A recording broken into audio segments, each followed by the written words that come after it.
Hello. To whom this may concern. I wanted to start earlier tonight, but didn't happen. Too much stuff that I'm fiddling with.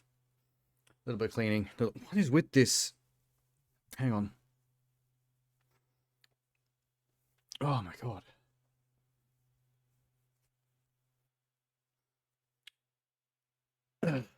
There we go. Fixed.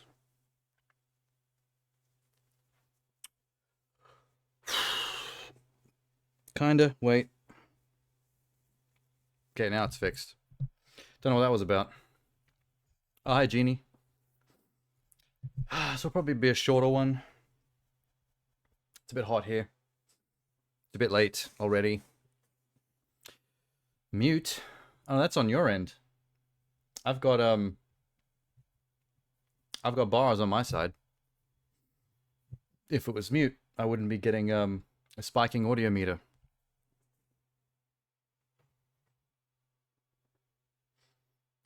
Whoop.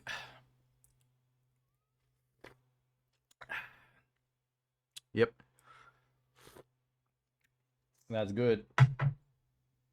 That's a good one.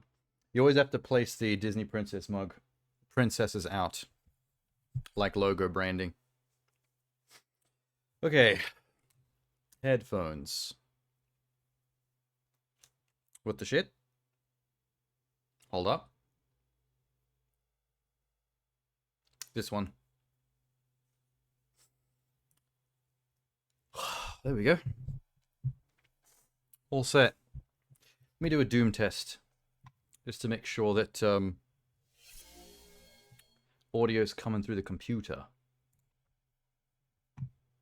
Computer. Doom. Where's Doom? Where is Doom? I've lost it. Ah, here it is.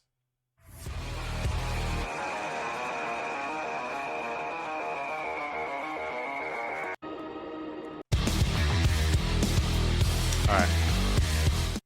Working. I'm getting it on stream. And it's coming to my headphones. Nice.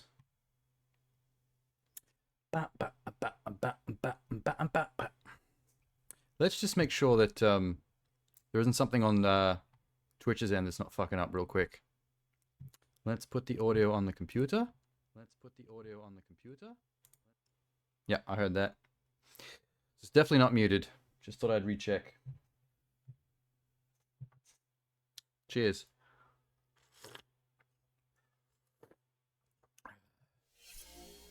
All right. Whoop. How much should I do posture? No, that's good enough. Why is this all wiggledy-woo today?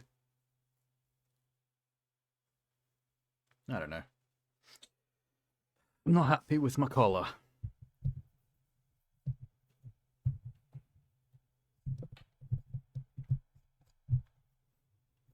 There we go. Sort out mic. What are we even doing? Let's see. Stuff and things.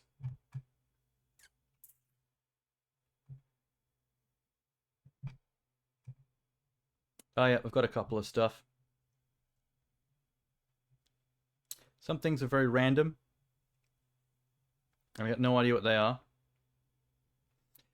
For example, there's a little DC trailer called Merry Little Batman that stars Luke Wilson and David Hornby. I think this is like an animated kids Batman thing for Christmas. I'm not sure. Let's see. Oh, it's with Prime. It's an Amazon joint. Interesting. Upcoming animated movie starring Luke Wilson. Blah, blah, blah, blah, blah, the rest of them. So it's a movie. Looked like a short from the thumbnail. Merry Christmas, Gotham City. In breaking news, Gotham is officially Oh my god, this art style is wild. as Batman continues to clean it up. Dad, I'm ready to be a superhero like you. Merry Christmas, Damien? kiddo. My own utility belt! Which should only be used in case of a bat emergency. Oh, come on, Dad. I'm not a baby. Hey, I never said you were a baby. It's meant to be Bruce Wayne. My precious little baby is in danger. It's the Justice League. Sorry, Damien. I gotta go. It is Damien. I assume we did not see the Bat Razor. I like it. Totally ups my intimidation game. You have donut crumbs in your intimidation. The voice of Batman is hard to swallow. I promise I'll be back before Christmas. He just sounds like a dude. I'm the worst dad ever. Jingle bells, Batman smells, Robin laid an egg. Joker! Oh, how I want to make this a very special Christmas Eve. Oh my god. And what better way to do it than by stealing Christmas? I have to show Dad I can handle myself. Whoa! So it's Home Alone, It's a bit saggy. except it's Now that Damien. just leaves nothing to the imagination. Dad made me a bat suit? Awesome. Wait until they get a load of me. Is Damien black? You don't have what it takes to be He's very dark skinned. I can do this! I'm saving Christmas! All right, which one of you gave a little kid explosives? Why are the villains always... Allow me to break Is that the ice, rap? little Batman. What do you say? Need a wingman? Little John, is that you? More like a sidekick.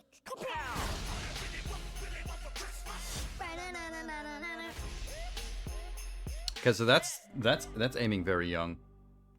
That's for the very little kids, I think. It really is get Batman out of the equation. Let Damien do a Home Alone on Joker, Penguin, and Bane and the rest of them. It's just weird because Damien's an asshole. So seeing him as just a regular little wholesome kid trying to be a superhero is weird. But also, like, this super wholesome version of Batman with the Luke Wilson voice is also weird. And they've uploaded it under YouTube Kids, so people can't be negative in the comments. Touche. Well played, IGN. I feel like because there's a lot of there's a lot of edgelord nerds in the DC fandom, and I feel like they tend to be like assholes about stuff like that. They're like, oh, Batman's dark and edgy. It's not for kids. It's like, bro, comic book. Chill. It's a man in tights fighting a clown. It's not that deep. It could be anything you want it to be. In fact, I mean, DC has a lot of kids-focused properties already. It's not like anyone should be surprised by it at this point. Had enough edgelordy stuff anyway. That was cute. I do like the animation style. It's weird. It's got a twisted, almost Adult Swimmy edge to it. Despite the script and the voice acting having like 0 edge, -5 edge. Rounded, soft feathered corners. Well, that was neat. Okay. That was one thing I was super curious about. Another thing I was super curious about was there's a trailer for something called Disturbance in the Force. It has a picture of Darth Vader in the thumbnail. But it says starring Seth Green and Weird Al Yankovic. So I've got no idea what this is supposed to be. But that's very intriguing. It also opens up on a whole shitload of film festival laurels. Fantasia and South by Southwest. Oh, it's a documentary. Tailor-made for every and any Star Wars fan dealing with the infamous Star Wars Holiday Special. Oh, it's a documentary on why the Star Wars Holiday Special exists. That's amazing.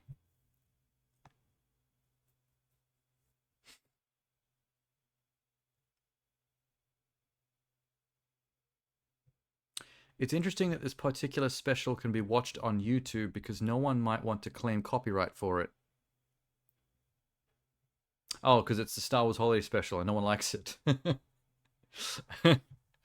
The roast is strong with these ones. I don't know why Seth Green and Weird Al is involved. I guess maybe they're hosting the doco. In 1978, Lucasfilm made a Yeah, I thought your huge tab might have been mistake muted, they Genie. prefer we I could see immediately all on my forget. mixer that there was no muting on this end. Hang on, what was Darth Vader just saying? In 1978, Lucasfilm made a huge mistake they prefer we all forget. The Star Wars 1978. Holiday It's older than I Special. thought. This film is still saying, Martin, we shouldn't talk about that. Nobody is allowed to mention this. No, you don't. I thought the holiday special was more It's not good. early You to have mid see the 80s. Star Wars Holiday Special to believe it. The Emperor said we can't show the special. This is in the before I was trailer, born. But rest assured, you will see all the clips you can handle in the documentary film, A Disturbance in the Force. The Star Wars Holiday Special is sort Hi, of like Weird Al. the Holy Grail. I wanted to see this Oh, more cool, than Kevin I wanted Smith. to live. We're starving as fans for anything Star Wars. So funny and so stupid at the same time. We have seen something that we weren't supposed to see. How did this happen? They're going to get a lot of celebrities together that love Star Wars to just give opinions on the holiday special. That's going to be 50% of the doco. Is this AI James Earl Jones? Probably. There was no description Although, for it. there's plenty of people out there that can do decent impressions of the James Earl Jones Vader voice. So it'd be easy just to hire someone on the cheap to do it. But now that they've got the AI voice, they don't even need to do that. They could save a buck. How in the world is George Lucas allowing this to happen? You know, I saw this so long ago, I don't even remember the holiday special very well. I remember what the animated sequence looked like the art style, but... And I remember there being a lot of Wookiees for some reason. But not in a good way.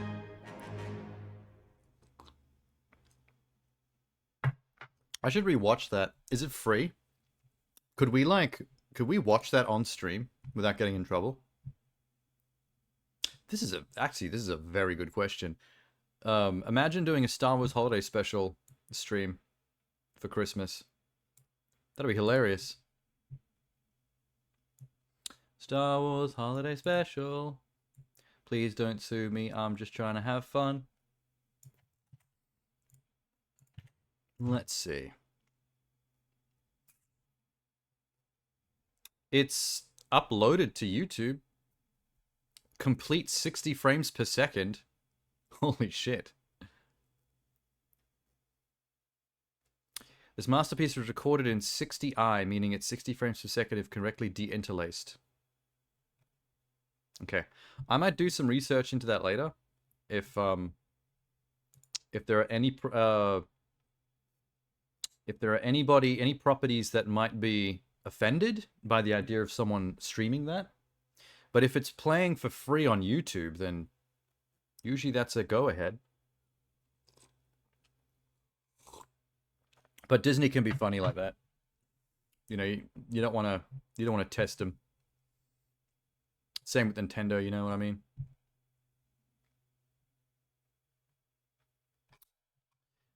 Well, I've got that now watch listed. Did I?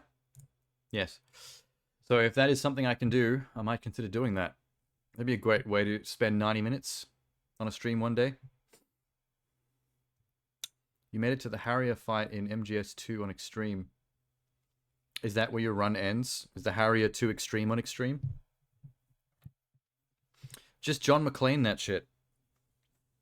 Remember Die Hard 4.0? AKA Die Hard... what is it? Live Free or Die Hard? Is that what they call it in America? Did you know that? That's got different titles? I'm pretty sure in America it's called Live Free and Die Hard, right? And here in Australia and some European countries it's called Die Hard 4.0. Anyway, he fights a Harrier jump jet in that. That's the only thing I remember from that movie. Oh, I was right. Okay, I thought so. That's another one of those things I was talking about the other day. About movies having different names in different countries and people getting confused. It's different abroad because of the connotation. I understand the name from an American sloganistic standpoint. I get what they're doing there, but I don't think people in other countries like Australia are that clueless that they wouldn't understand the name. I don't understand why we had to get 4.0. Die Hard 4.0 is such a boring name. Like, yeah, we get it. But I also don't understand why the Jet Li Statham movie War had to be changed to Rogue Assassin in Australia. Like, why is Europe and Australia got a problem with the word war? To get by censors?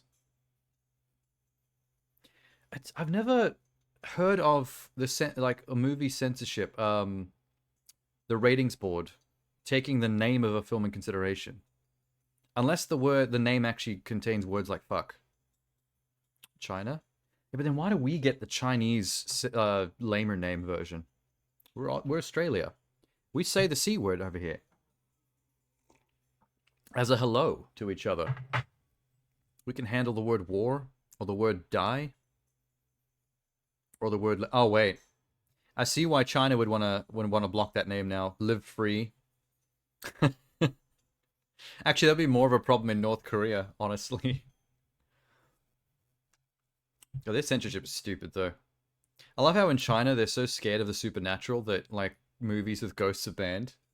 Just in case ghosts are real. It's just hilarious to me, man.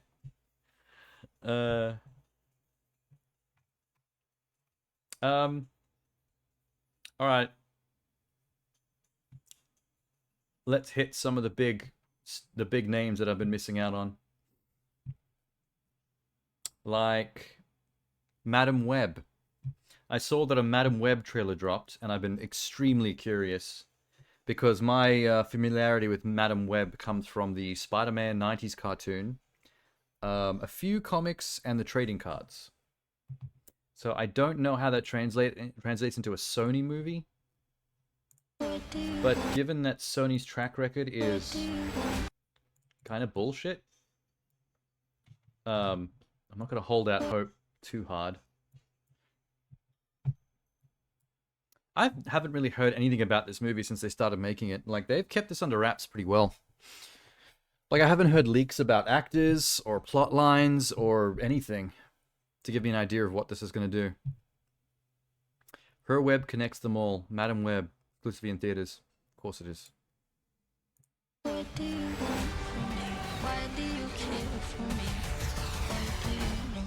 hate that song. Hey, come on. Is that hang on, Let's that's go. 50 Shades of that lady. 50 Shades of Lady. Her and her friends being murdered by evil Spider-Man. Good start. Kind of down so far.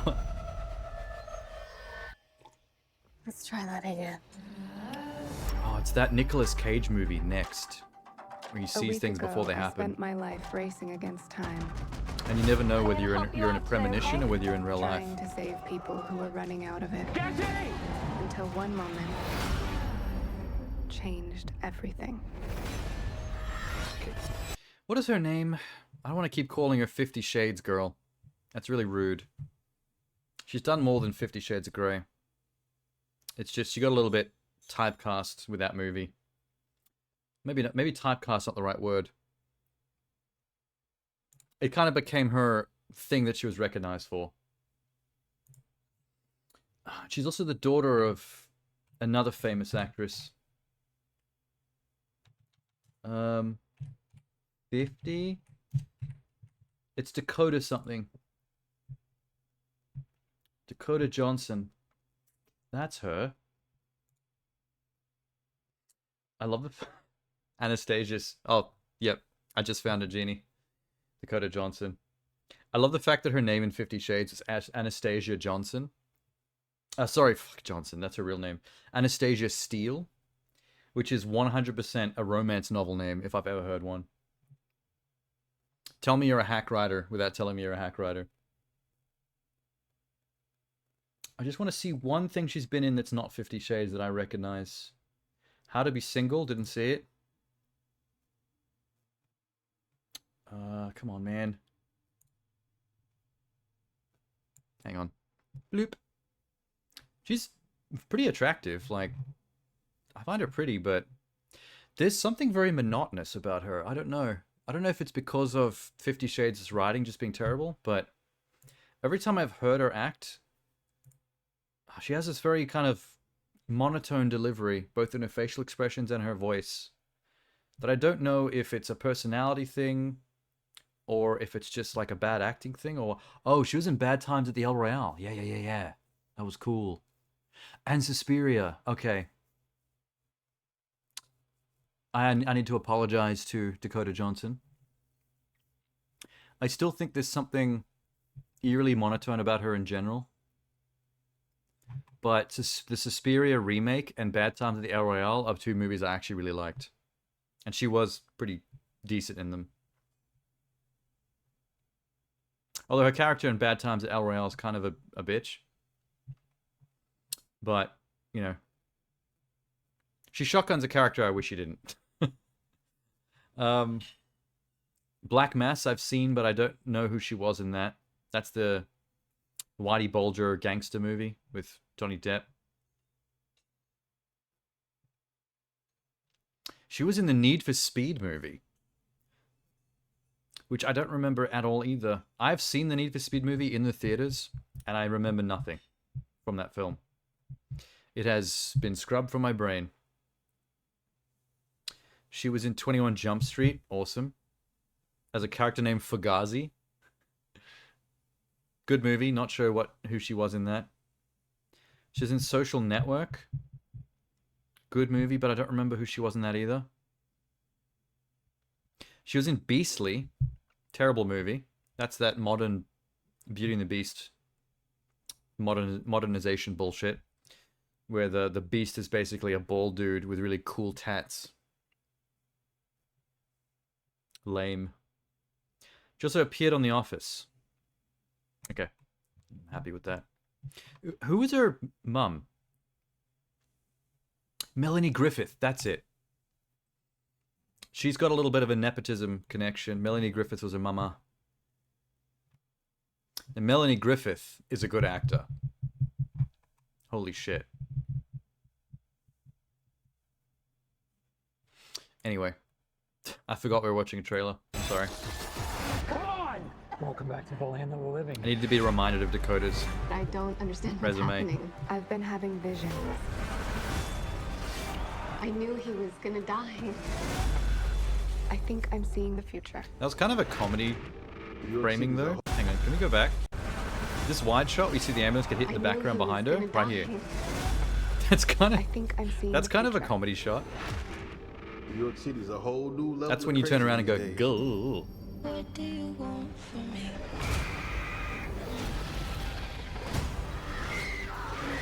Who's this dude? New York City's a whole new level of crazy these days. This is an emergency. Get off the train. That man's trying I'm more to kill curious you. about who the villain is. Who are you? What is going on? I can see the future. Oh, what the hell? She didn't see that coming? That's not how it works. I'm guessing these chicks are superheroes as well. Before. So who is he? Ezekiel Sims. Ezekiel Sims. I know that name. When she was researching spiders right before she died. Wait, I recognize you. You live in my building. You're the paramedic. Yeah, you almost Researching ran me spiders. over. You don't think this is weird? How we're all connected? It's honestly like the least weird thing that's happened. I don't know who these girls are. What do you want from me? I have no idea what those girls are called. Ooh. I Oh, think they're you spider can see women. into the future. What do you want from me? Okay, that's the coolest part of this so far. Julia, get down! Why aren't you scared of me? Why do you care? I really hate this Your song. future was almost so different. Where do we go? If you want to live, That was cool. you have to trust me. I want to see more of the spider ladies, please. Ready? Now!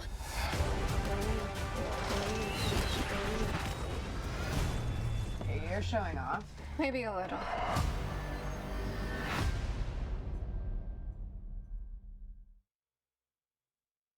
Interesting. I don't know how to feel about that. That was weird. And nothing like my understanding of who Madame Web is. To be fair, like I said, I know Madame Web from the 90s cartoons and the comics, a couple of comics and the trading cards. None of which is Dakota Johnson running around using premonition powers to save the day. So, I don't know. I might be missing something. Like maybe there is a younger Madame Web comic series that's basing itself on, where it is that. Possibly. Why you hate Bad Guy too? Bad Guy as in... why did I forget her name? I forgot the name of the pop star. Why have I forgotten her name? Her nose bleeds in that one music video. On purpose. I think it's an aesthetic thing.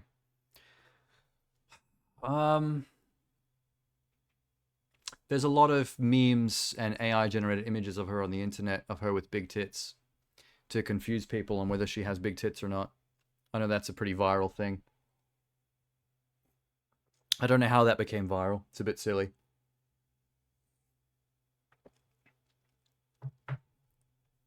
If it's the Bad Guy that I'm thinking of... Oh yeah, Billie Eilish, that's the name. I didn't know that was her song. Every time I hear that song in something, it really takes me out.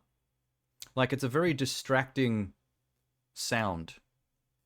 The way that song sounds is creepy and goofy to me. So when I hear it in something, like in a film or in advertising like this, like whenever I hear the lyrics or the any kind of music instrumental part of it, I'm just like, it immediately takes me out of stuff. I don't mind Bad Guy though. Bad Guy's kind of groovy. There's this interesting groovy instrumental flow to Bad Guy. It makes me think of Budgies dancing.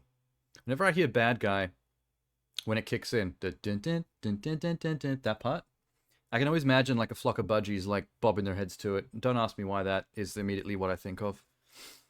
It's not like I've ever seen a TikTok or a meme of that. It's just an automatic visual that I get.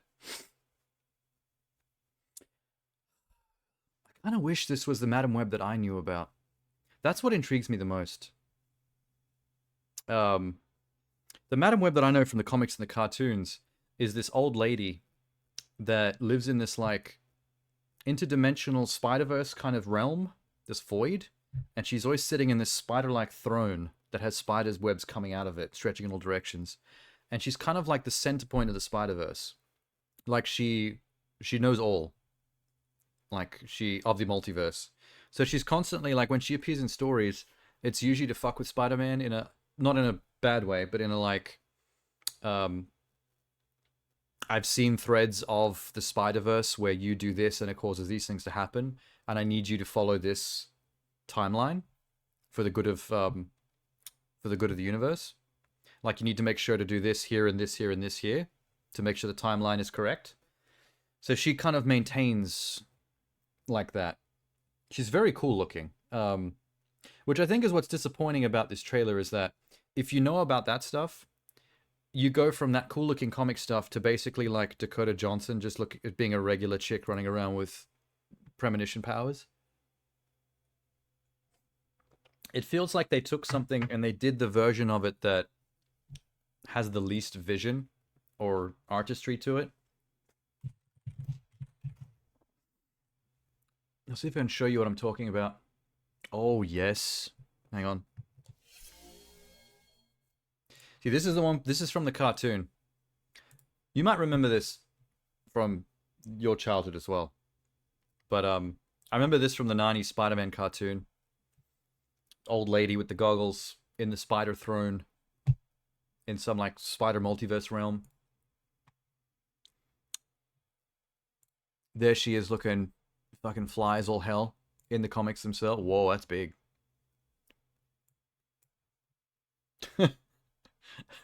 The glasses are a little 90s edgy. This is cool. I like this. See, when they announced they were making a Madam Web movie, this is kind of what I had in mind. Something more trippy. I guess I was expecting a movie more along the lines of that Netflix show, Sandman, based on the Sandman Neil Gaiman graphic novels. Like something a little weirder, where it exists in like multiversal Spider-Verse realms, where she sees and knows all and is manipulating stuff in like interesting ways. So compared to that, the movie we seem to be getting is a lot more generic. Doesn't mean it's going to be bad. It's just, it's hard not to be a little bit unmoved by it. Although, you know what? This could be like an origin story kind of a deal where we have the generic superhero movie version of Madam Web, Dakota Johnson, doing stuff and learning what her powers are. And then as we go further in the Spider-Verse films, she becomes the old Madam Web in the throne. Like we're building up to that, maybe. Or at least I hope. I'm not really feeling this version. Does she show up in any of the games on PS5? This looks like a screenshot from a game. Just not sure which one. This could have been an older PS2 game, maybe. Like Spider-Man Shattered Dimensions. That would make sense. God, that's what I want, though. That's the Madam Web we want, baby. The most interesting thing about this movie so far is the Spider Ladies. 100%. I want to know more about those girls. Is one of them Silk, is my question. There's the Afro chick. So one of the Spider Girls has got an afro and has got the spider legs. Like Peter's advanced Tony Stark suit.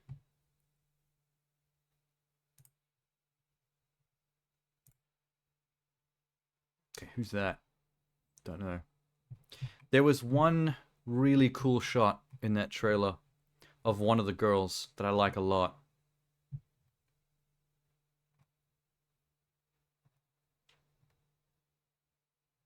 Where is it? Her. Holy shit. This is the best shot in the trailer. I don't know which one this is, but she's got a black and white spider uniform. And I think she's hanging upside down in this shot. She looks cool. Can we get... Do they have info of who these women are?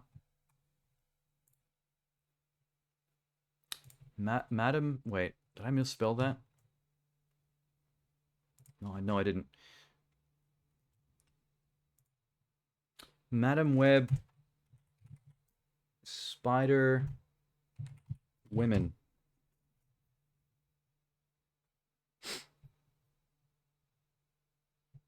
All 4 Spider-Man heroes and Madam Web explained. I know who Ezekiel Sims is. He's a guy in the comics and in some of the older cartoons that was given like Spider-Man-esque powers by like a spider god totem in the jungle. And like there's a curse attached to it that's like coming after him or hunting him and other spider beings that have also been given their powers via totem. And I think I remember a storyline where he's not really a bad guy, like he's not evil. He's kind of like I guess a neutral character, but the worst he ever does is I think he goes to Spider-Man for help with the issue, and then at some point gets a little bit selfish and thinks that maybe he can redirect the attention of the Spider Curse to Peter and a few of the other Spider characters to like give himself a head start. So I think the worst thing he ever does is get a bit selfish and try to throw some of the other spider beings under the bus to save himself. But other than that, he's not really a villainous character. Just a bit of a coward when it came to, you know, when it came to it. Interesting that he is actually getting the live-action film treatment. He was very much a nothing character, in a way. He wasn't anything special. I want these other women. Where are they? Hooley's Julia Carpenter, aka Spider-Woman. Is that her? The blonde with the black-white suit? That's the one. Yes. Another of Madam Web's Spider-Man characters is Sydney Sweeney's Julia Carpenter, Spider-Woman. Sydney Sweeney is a very attractive woman. And also incredibly well endowed. I just had to point that out. If you don't know who she is, she's quite hot. I'll mental blanking on stuff that she's in.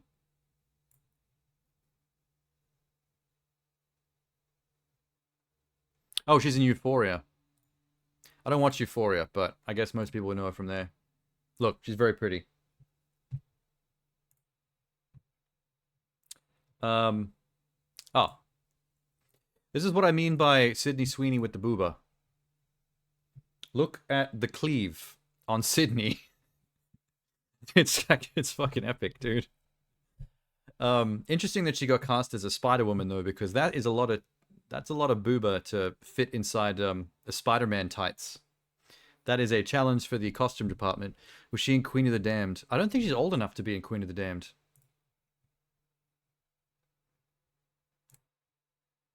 She's quite young, yeah? Where's her IMDb? There it is.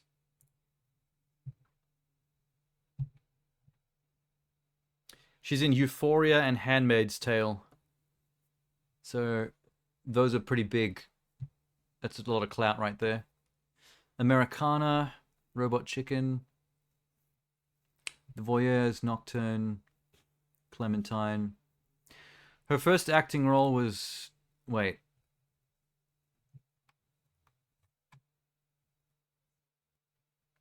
Zombies of Mass Destruction, 2009.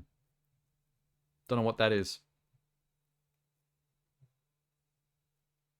She was in 90210 as a girl. I guess she was a child during that. Oh, wait. 2010.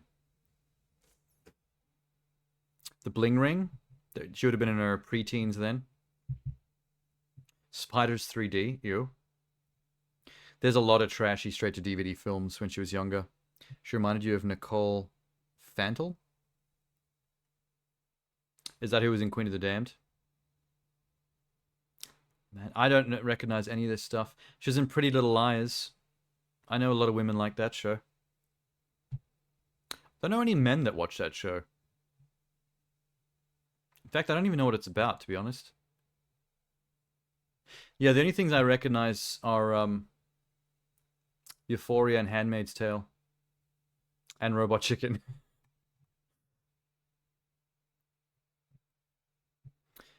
Is the one who's from Queen of the Damned, and she voices Fran in Final Fantasy XII. Oh, cool. Cool. Titties. Go back to images. God damn. I guess a casting director looked at her and they said, you know what? Spider-Woman. Spider-Woman needs a war.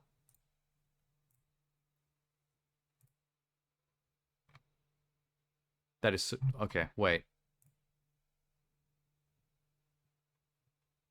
Sydney Sweeney says her dad watched her raunchy scenes in Euphoria and walked out. Yes.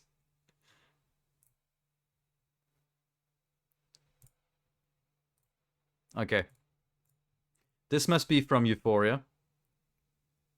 Adorable. Maybe I should watch Euphoria. I don't know if I'd enjoy it.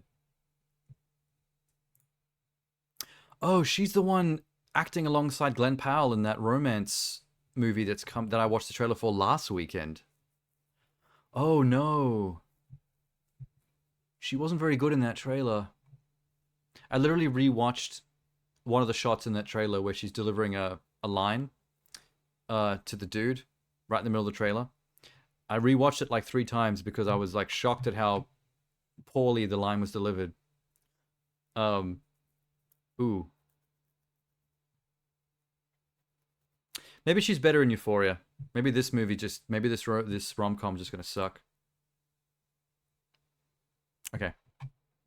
Enough of Sydney Sweeney. What's with Spider-Woman? In the film, it's made clear that her character is destined to become a superhero in the future, Spider-Woman.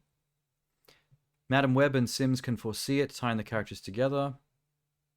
In the comics, she's recruited by the organization known as the Commission, who wish to create their own superhero. Carpenter was then approached and agreed to be part of what she assumed was an athletic study, and unwittingly became the Commission's test subject, injected with spider venom. Gained powers identical to Spider-Man. So she's the one that is directly the Spider-Woman character. I didn't know that Spider-Woman had black and white for her outfit. It's pretty cool. So I knew about her, I just didn't know enough. Who is Mattie Franklin? Another of the 2 Spider-Women who will appear in Madam Web. Mattie Franklin is played by Celeste O'Connor from Ghostbusters Afterlife. Much like Carpenter, Franklin is one of the few women connected to Cassandra Webb. In Marvel Comics, Franklin obtained her powers via a ritual named the Gathering of Five. Her father, Norman Osborn... her dad is Norman Osborn.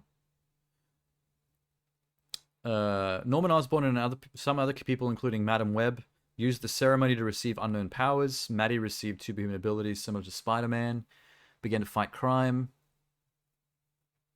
Eventually, with the blessing of another Spider-Woman in Jessica Drew, and after the defeat of another Charlotte Witter, Franklin gained even more abilities and became known as the new Spider-Woman.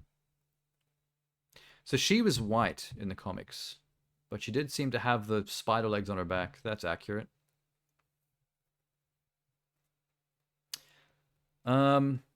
After taking the mantle of Spider-Woman from Jessica Drew, Franklin also obtained the ability to wall crawl, shoot venom blasts, and summon psychic spider legs. Oh, the spider legs are not real in the comics. They're psychically generated. They're magical spider legs. She's got a red and black, yellow costume originally.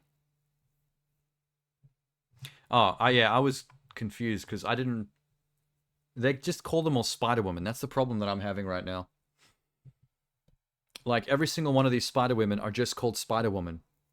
There's nothing to differentiate them. So the chick with the black and white outfit, Julia Carpenter, Spider-Woman. Mattie Franklin, with the psychic spider legs on her back, Spider-Woman, with the red and black. Anya Corazon, the 4th and final Spider-Man character, played by Isabel Merced. In Marvel Comics, she's known as the superhero Arana, chosen as initiate for the Spider Society. She developed Spider-Man-like powers and became Arana. These powers initially came from Ligar, who transformed some of his life force into Corazon. There's a lot of words I don't get. Concerning Corazone's origins as Spider-Girl, her character was targeted by the family who wished to resurrect Kraven the Hunter. This brought her into contact with the wider world of Marvel comic superheroes, resulting in Jessica Drew dubbing her Spider-Girl to avoid potential confusion. So she was Spider-Girl.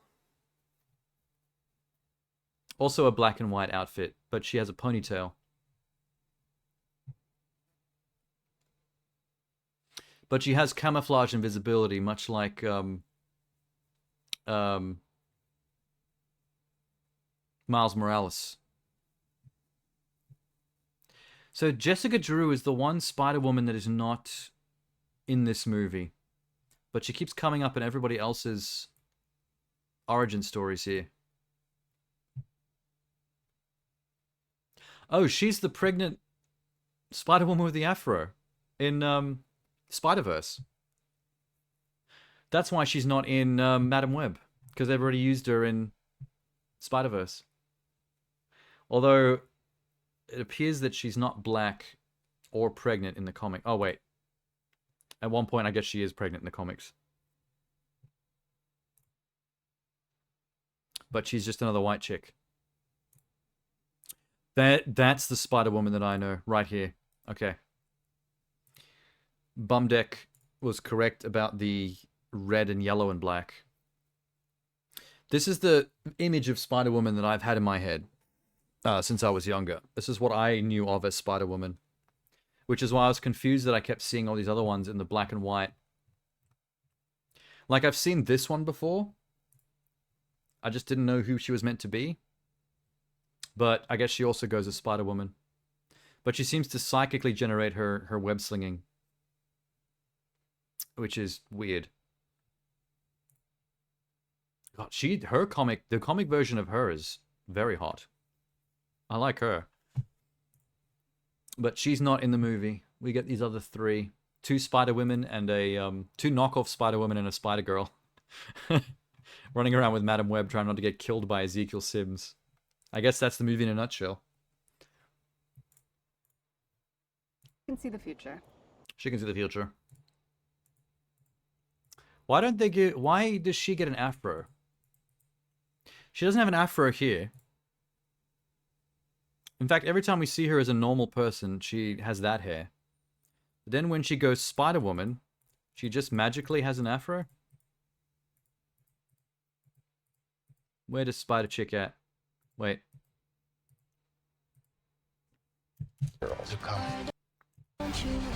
This one. What the fuck? With your spider abilities comes extra hair. You can grow hair super fast. That's one of your powers. I still think... You have no idea what those girls are coming. Ooh. This is the one that's going to steal the movie for me. She looks so good in that outfit. Holy shit. I have a feeling we're not going to see much of the Spider-Women, though. I have a feeling most of the movie is them in their regular human versions long before they get their abilities, being protected by Madam Web, so that the timeline goes correct and they eventually become superheroes. So when we see these shots, it's probably going to be flash forwards, premonitions to what they're supposed to become. But I don't think we're going to get much of this action. The way they explained they got spider abilities makes no sense in the trailer. I didn't think I heard that. I think he can see into the future. He's trying to change what happens. Julia, get down! Also, I don't believe Ezekiel Sims is supposed to be able to see into the future like Madam Web can. My only memories of Ezekiel Sims from comics and cartoons was him gaining spider powers in the jungle from a spider god totem. And some spider curse is like after him to get him back or kill him for having taken the power from the totem. And I remember him trying to throw some other spider characters under the bus. Like, if the totem's after anyone that has spider powers, he thinks he can stay away from it by distracting it, by letting it go after other Spider-Man-esque characters. Because he's a wuss. But in this, he seems to have Madam Web premonitions as well, and he wants to kill all the other potential spider people that are going to exist. And they don't really explain why yet.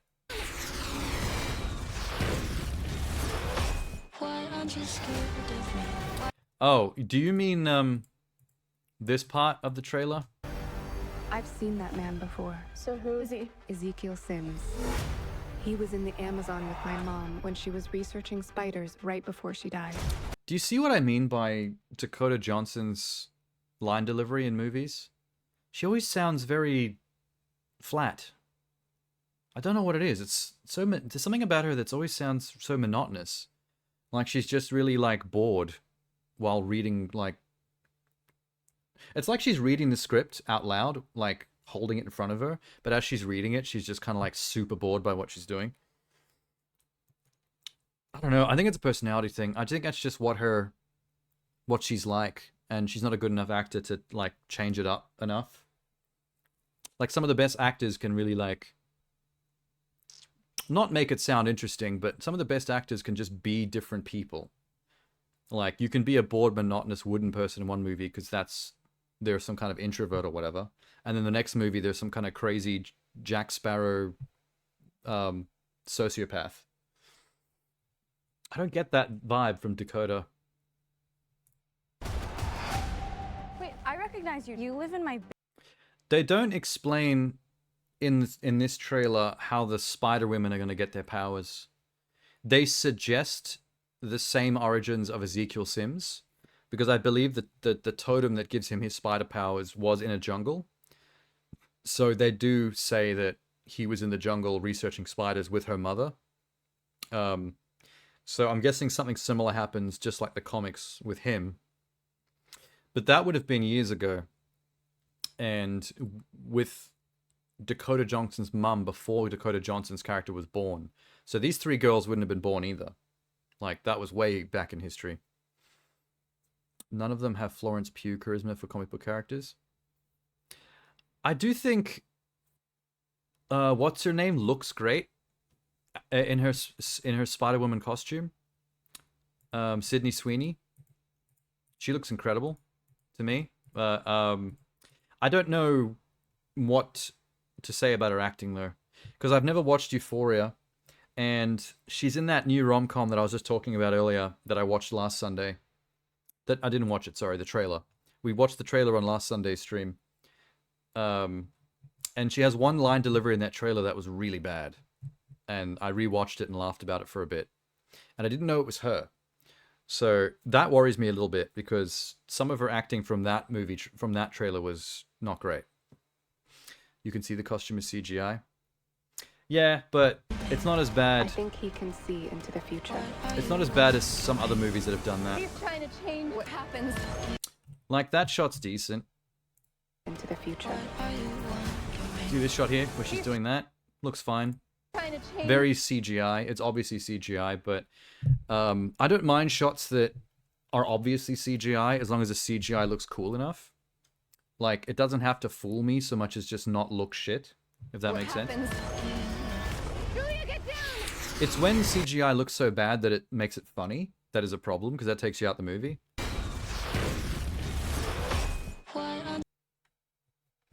Look at the mask again.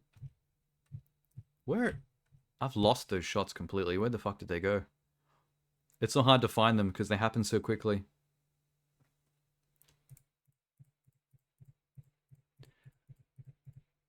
Her web. Oh, there it is. See, that looks fine to me. When like this is my favorite shot in the whole trailer. I just thought this looked really cool, and she looks great. Like, that might be a CG mask, but it's not distracting me or pissing me off. She looks fine. She's probably the second best looking, although I still don't know why she needs the afro when she didn't have an afro before she became Spider-Woman. The afro just kind of appears out of nowhere. I guess there are going to be some comics nerds that are complaining that they're race swapping, maybe. The mask is holding on nothing. Oh, the first chick. Yeah, but it still looks cool, you know? Like, I don't know what it's supposed to be holding on to. It could just be a chin strap, and maybe there's something going behind the ears that we can't see. But that doesn't bother me. It's not like a Green Lantern situation where it looks like someone drew a cartoon over Ryan Reynolds. His face is just kind of floating in space. Doesn't it go all the way around the back of the head? It might, but I kind of see what Bumdeck's getting at in that it looks like it stops right here at the hairline. Because you can see her hair sticking out too far. It doesn't look like there's anything that goes behind the ear and under the hair either. It looks like it's just on the face. So the only thing that would be holding the mask on is the chin strap, which means it would fall forwards.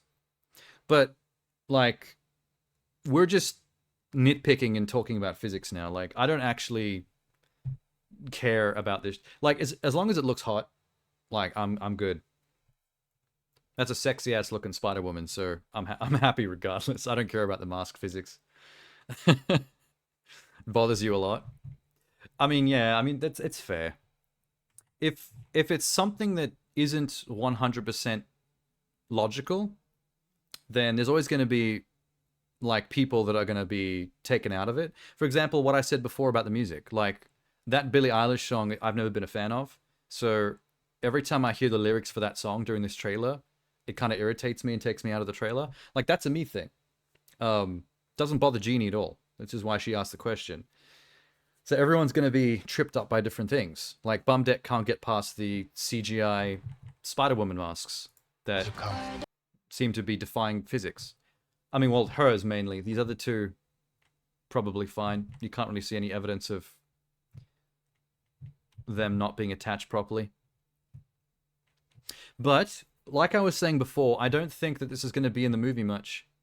Otherwise, I feel like a teaser trailer would have showed off the Spider-Women more. I feel like the only times we're going to see these Spider-Women are in flash-forward premonitions from Madam Web, explaining to her who these women are going to be, and the entire rest of the movie is going to be them just regular chicks being protected by Dakota Johnson, because they have to survive to go on to become these women later on.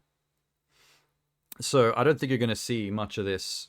If anyone goes to this movie expecting to see some sweet Spider-Woman action, I don't think you're going to get much. That's my prediction. And maybe that's why they tried to hold back from overselling it. There is an action shot where Afro Spider-Woman pins Ezekiel to the side of a building right here. So we're going to get something from them. It's just that I don't know how the timeline of this movie works, because the entire plot that they're selling us in the trailer is of them being protected as regular women so they can one day become these women. When exactly are we going to see them as final Spider-Women in combat? Like, how does that fit into the plot? Unless it's okay. I have another idea here. This movie might be a dual timeline movie.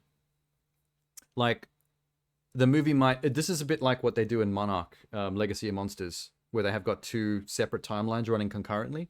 I feel like one timeline is going to be Madam Web finding her powers at the same time of having to use it to find these women and protect them.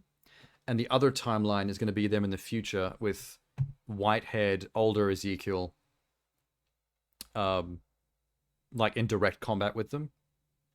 So we're going to constantly cut back to the future timeline of the three Spider-Women fighting him, and we're going to see different variations of them failing or being killed by him. And then it's going to keep going back to like 10 years before, where Dakota's going to be like, okay, we need to keep butterfly affecting this shit so that the future 10 years later fight goes correctly. That's what I think might be happening.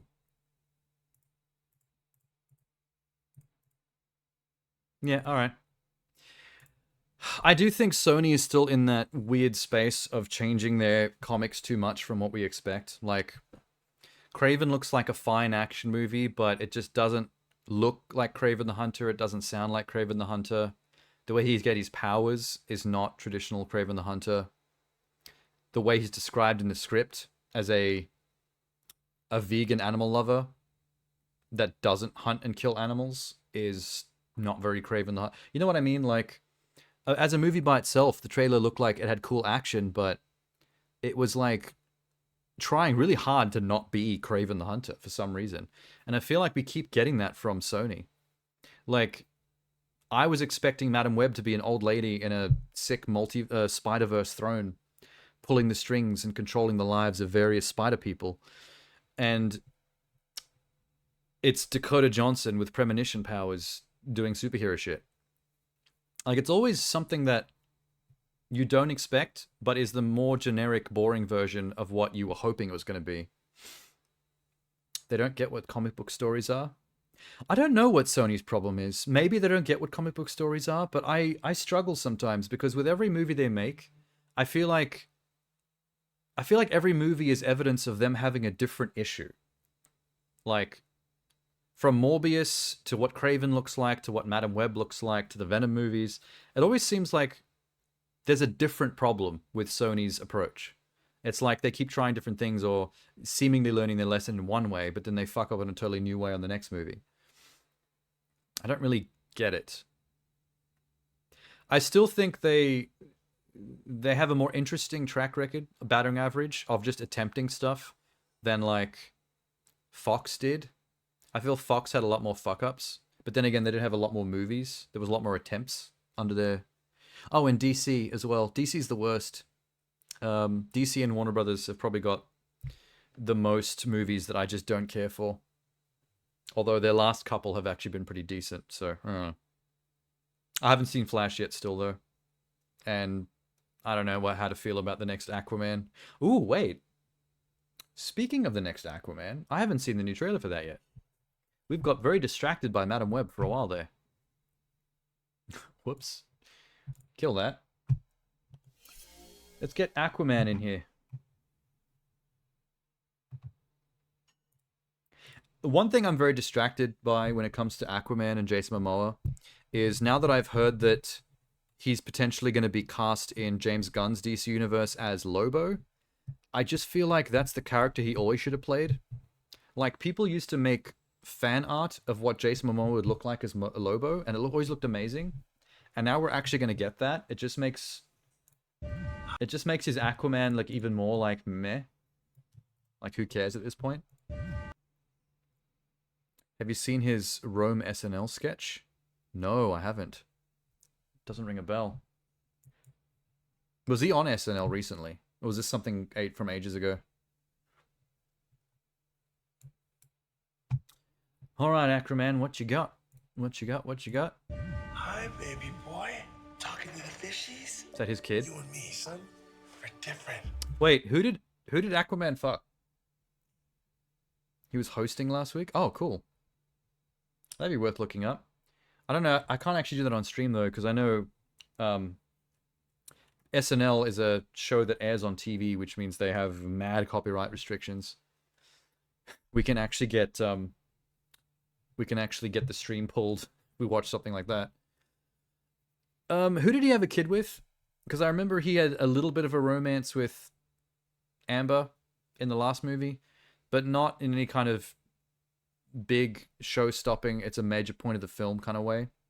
So I'd be kind of surprised if he just like knocked her up in between movies.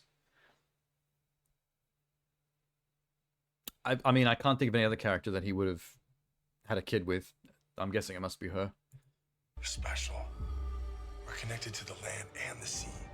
I can't wait to introduce you to all the majestic creatures on our planet. Is that his brother? Show you how awesome this world can be.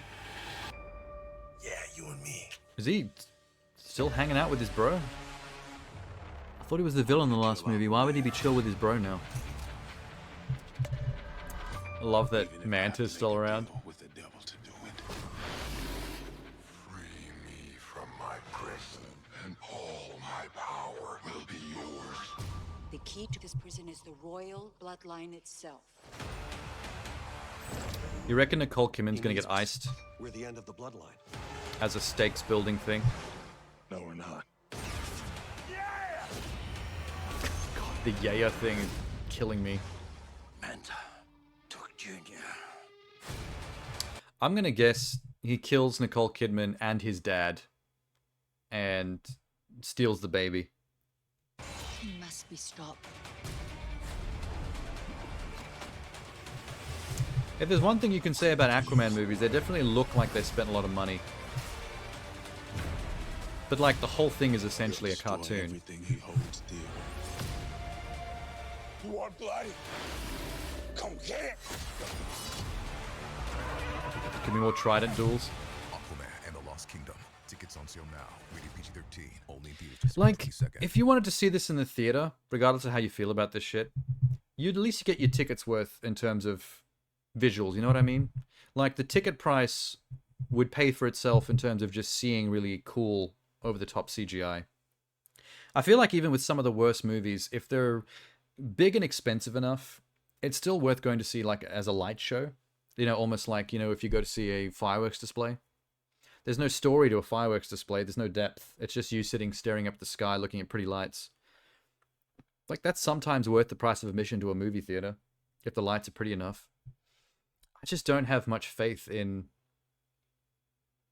the story side of this stuff anymore. It seems like another MacGuffin chase. Like, now there's some grand Black Trident artifact that they have to get to before Manta, and they fail at about the halfway mark of the movie, and then the rest of the movie is, can we now defeat Manta even though he's got the Black Trident? I think I said in the last trailer that the movie, I think there was some rumor that because the Black Trident lets Manta control the trench, he's able to control the zombie fish creatures from like deep in the depths of the ocean, from that trench area. People were saying that the movie was basically like a bloated combination of what they wanted to do for the Aquaman sequel and what they were going to do for the Trench TV show. Because they were going to do like a horror series based on the Trench from the first movie, and then they canned it. So I think they took their ideas from that Trench TV show and like just kind of smushed them into Aquaman 2 script. So I feel like the movie's going to be a little bloated because it's got too many things that they've tried to smush together into one film. And to be honest, I would have preferred a Trench horror TV show than an Aquaman film. Like, out of the two things, that would have been the more interesting thing to make, I think. And they went the other way. So that's sad.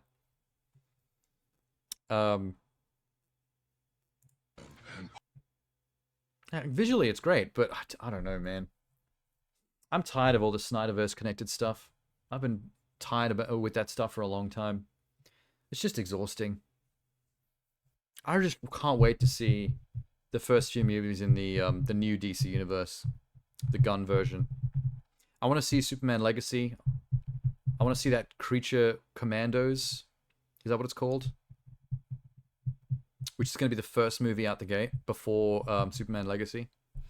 I want to see what they're doing with that Green Lantern, True Detective style, Earth-based cop show. I want to see what they're doing with that Game of Thrones political war film based on Themyscira with the Amazonians, the Wonder Womans. That one's going to be amazing. That's going to be the one that brings Genie back to the DC universe. I mean, come on, an entire R-rated TV show based on Themyscira with the Game of Thrones political intrigue between the Amazonian women. That's a Genie show, dude. They got your money. I'll be there in the seat next to you. It's gonna be the Muscle Mommy show of DC. And why have they had access to like Amazonians and the Wonder Woman Island culture this whole time, and they've never made anything with it?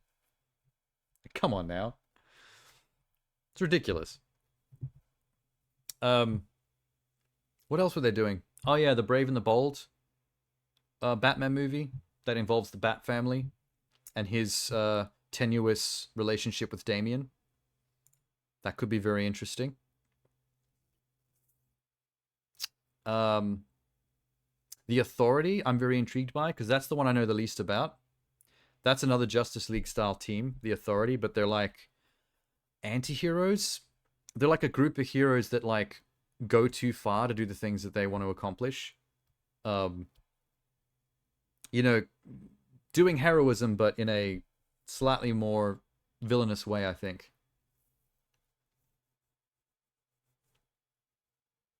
Bring me back. Oh, manner of speaking. I wasn't suggesting that you ever left, but hypothetically, if you weren't on board with anything DC for a while, that's the one that would get you back in the seat. Because, I mean, I haven't. Me personally, I haven't really been on board with DC for a while. The newer Suicide Squad was cool. I think Joker was interesting. I want more like one-off unique takes like that. The Elseworld stuff. I think that's what James Gunn said, that when they do stuff like Joker or Matt Reeves' version of Batman, they're going to consider that the Elseworlds movies, where they're not like canon in universe. So they can still do random shit like that on the fringes. That's cool. I like them doing that. He's a great writer and director. Yeah, he's been a growing writer and director. Like, you know how some writer and directors have this auteur-like clout that's just always existed? Like, when people look at a Scorsese, there's never a time where Scorsese wasn't great. They always look at Scorsese as someone who's always been Scorsese. Tarantino is the same. James Gunn is the type of director, is the opposite of that. He's the kind of director that started very small, and very nothing special, and then throughout his career he grew into something great. Like, throughout his writing on other people's movies and throughout his smaller directorial efforts of experimenting with his own voice, like, he became something. And I think that's more impressive in a way, to watch something like grow into something that people respect. Oh shit, I forgot to plug in my phone. It's gonna die. Like, I like some of his older indie stuff. Do you ever see Super? With Rainn Wilson? Super's a great indie film. What else? Slither? I really liked Slither. That was a good example of, like, what's technically a horror movie, but has, like, a very black comedy attitude towards it. Like, it's not just trying to be super serious and scary. Like, it's trying more to be funny with it, which I enjoy a lot more. Because I get really bored with a lot of serious horror movies, because it's just like, yeah, whatever. Yeah, we're horrified. Cool. I like it when they can be funny with it. And I think Slither was one of the first horror movies that I've ever seen that did that. Where you laugh as much as you get icked by the fucked up stuff that's happening. Although I know a few people that don't like the movie Slither because it's too gross. I've had that said to me. Wow, we really just kind of ignored Aquaman. Like, we watched this and we're just like, I don't know. Good job on spending that $200 million, I guess. It looks pretty. I just want to see Momoa Lobo already. Wake me up when Momoa starts playing Lobo. I'm still curious to see how well it does and what people think, and to see it eventually for myself, but I'm in no rush on that one. Whatever. Gunn didn't direct the one with the evil Superman kid, did he? That was written but not directed by, yeah? What was that movie called? I'm just gonna type in evil Superman kid. There it is, Brightburn.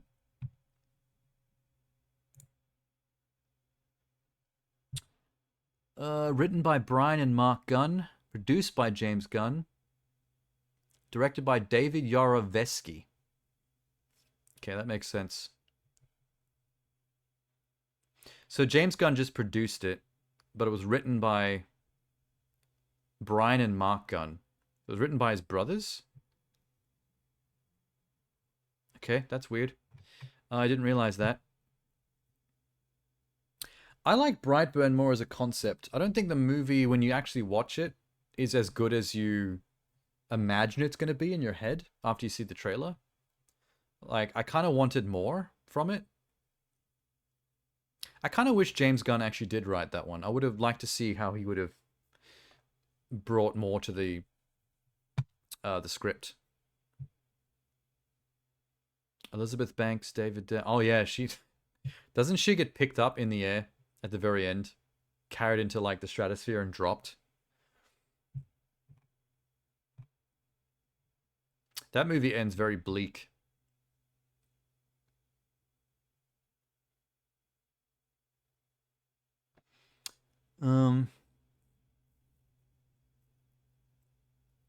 Concept is interesting, but the trailer don't sell it to me.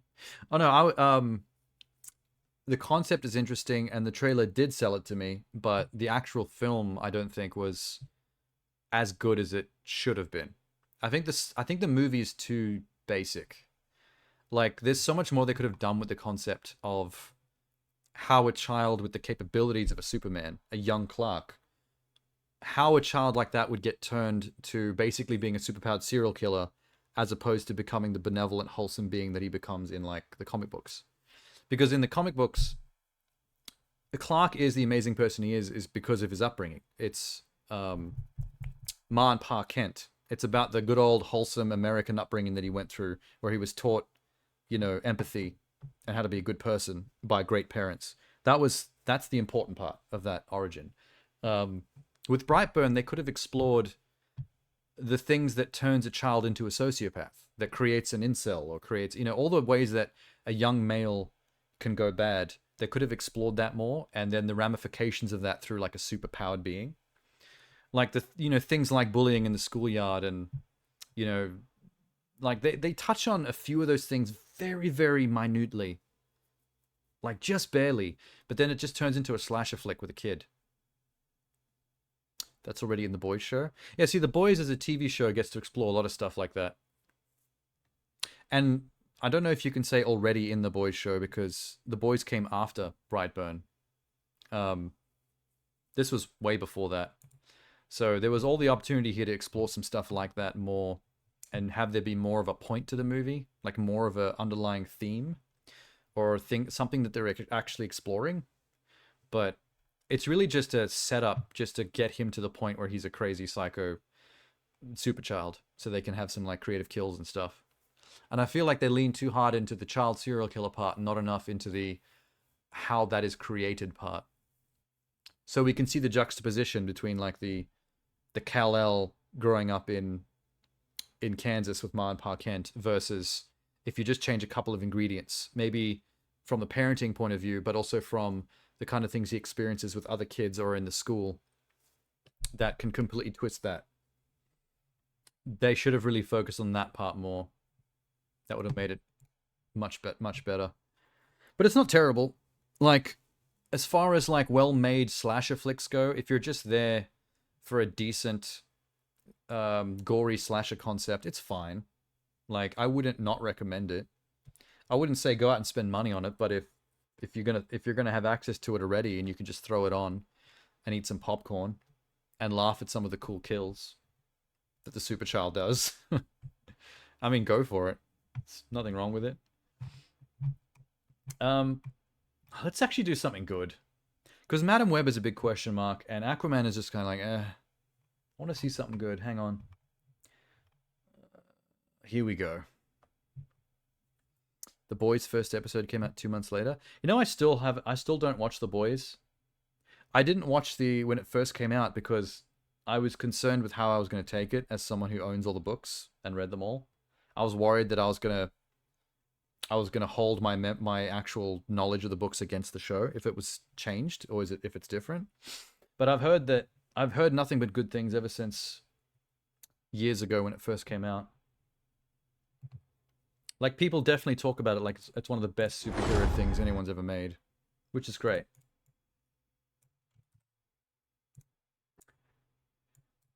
I just know too much about the books. I've like read that series more than once throughout like the many years that I've owned the entire thing on my bookshelf.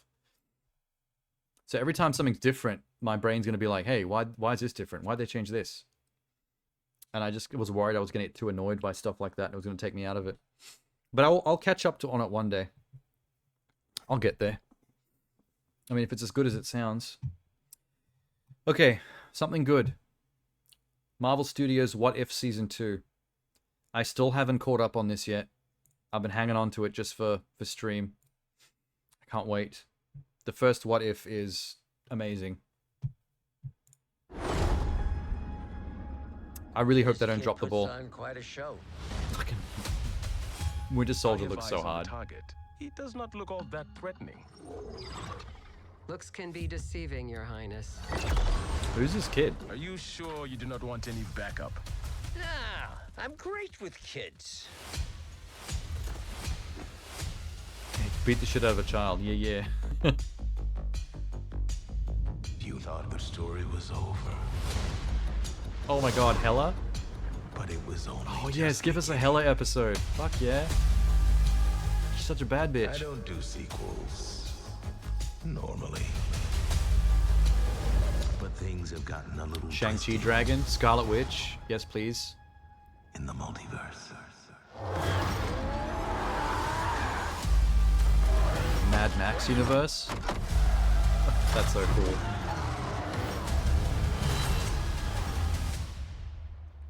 Looking forward to this one. Dog.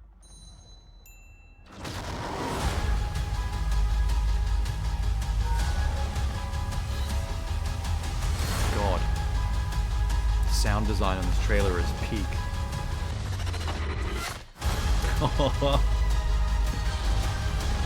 So Nebula's getting a power-up. Odin's gonna fight Shang-Chi. Hulk grew a beard.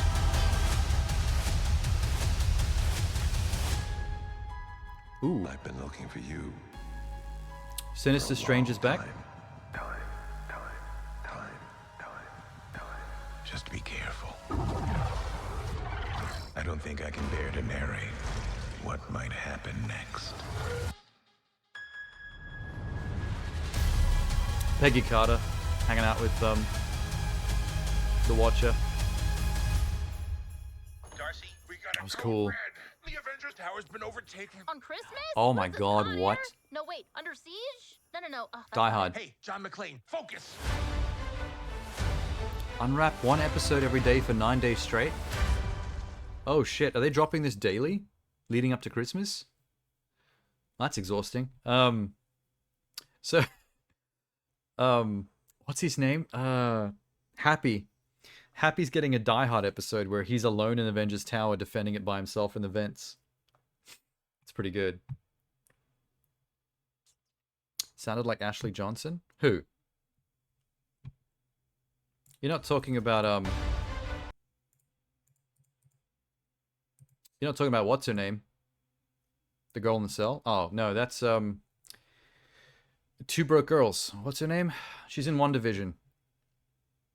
And all the Thor movies. Natalie Portman's assistant. What's her name? Kat Dennings. Yep, that's her. She voices her own character in the What If series.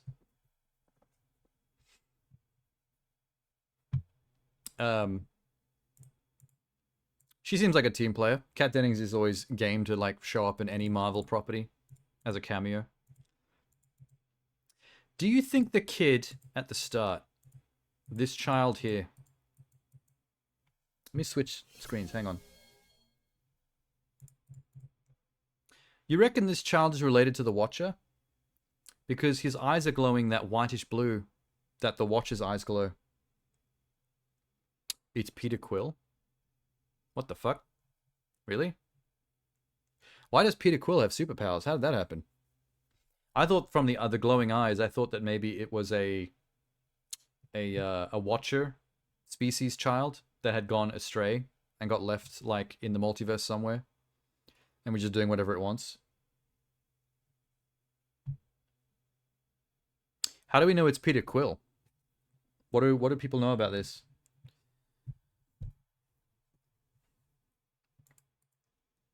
Also, who's this on the left here? She's wearing a Captain Marvel uniform, I think. There's a second Ant-Man, but blue. A little confused by this shot. What if Peter was delivered to Ego? Oh, no. Okay, I gotcha. So if... when the Ravagers kidnapped Peter for Ego, they actually gave him over instead of kept him for themselves. Interesting. I thought the plot with Ego was when he gets Peter, doesn't he use their powers combined to basically take over the whole universe? So why would Peter be out in the universe again, wandering around as a child, blowing stuff up? It looks like he got the ego powers and then ego lost him again somehow. And now he's just hanging out on Earth again, being a nuisance. Oh, we'll find out when the show comes out. I'm not remembering fully in Guardians 2 what the actual rules were for the powers of Ego and Peter. Like, maybe he has to raise Peter a bit to develop the powers in him before he can actually use Peter's powers in conjunction with his own to take over the universe. He can't just do it immediately. Because remember the cave full of the bones of all the previous siblings from beings that Ego had created kids with, like, over the centuries? And every time one of them didn't work out, he just, like, killed it. And, like, all their bodies were, like, dead in a cave that Gamora finds. So I guess, like, it takes some time to let the child grow until he knows whether it's going to be powerful enough. It's going to be enough his equal. I want to know who this is. Because that looks like the uniform that, the black and green uniform that Captain Marvel was wearing when she was part of the Kree force. I forget what it's called.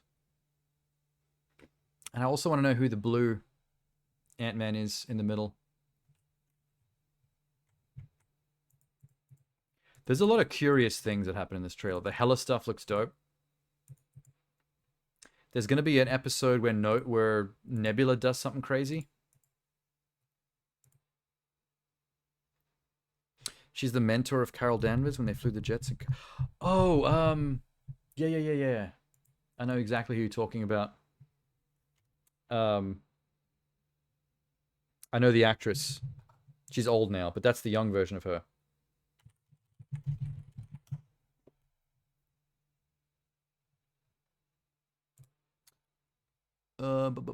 Where are you? What the fuck?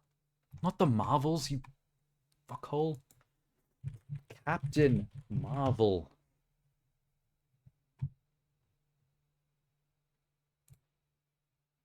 Oh my god. Why is it showing the Marvels cast here? Captain Marvel cast.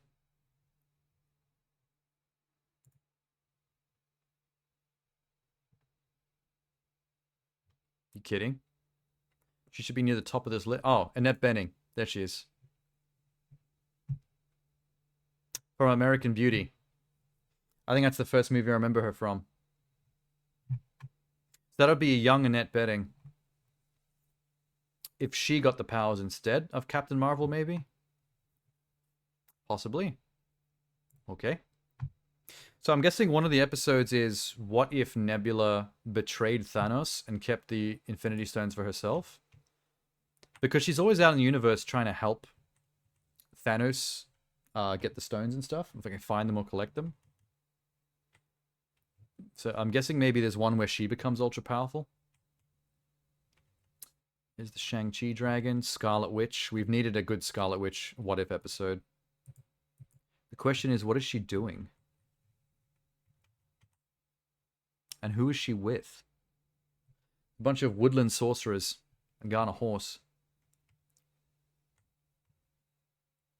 There's Lay Watcher.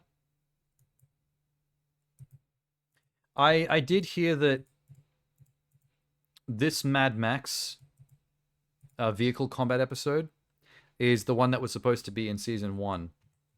This is where the Gamora character is on the team at the end. You know when they formed the Guardians of the Multiverse? The only character on that team that we didn't get an episode for was Gamora with the Infinity Stone destroying device. And this was supposed to be the episode that she comes from. Which is why you also see Tony Stark here. That Tony Stark.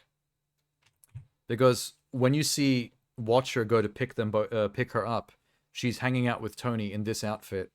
And he thinks that the Watcher wants him. But he wants Gamora instead. So they're putting this one in late. I think it's kind of silly they did that because we get no context for Gamora's character in those 2 final episodes, and I think that kind of sucks. It is the missing episode from season 1. Yeah, I wish they didn't do that. I think that's really messy. It would have been so cool to see this before we collected Gamora for those final 2 episodes. But maybe there was something they couldn't control, like the episode's too complicated and they couldn't finish it in time. Who dis? That might be grown-up Peter Quill. So they don't manage to stop him as a child because he comes back with the 80s hair.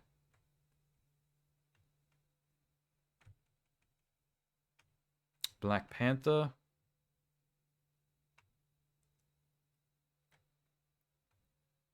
Looks like Ego. Oh, like stone, sandy clones of Ego himself in his human form. True. I'm guessing this is from the Shang-Chi episode because they're doing Tai Chi at each other.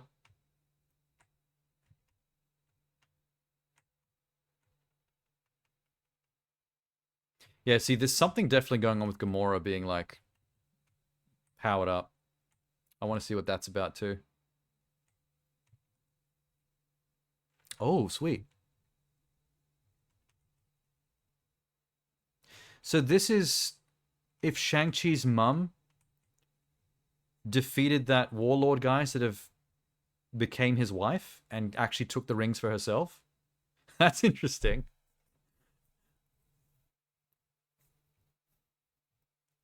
It's Hela?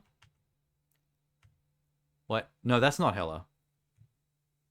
Wait.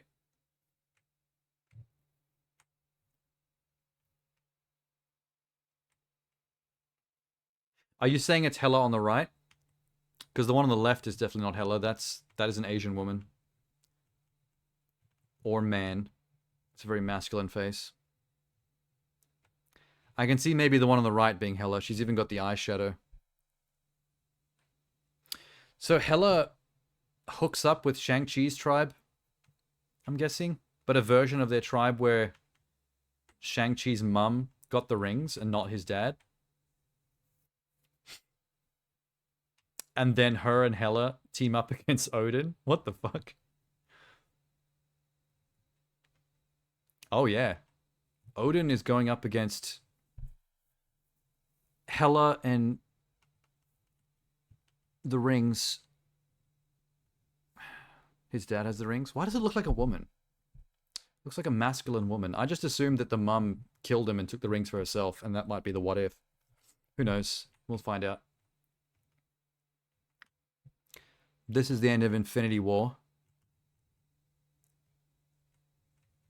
I'm wondering where this is going.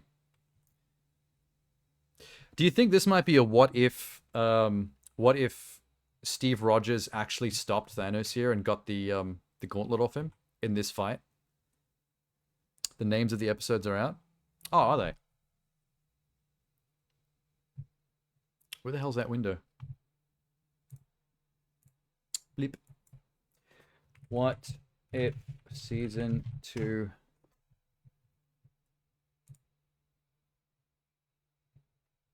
episode 1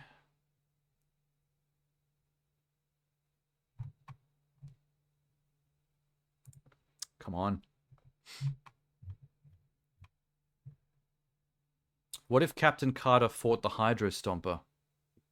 What? Continuing on from what if the Watcher broke his oath, Peggy, Captain Carter, believes the love of her life, Steve Rogers, is long dead until she discovers him alive as the villainous Hydra Stomper. Oh, he's a bad guy. I thought they were bringing him back in the post-credits for that. Like, so that she can live happily ever after. But he's going to be like Winter Soldier and shit. So are all the other episode names out or just this first one? I'm guessing the others are out somewhere because you seem to know more about the others. Hang on. Okay, Wikipedia doesn't have it. What if season 2 episodes... Oh, you put it in Discord? Hang on. Oh, cool.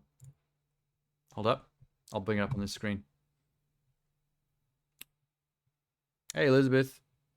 After 11 years of living in your apartment, the smoke alarm on the junction to your kitchen and bathroom decides it wants to go off on my shower steam.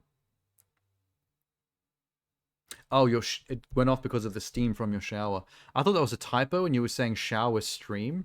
I'm like, you're doing a stream in the shower? Oh, is this a new version of the hot tub stream? I just spent 1 hour figuring out how to remove it and destroy it. Cut its cables, throw it in the trash. Isn't that illegal? Like I get regular house inspections, I think twice a year, biannually, from the fire department to make sure that the fire alarm is working and has functional batteries in it. Because it's illegal to not have functioning fire alarms in the building. Hey, Sham. Okay. Oh, look, a bum. Episode 1. What if Nebula joined the Nova Corps? Oh, so that's why she's being a badass. It's not as badass as I thought. I thought she was going to get the Infinity Stones. Episode 2. What if Peter Quill attacked Earth's mightiest heroes? So that's if he got powered up by Ego. If they delivered him to Ego. What if Happy Hogan saved Christmas? That's the Die Hard episode. Episode 4. What if Iron Man crashed into the Grandmaster? So that's the Mad Max episode.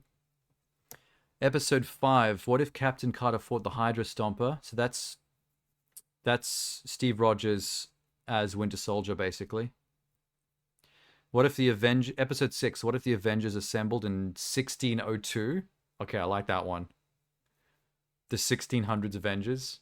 That's adorable. It's going to be all steampunk and shit. Episode 7. What if Hela found the 10 rings? So she's going to team up with Shang-Chi's folks and is probably going to betray them and get the rings for herself against Odin. Episode 8. What if Kahori reshaped the world? Who's Kahori? Episode 9, what if Strange Supreme intervened? So that's him back from Season 1, doing some shenanigans. He's going to do something fucked up. Or he's going to do something to save whatever Kahori does. Who the hell's Kahori?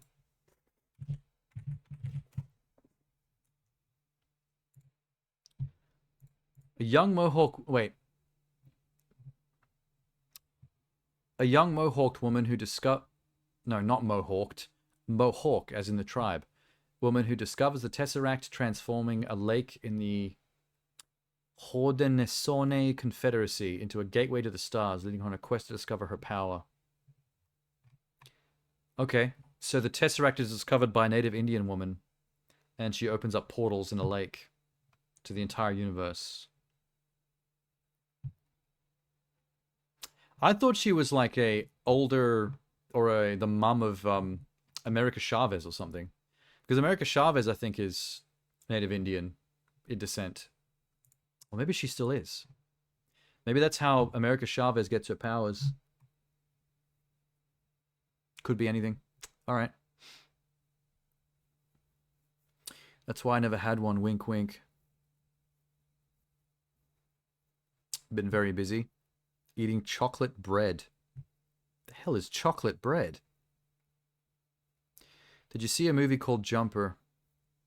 Yeah, that got panned hard. I remember that movie. I saw it in the theater.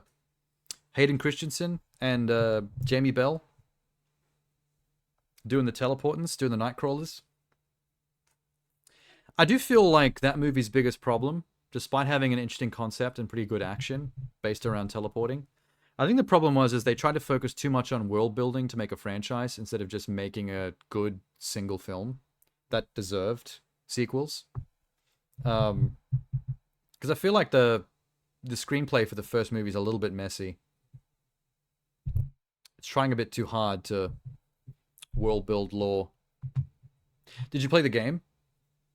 I played the Jumper video game on Xbox 360. You can finish it in about 2.5 hours-ish. 2.5 to 3 hours. It's a very, very short game.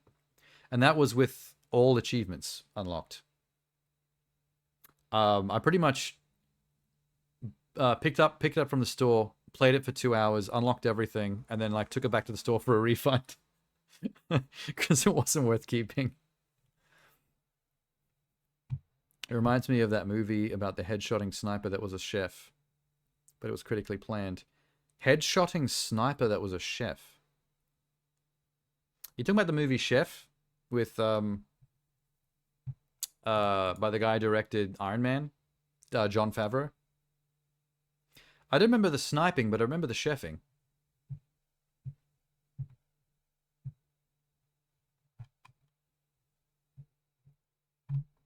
That was a good movie, actually. Just makes you hungry to watch it. I'm really curious about where this happens. Out of all those movies we just read about, where exactly in all those plots do we re-see the end of Infinity War and Steve Rogers fighting Thanos? That's odd. It was a pan joke? That was a bit of a stretch of a joke. I don't really get it.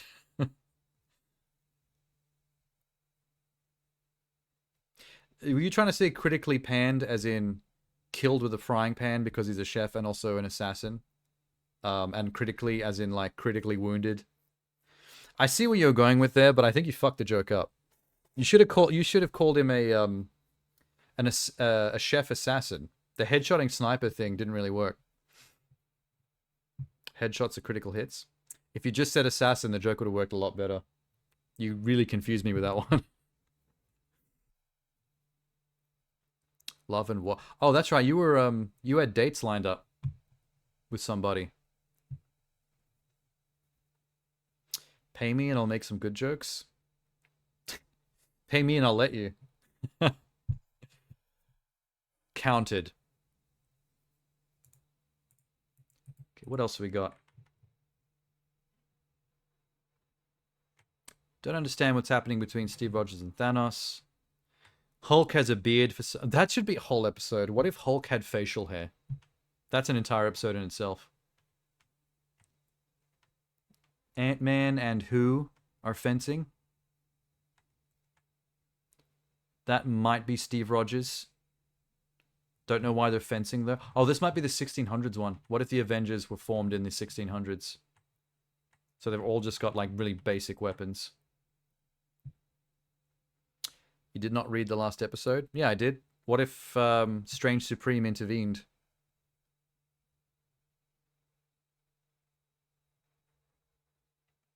Things are going well. I'm so in love. Awesome. Hopefully it stays that way.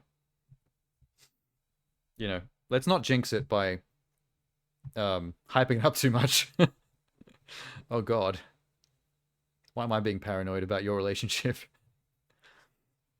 Hulk did have a beard at some point. How does Hulk even grow a beard? I feel like even when Banner has a beard, when he turns into Hulk, Hulk just doesn't for some reason. Might be thinking of another animated series where they fought Thanos.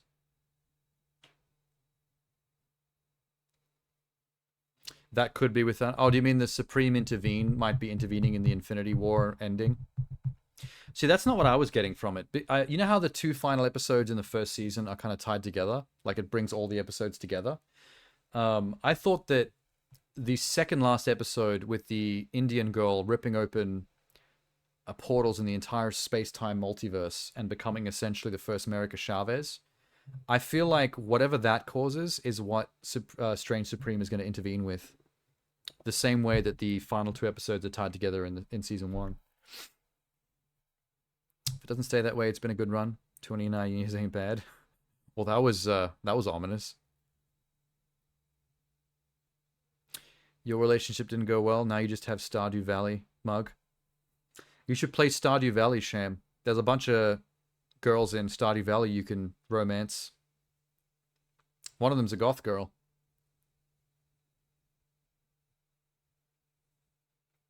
Way to relegate her to just Indian girl? Native Indian girl. Native Indian girl. If you just say Indian, that's a different part of the world entirely.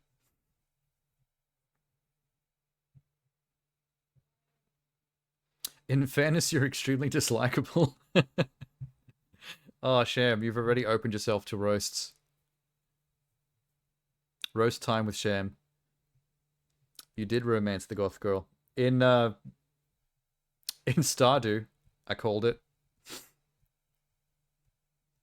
They teamed up in the last episode.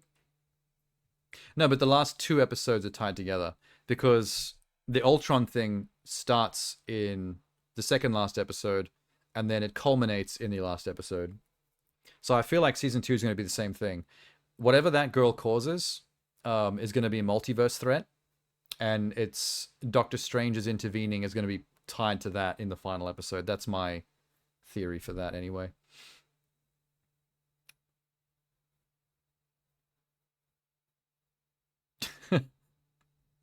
Jeannie was ready to back you up. She already had the Sham is super unlikable sentence copy pasted in her clipboard so she could post it as quick as possible. Romance is the toughest thing. We all struggle with it. Yeah. Just don't try too hard. I think that's the best advice I can give. Romance can get awkward if you're trying too hard to do the romance. Just like be natural with another person.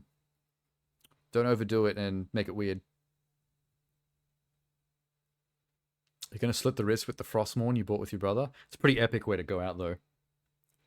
Frostmourne suicide is, like, top tier way out. Can you imagine being the cops on the scene that finds, like, a dude impaled on his own Frostmourne? You'd be like, hell yeah. You'd be Snapchatting that shit. And then probably get fired, because I think that's illegal for cops to do. Snapchatting a crime scene. That's what you're doing, but you're naturally intense. As long as it's mutual. If the other person's equally excited and intense, then, you know, sparks fly. That would make headlines. Oh yeah, it's definitely the kind of thing I'd post to my Instagram. He's resilient to my chaos. Chaos matching chaos. Good sign. There's what's her name from the Mad Max episode. Here's one where Rocket Raccoon is fucking kitted out to the nines with a Spartan laser. And has a red eye for some reason. I wonder what that's about.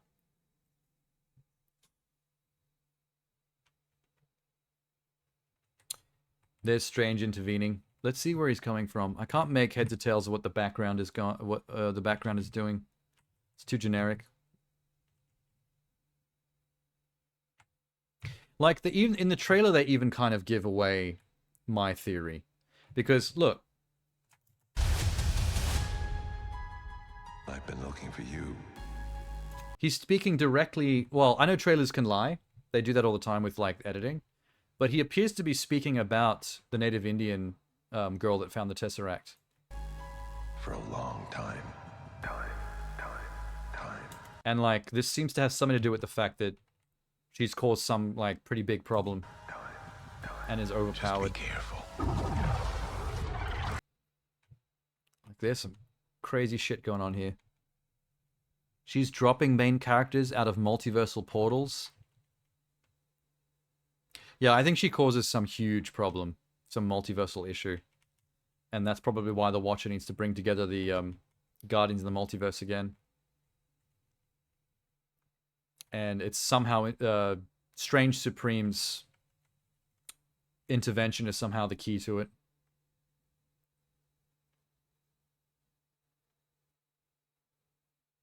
And Thanos is there. Yeah. What's going on here? Peggy is trying to pull someone out of a portal.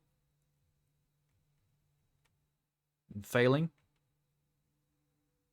It's actually so fun to dissect a what if trailer because they show so much cool stuff out of context that could be so many things. Gotta love it. The season will really be funny and goofy fun times. There'll be at least one episode that's funny, fun, goof times. The Die Hard episode where Happy is defending the Avengers HQ tower by himself, crawling through vents. All the cool stuff could be in one episode, like the first season.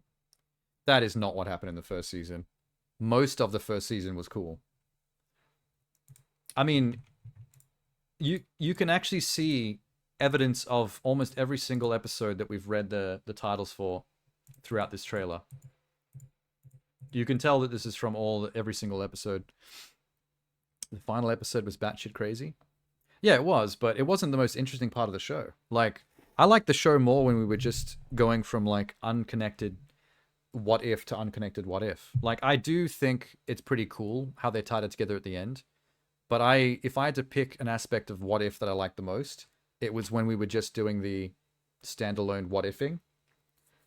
Like, I love that Doctor Strange episode, the Strange Supreme episode, where he just ends his entire reality because of his selfish need to keep what's-her-name alive. Like, that was dark. That was a bleak fucking ending to an ep. You love everything? I don't love everything. I hate the Snyderverse. Fuck the Snyderverse. I don't think I've ever disliked anything more in my life. Oh no, I have. Resident Evil movies by Paul W. Sanderson, the Mila Jovovich movies. I absolutely despise those films. I cannot stand them. They are an absolute travesty to my Resident Evil fandom. Can't stand it. Cannot stand it. Anyway, yeah. I want more out-of-the-box ideas from What If as well. There seems to be a few in there, but, like, for example, I love the idea of... What was that one episode? The one where the original Ant-Man was a serial killer. I love how basic that setup was, because essentially the what if of that episode was... what if Hope joined S.H.I.E.L.D.? That was essentially what the what if was there. Because the difference between that reality and the reality we know is that instead of him pushing his daughter away because of his pain over losing his wife, the original Wasp, what if instead of pushing her away, he was a better father and kept her close. And because of that, she took off after her father and wanted to actually like be a part of all the superheroing, and she joined S.H.I.E.L.D. and became a S.H.I.E.L.D. agent, like Hawkeye and Black Widow. But because she was a S.H.I.E.L.D. agent, she got herself in a situation where she got killed on a mission, which caused Ant-Man, the original Ant-Man, I keep forgetting his name, Hank Pym, to blame S.H.I.E.L.D. for the death of his daughter and his wife, which drove him over the deep end to become a superhero serial killer. That is an awesome domino effect. Like, I love that shit. For such a basic change to turn into such a elaborate, interesting what-if concept. You want more meta ones? Like, what if Martin Scorsese did a Marvel film? I mean, I'm pretty sure he would take the Disney money and run and invest and spend it all at a casino rather than make a superhero film. He is not a fan. But you can't really do too many meta ones on that level, because that's almost too meta to make a whole season out of. You could do one episode that's crazy, and the way you could do that is through She-Hulk. She-Hulk is meta enough that you could probably make a super meta episode with She-Hulk as like the central character.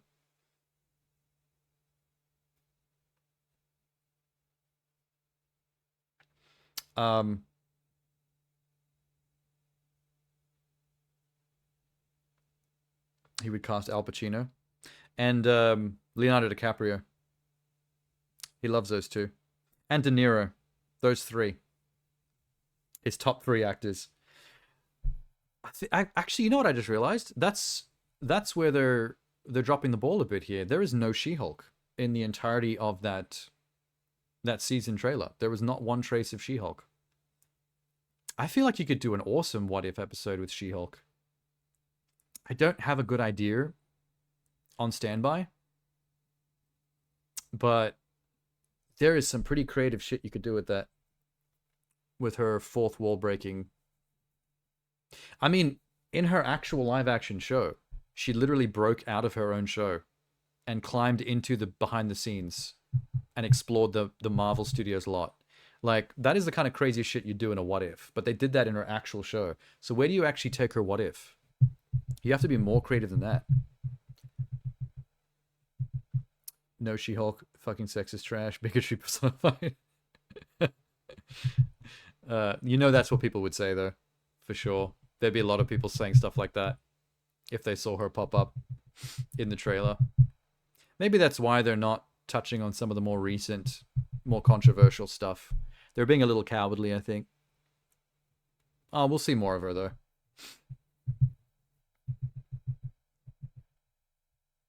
Oh, Elizabeth didn't leave, Jeannie. She just doesn't contribute too much to pop culture discussion because she doesn't know movies. She's mentioned that before on previous streams. She doesn't like know as much about movies and actors and stuff. There's already a green chick. They want diversity. Oh, like Gamora. Yeah, Gamora seems to be showing up a lot more in this season.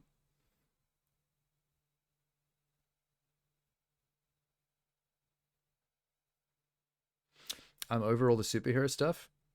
I've never gotten over all the superhero stuff. A lot of people talk about superhero fatigue, but with the exception of Snyderverse shit, I've never really felt that.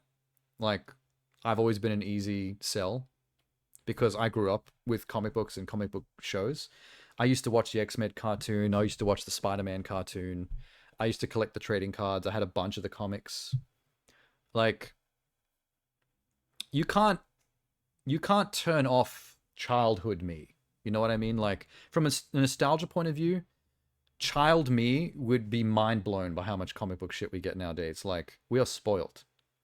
So I can't really be turned off the stuff because every day I like, every day I'm basically like thanking our lucky stars that we got to this point where we get the stuff we get now.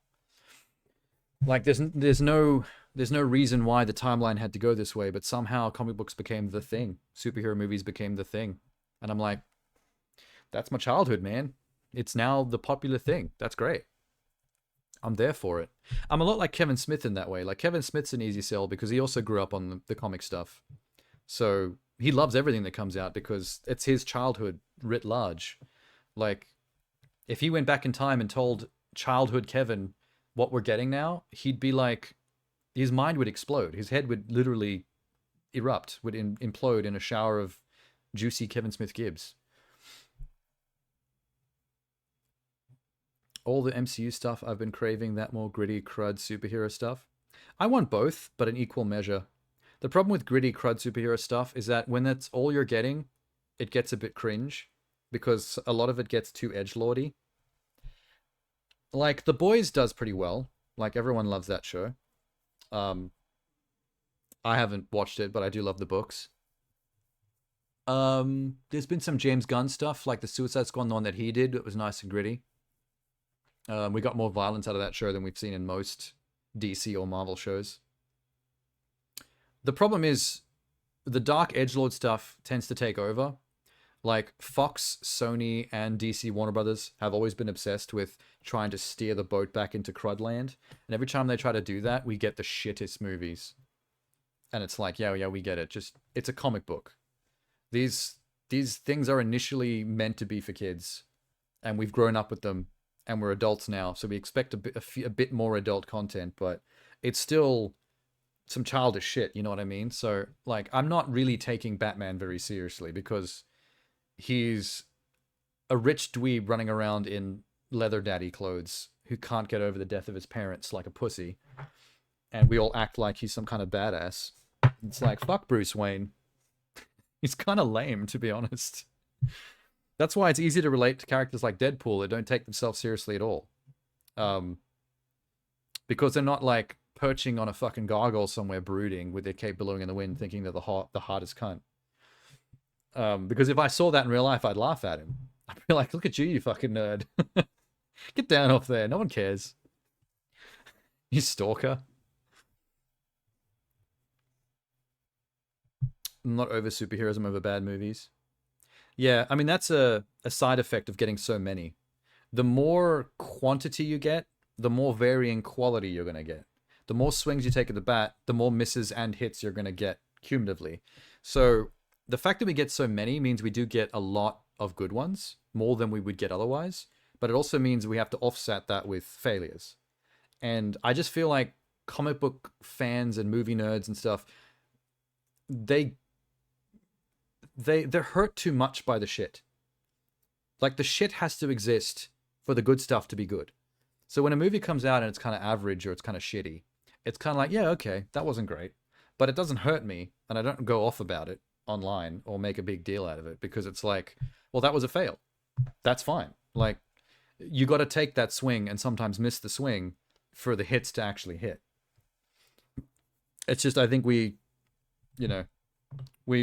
place too much importance on the failures where it's not a big deal. It ain't that deep. Batman feels cheap in a way that he doesn't have superpowers but unlimited money and knowledge of seemingly everything. Yeah, but it's like, it's all of that, but the fact that, like, all he is a dude that needed therapy. You know how many people in real life have gone through more than young Bruce Wayne did? There are plenty of people that have lost their parents at a young age that are now functional members of society and just get on with their fucking lives. Like, how fragile was this little bitch that he had to turn into, like, the weird leather daddy that creeps around breaking people's arms in alleyways in the middle of the night? Like, it's weird. Like, regular human beings are stronger than Bruce Wayne because they have dealt with more than what he dealt with, and they didn't turn into a freak. Batman is on creative mode 24/7. People eat that shit. Yeah, I mean, Batman's kind of a meme, though. People play up the, like, Batman is unbeatable, you know, prep time, smartest man in the world. Like, they play up Batman too much, like he's the greatest and stuff, where he's interesting. He's an interesting character study if you write him well. And I do enjoy, like, the movies and stuff, but I do get tired of the memeing. I'm just like, dude, Batman ain't that much. It's like, just calm down. Just give him therapy, dude. He'll be fine. He built Notre Dame in Minecraft Survival alone. It took 6 months. And then you let one people in multiplayer creative mode to see it, and they ruined the whole thing. Never again. So Spider-Man's more fun. He's a simple, fun superhero that people claim. Yeah, I mean, he's a regular kid. Like, the reason Peter Parker worked back in, like, the 50s, 60s, why he became so huge, was because while DC was doing all the he's a god from Krypton, or he's a billionaire, or, like, all these unrelatable things, like, that we're supposed to look up at and go, ooh, idol. Marvel was on that tip of, like, well, he's a regular kid from Queens that, like any of us, could have lucked into superpowers and has to deal with it. But that doesn't actually save him from his real world problems, like the fact that he's broke, the fact that he has girl problems. Like, the poor kid suffers on a regular basis trying to do the right thing. With great power comes great responsibility. There's so much relatability in that. And because he's also a regular kid, you get to have more fun and more grounded humor and stuff with him too. Like, that all works. And that's what has always worked with Marvel, with me, more than DC. Like, when I was younger, I liked Marvel stuff more than DC, because DC was more like jerking off over superpowered, like, godlike idols, which nerds love, granted. But Marvel was always about character and storytelling. It was more about relatable characters, people that actually exist in the real world, becoming involved or enwrapped in, like, fanciful plots, etc. You know, like Banner, for example. Like, Hulk, it might be superpowered, but that's a curse, not a superpower. Something bad happened to him, and now he's stuck with something that happens to him that is terrible for his life, and he doesn't want to happen. And that's tragic. So once again, relatable. A character that is dealing with something that is disastrously destructive to his life that he can't control. Like, being the Hulk may as well be an allegory of alcoholism. Like, Banner may as well be like a metaphor for an adult who has this dark cloud over them of alcoholism, where every once in a while they turn into a raging beast that destroys their own life. And they don't want it to be happening, but they can't fix it. You're over Minecraft generally? I think that was in 2019. So that was around the beginning of the epidemic. Start of COVID, just before. See, that Minecraft thing you did would have been a good thing to do during COVID, when you were locked inside, building shit in Minecraft. You're having an existential crisis. You're the only one who hasn't had sex. That's not true. Yeah, we had this conversation the other day while Sham was here.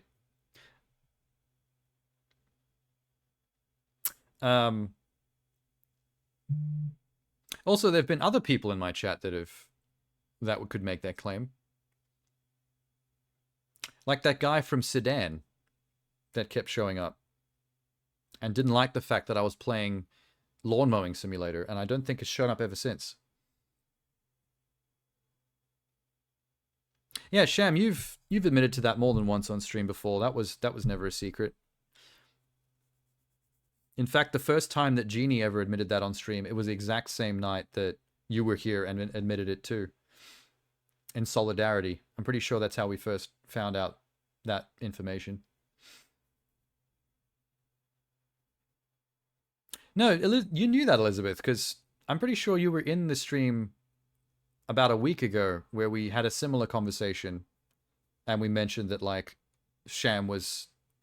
It had to do with Jeannie as well, and we mentioned that Sham was, like, another person that has admitted that. You might have just forgotten. Nothing wrong with waiting for the right person. I wish I had. I'm not exactly sure if that would be Sham's excuse. I don't know if Sham's waiting for the right person. Right person. Sham's list of right person ... points has vagina. I'm also an amnesia. Yeah, that's right. We keep going back to the amnesia thing. I keep forgetting about that. That is literally the context that we met you under. Amnesia. This is the only socializing I get. Yeah, that's fair. I mean, one of the reasons why I haven't done anything of the sort for a very long time is because I only alternate between doing this and working. So, it's definitely a good excuse. You ain't gonna be meeting nobody if you're terminally online. I mean, okay, that's not fair. Minx has admitted in a previous stream that she met her current husband through an online circumstance. You're still hurting, I see it. I mean, we're all still hurting. Deep down. Anyone that's ever had someone leave them. I mean, those are basically things that stay with you. And that's cumulative, though, because it's not the first time. Like, I've never broken up with a girlfriend myself. Like, I've never been the one to end it. I've had a couple of girlfriends throughout my life, but it's always been someone else's choice that I've had to weather.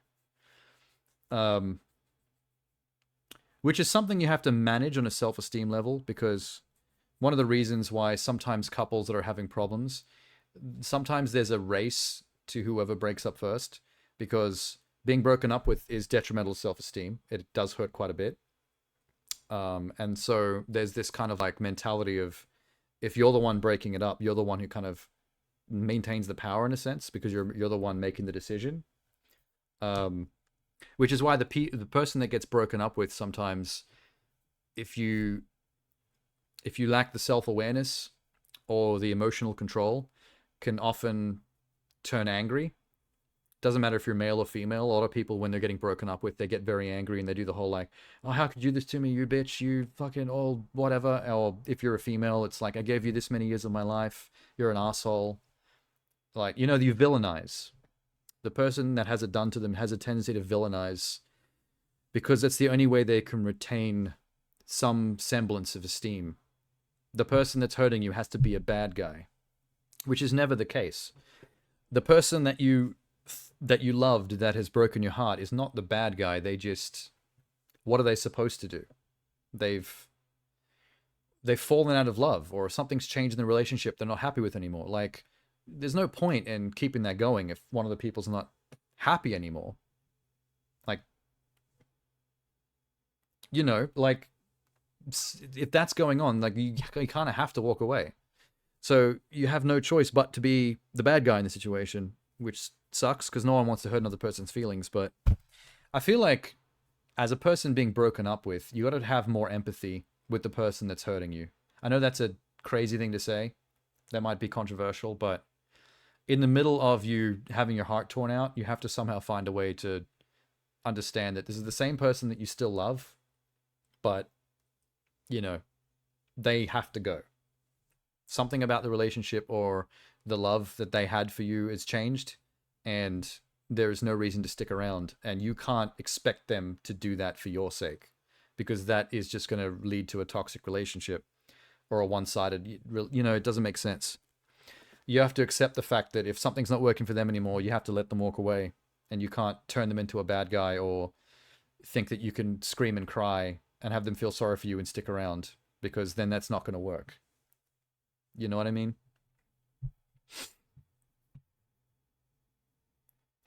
But it's still a there's a bit of mental acrobatics involved, because you still get left, in a pit where you feel bad about yourself, and you don't have the catharsis of villainizing the person to make yourself still feel normal and worthy of love. You got to still somehow find that for yourself, which easier said than done. Just don't take the cheap and easy way out and turn your ex into the bad guy, because that's cheap to me. I don't not love any of the people that I've ever been with. Like, that never went away. I still wish the best for them. I don't shit talk them behind their backs just because they walked out. If they popped up again and were like, I need help with something, I'll help out. Make myself useful.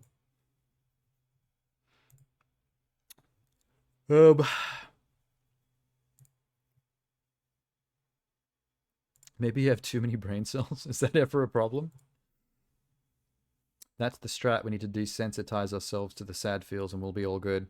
I mean, that's a temporary band-aid, but that's going to catch up with you eventually. There's still going to be a point where you're going to have to like lay down in the fetal position in the shower and cry for 2 hours. It's coming, Sham. I would love to offer a counterpoint. Elizabeth loves trolling you. I'm not talking about angrily responding, but I've had many situations where I've reflected on my own actions and it leads into a bit of a downward spiral. Recently, responding to a circumstance with anger was the only thing that helped me move on and wallow in despair and self-loathing. Especially if you've had a falling out with a friend or relationship. I mean, no, I'm saying that that's exactly what happens. It's exactly what people do from a mental, like an emotional standpoint to save themselves from their own crippling despair. But it's just not the way I see it. I would rather not save myself from crippling despair if it means that I have to turn on somebody else. There's no easy other solution to it, though. But I was not offering one anyway, so... If you had a falling out with a friend or relationship where you don't know why it didn't work out, so it can lead you to becoming paranoid of your own actions. Especially if there's nothing you did wrong. So going, fuck that person and moving on is just a necessary mental way to enable yourself. I wouldn't say necessary, but it is the easy way out. And that's what most people do. Feel free to walk away and not have to speak to them again or, move on. But I've just never had the impulse to say fuck that person, because to me, I'm already too self-aware of the fact that that's just a cheap and easy way for me to be a dick in order to make myself feel better. I don't want to say fuck that person. You know what I mean? I'd rather have empathy and, be happy for them that they're going to do their thing, but it doesn't save you. There is no solution on my side of the situation, but whatever, weather it. Feel that pain, Sham. Become the Dark Knight. Let it be your origin story. Do you know how many averagely intelligent people get dumped? Suffered it a lot. Most people are stupid and prefer people of their own caliber. Well, yeah, I mean, I know what you mean. Like, when you first start, the honeymoon period of being with a person is very much a judging a book by its cover. We only know what a person looks like, whether we're attracted to that, or whether the initial interaction was not negative. Everything from then on is discovery. It's unwrapping the mystery. And with the unwrapping of the mystery comes many more positives and many unforeseen negatives. And a lot of relationships in the long term are about accepting those negatives because the positives are worth it. There will always be as many positives as negatives and vice versa. No person will stay that tall, dark, mysterious, exciting person the entire time you know them. They will eventually become just regular old default that guy or that girl. Like, you will eventually know everything about them and there'll be no mystery or excitement. And you just have to be able to maintain the relationship past that point. And that also comes with stuff like intelligence or wisdom, which are two different things. Like, at a certain point in a relationship, you might have talked to someone enough to realize what it really is that that person's morals, ethics, or outlook on life is, especially in terms of their outlook on other people. You know, when it comes to things like bigotries, if there are things in a person that are driven by forms of bigotry, like, you only discover that further into a relationship. And then certain things can be bigger red flags than others.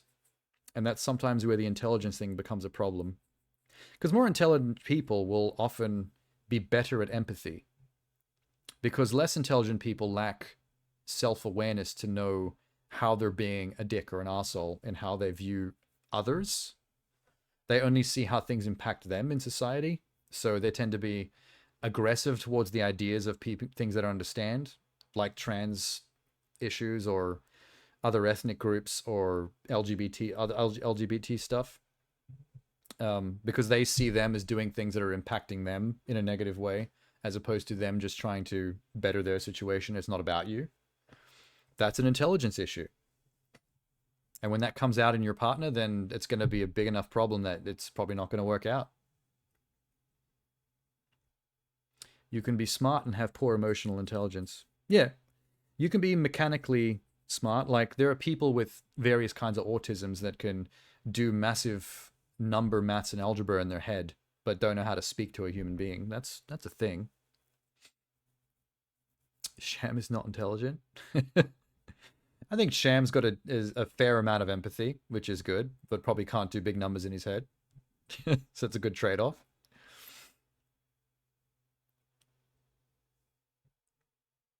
People think all that stuff is annoying when people are constantly berating you for it. Yeah, but if you're being berated for it, that means you're being an arsehole in regards to that stuff. Which means you might deserve it. Like, if you're someone who finds stuff that don't have anything to do with you annoying, to the part where you're immediately dismissive of it and always speaking out against it, then you're going to get rightfully berated for it. Because it ain't all that deep. Like, there are too many people, especially in the, like, if you're, for example, a straight white male with no problems, well, no grander political problems, you're just sort of chilling and going about your life. There's no reason why you have to fight against every movement out there that you think is encroaching on your, you know, your white superiority or whatever. Like, what is that? What are you doing when you're doing that? You're creating problems that aren't problems. You're creating boogeymans for your people because your people have no boogeymans. And I can say that because I'm a straight white male. So what boogeymans do I have? Sometimes I run out of Lotus Biscoff and I have to go to the shop and get more. That is my great political issue. None of us care about each other. We're all selfish humans. I mean, to a degree, that is pretty correct. Most human beings see life from their own point of view. The problem is there's too many human beings that only see life that way and never take a moment to actually think about things outside of their own circumstance. It's a bit too common.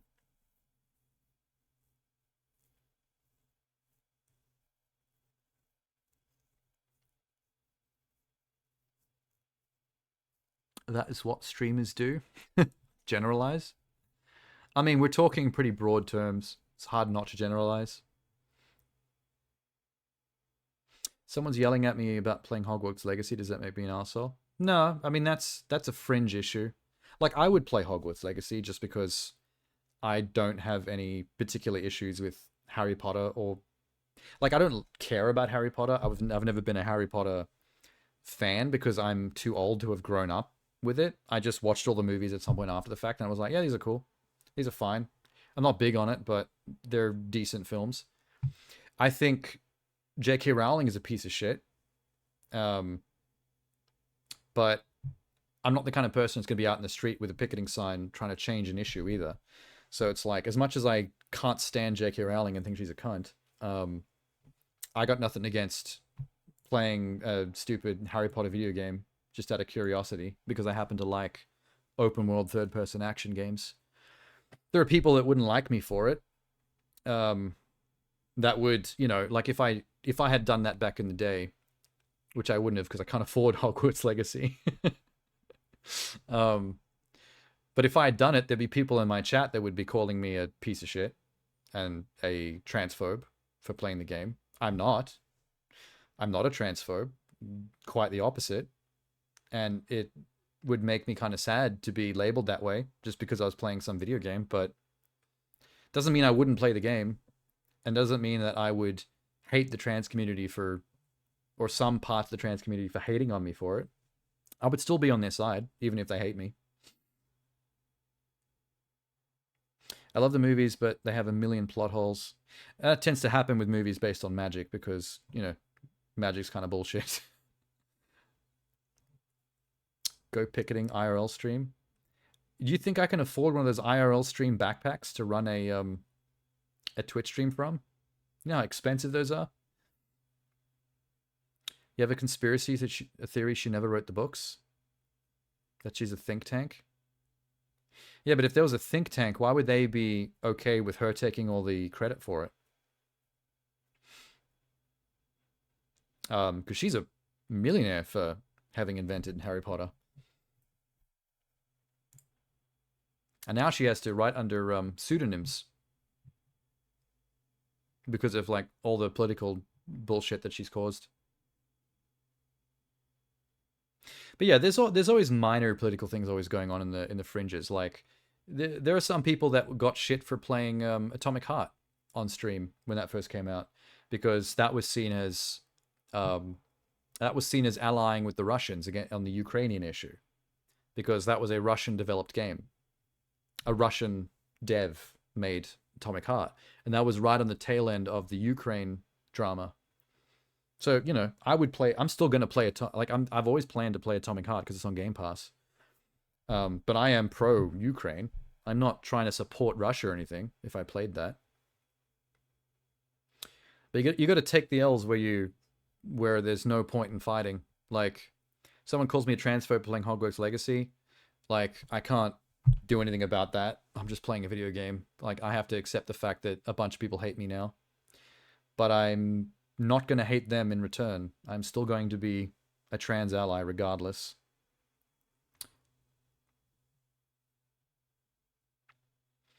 Politics is annoying. It can be. That's the nature of politics. Politics will always politic.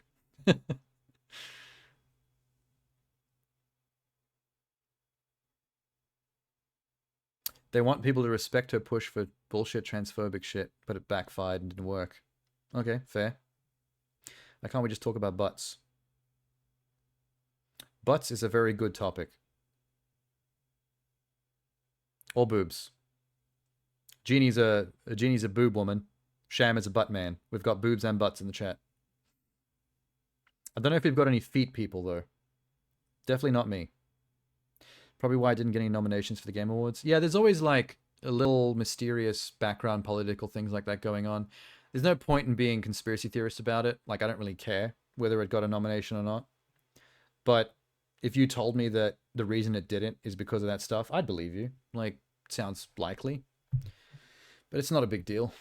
It's just Atomic Hearts. Not the be-all and end-all. Tit's better. Okay, so Elizabeth is a tit.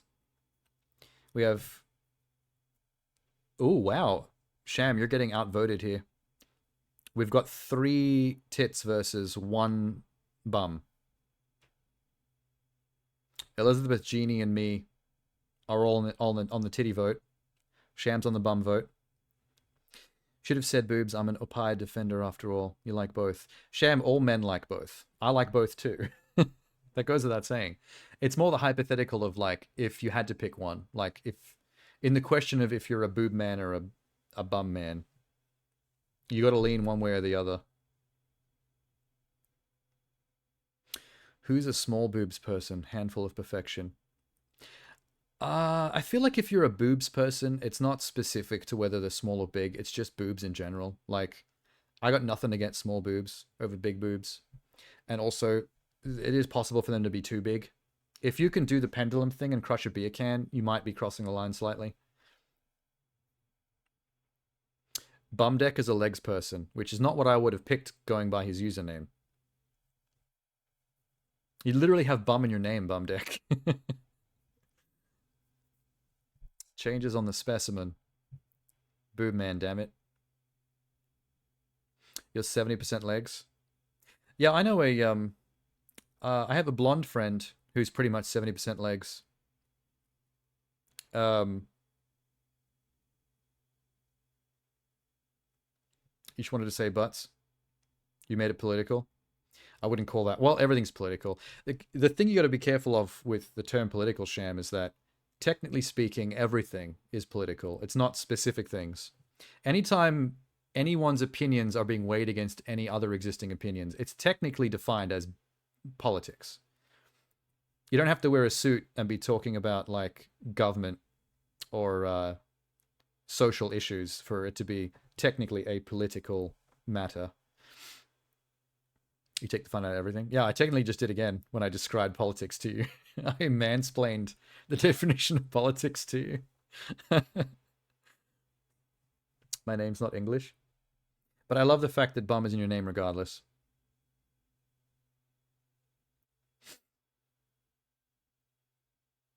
The king of sexiness is dicks. I know many women that would disagree with you on that one. The thing is, dicks are functional if you're a straight female. Like, you generally want them. But even in women that I know that, you know, are straight and want to hook up with dudes, they're admittedly, like, have said to me that, like, dicks are kind of ugly and not that interesting, just generally speaking. Which is why it's crazy that men think that's all they want and send dick pics, like, on social media all the time. The unsolicited dick pic thing is such a wild movement, considering how many women, like, just don't like just seeing them because they're kind of, like, grody. They're insane. I mean, I've looked at mine when it was at full size and been like, you know what? If I was a chick, I wouldn't be that impressed on a glamour level. Like, this isn't a body part you look at and go, you know, oh, that's pretty sweet looking. It's this thing that protrudes out. That's a little bit hairy and a little bit veiny. Some people have, like, a little elbow in it. They've got, like, the curve. I don't know what the deal with that is. If it'll be lectured, I call it your dad. What did he lecture you on? You got a girlfriend yet, Sham? Come on, boy. I want grandkids. You think they're hot as fuck? There's some exceptions, of course, most of the time. Hey, I've seen some attractive ones in some pretty, like, classy photography, but for the most part, when you see them, it's kind of like, I know I'm not supposed to be into it anyway, because, you know, straight dude, but I can look at them from a neutral point of view, and a lot of them just kind of look meh. It's what your dad did today. Oh my god, I called it. He wants the grandkids. They make me insecure. Like, how am I meant to compete with this? A penis? I don't think you're meant to compete with it. I mean, you're meant to collab with it. I think that's... when you're on your side of the fence, that's a collab. You're meant to come together. Right now. Over me. Father, I've been trying, but Tinder kind of fucking sucks. That it does. I've always hated Tinder.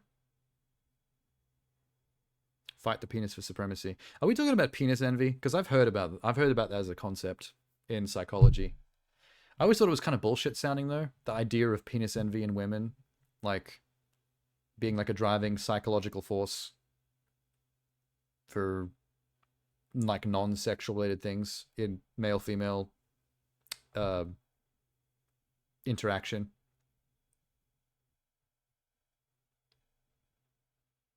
I can't hold a flame to them. Oh, I did actually see a really good one the other day. That was literally like 4 or 5 days ago. It was like some classy erotic photography. It was like black and white. And it was a penetration photo. Still classy, black and white erotic photography, but you know, pornographic regardless. And I was like, you know, this is actually really slick. I am having a penis. I can't show you. I know actually where to find it right now, but I can't show it to you on stream.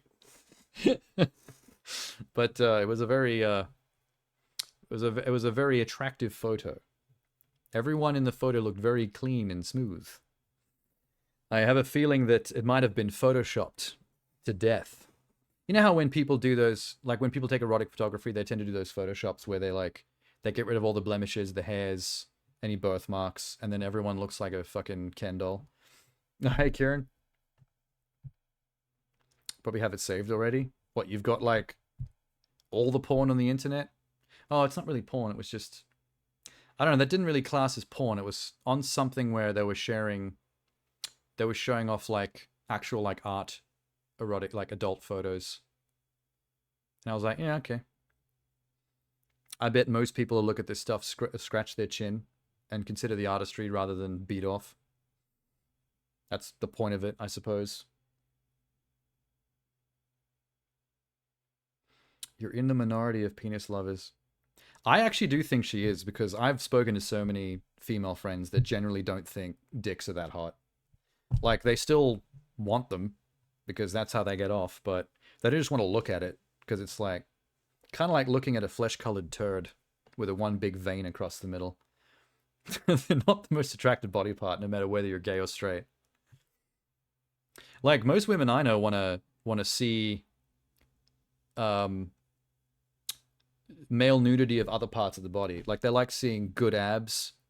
They like seeing decent arms. Not like big Arnie arms, but like, you know, in the middle. This went weird real quick. Oh, it's been weird for a while, Kieran. I'm talking about ballet and Olympic swimmer physique. Like, when you're a dude that has like that physique that swimmers and ballet dancers have, male ballet dancers, where you're like, you're muscular, but you're lean. So the arms look strong, but they're not those big bulbous fucking weightlifter tumor looking muscle arms. Which, you know, I know plenty of women that are like, that's too much. That's ridiculous looking. You want that Calvin Klein poster body. That's what you need. Bit of ab. Little bit of pec. Not titties, but like defined pecs. I just picture Sean talking to his female friends in a gay bar going, do you like peens? Make it even worse. Just like whip it out. Do you like this? What do you think of this? Give me your critique. Quickly, it's shrinking as we speak. It's very cold in this bar. Sean's the expert on what women want. No, I'm relating what women have told me.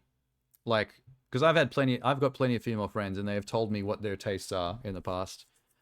And more of them would prefer to see like a sexy shirtless shot of a guy with decent abs, and they prefer to see a dick.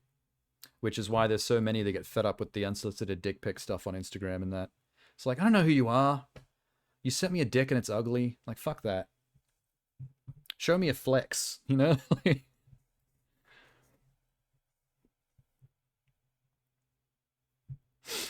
Anyway.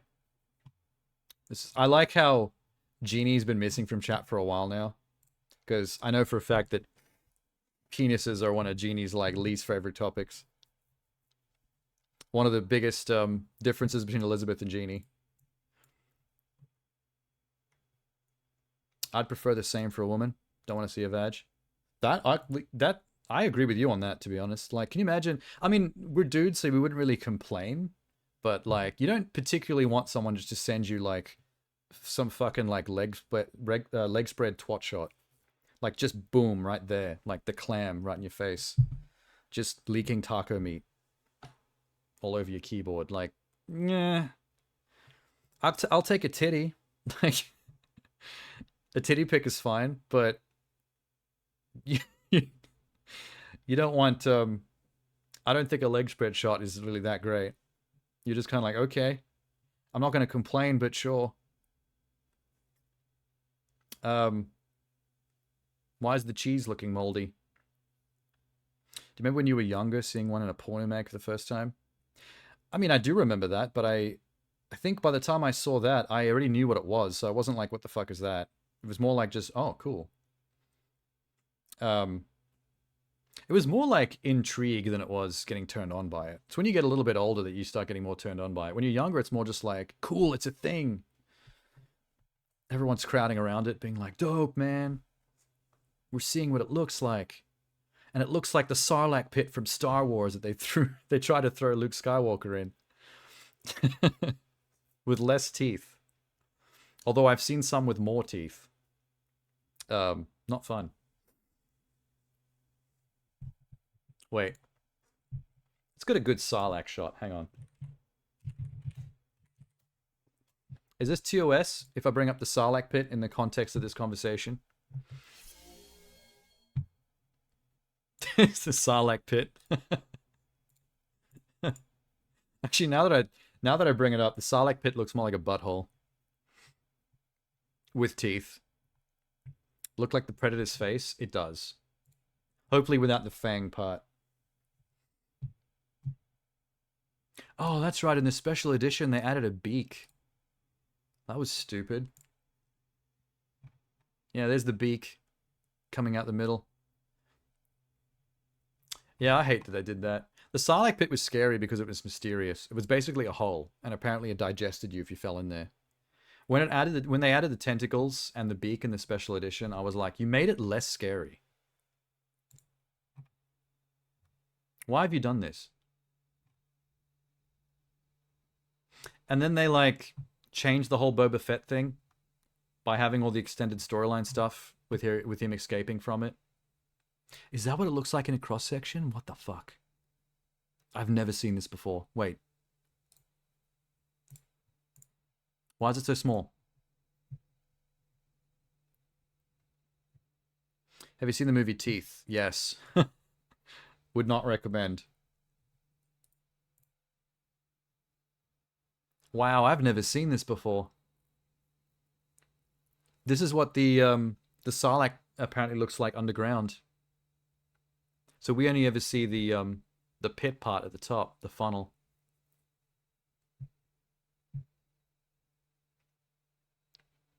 The pistachio monster. I quite like Teeth, as fucked up as it was. It's not a bad movie. I'm just saying, like, if you're scared of vaginas, I would not recommend it. So this down, I don't know if you can see this very well, but this little bulbous tumor part down here on the body is the male Sarlacc. It attaches to the giant female Sarlacc for life. Like a little parasite suctioned onto it. That's grody, man. The scene with the doctor is still so funny. The tumor's kind of bulby. That's the male. That's what male Sarlaccs look like. That actually is pretty common in nature, though. A lot of females are massive and males are like tiny. I think because the male's only job is to deliver genetic information. So they show up, they attach, they die. Female goes on to spawn babies alone and then eat half the babies. Visual representation of Short King and Tall Queen. Nature is all about Short King, Tall Queen. That is nature's whole bit. Actually, I know another bit that nature does. It's not just Short King, Tall Queen. Fabulous King, Dull Queen is another nature thing. To look at the peacock, for example. The female peacock is the most boring, brown, like, dull piece of shit bird you've ever seen in your life. But the male peacock is like the brilliant tail, chromatic, blue, green, all the colors, all that shit. Because a lot of nature is about males attracting females with like fancy plumage. Sean thinks brown is boring. It's the color of shit. So, of course it's boring. This is why Sean streams are dope, from tits to dicks to pistachio tumors. Although sometimes it gets... Sometimes I mow lawns. Flashback to lawn mowing simulator. There's some people on chat we haven't seen since. As a brown man, I'm offended. You're not a brown man, Sham. What are you talking about?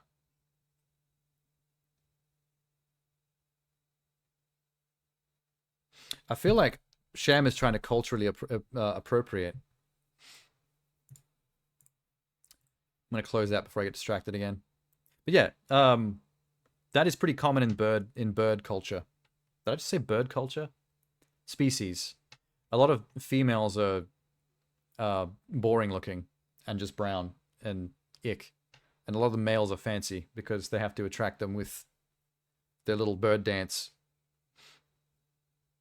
Have you not seen a picture of me? I'm pretty sure I have. But now I can't remember what the context was. Wait, what would the context have been? Because I feel like I have, but I can't remember when and how. Why do you think my name is Shamraz? That's definitely not a white name. You have a lot of names, Sham. Your name is Birdman Sham, but you're not a bird either. Oh, what was your other name?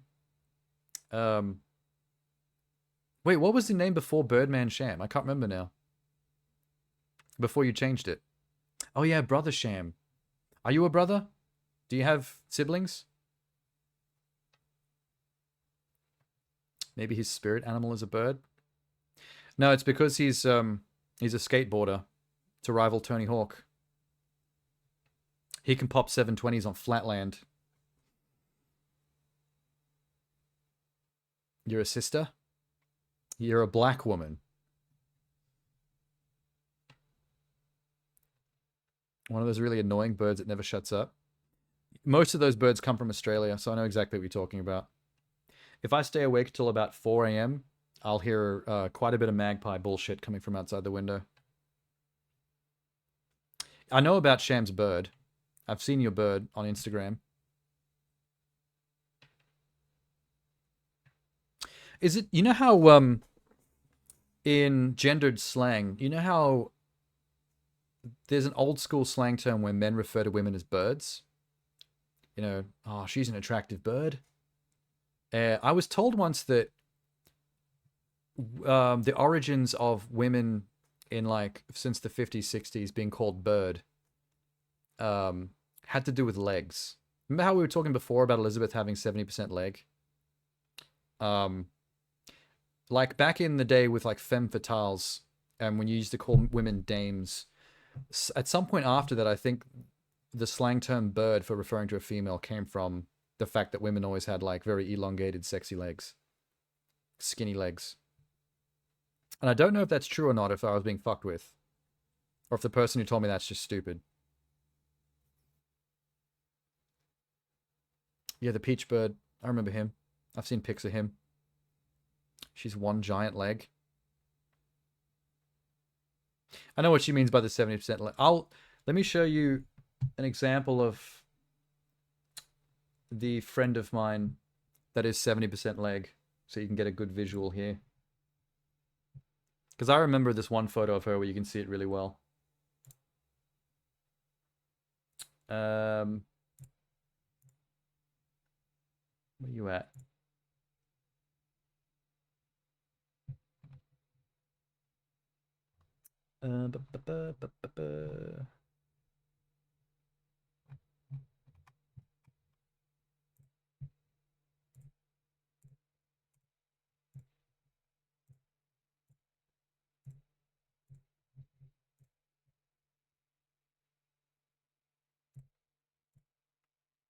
Ah, here we go.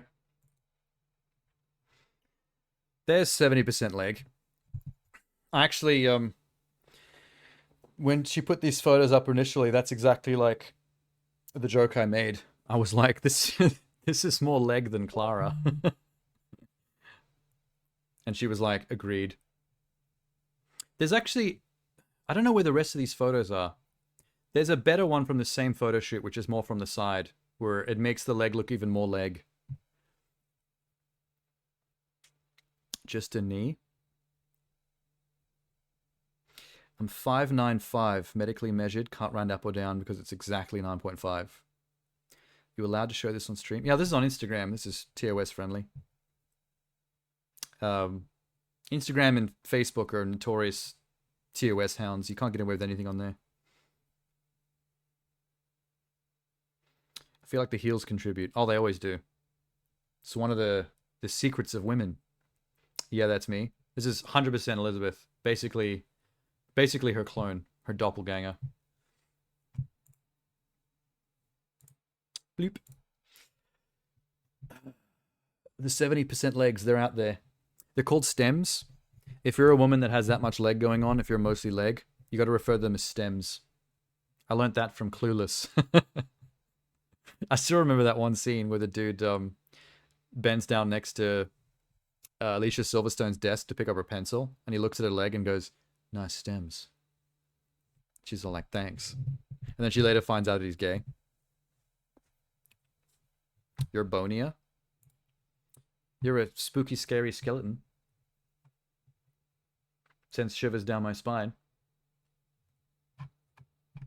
Oh. Thank you, YouTube recommended. The trailer for Inside Out 2 exists. It's actually out. I would like to see this because I want to know what the other emotions are going to be. That is my main point of intrigue right now with this movie. Why is it so widescreen? Jesus Christ, that's widescreen.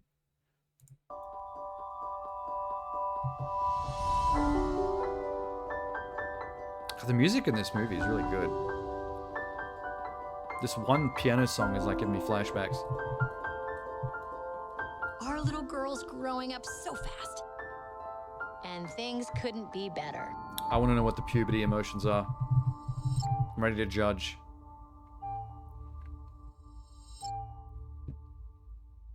What is that? Puberty time. That's the puberty button. They got Ozzy Osbourne on the soundtrack. Okay, let's clear it all out. It's demo day! This is what goes on inside our heads.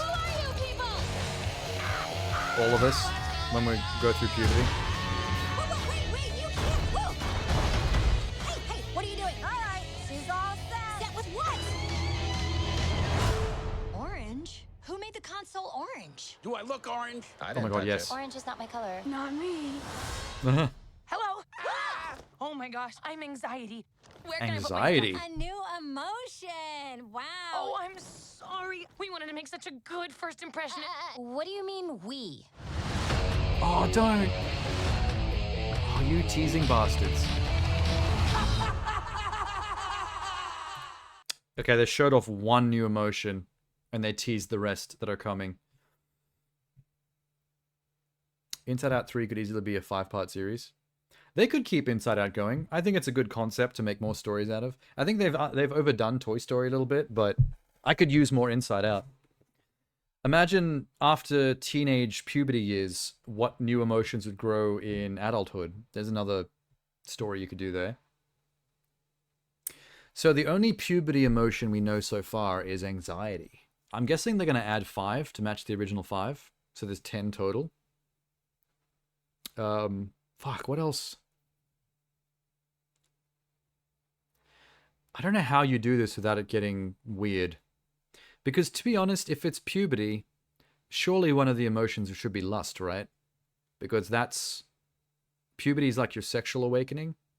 So technically one of those emotions has to cover that. I don't know if you'd call it lust.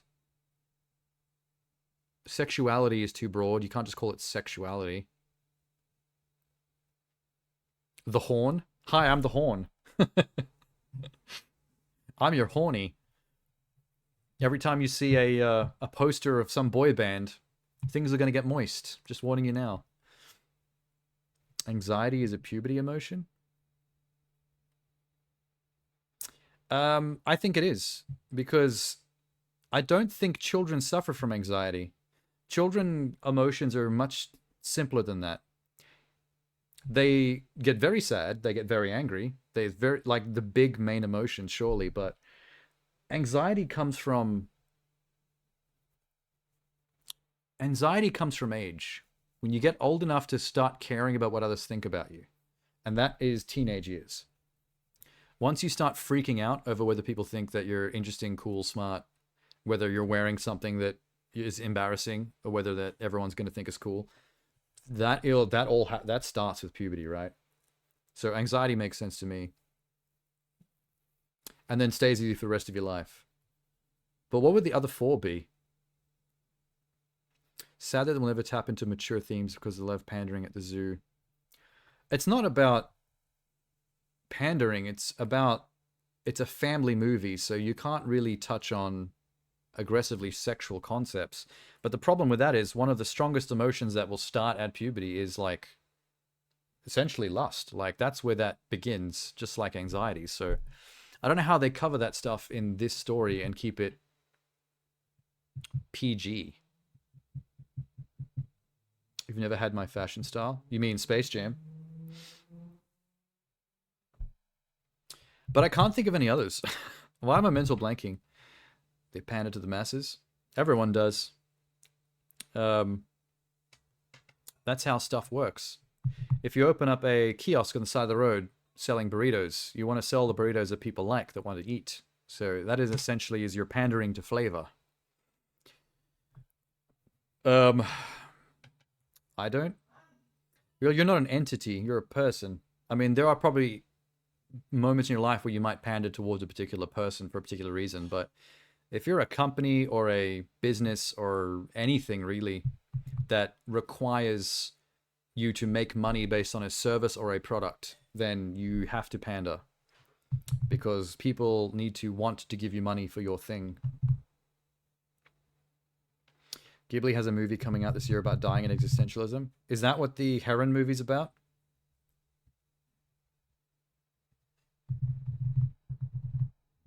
It's leading to their downfall? No, it's not. There is no downfall to Disney. There is such a thing as being too big to fail. Disney's fine. They're not going anywhere. The internet would like you to believe that insert name here of thing is going through a downfall or is failing or it's the end, but it's bullshit. It's the same usual internet shit. Everyone likes to make a mountain out of a molehill. I mean, there's people on YouTube and Twitter that make their bread and butter out of basically being media alarmist about every single thing. But it's all bullshit. It's all just heightened nonsense, and then when the thing actually happens a year or two later, it's perfectly fine.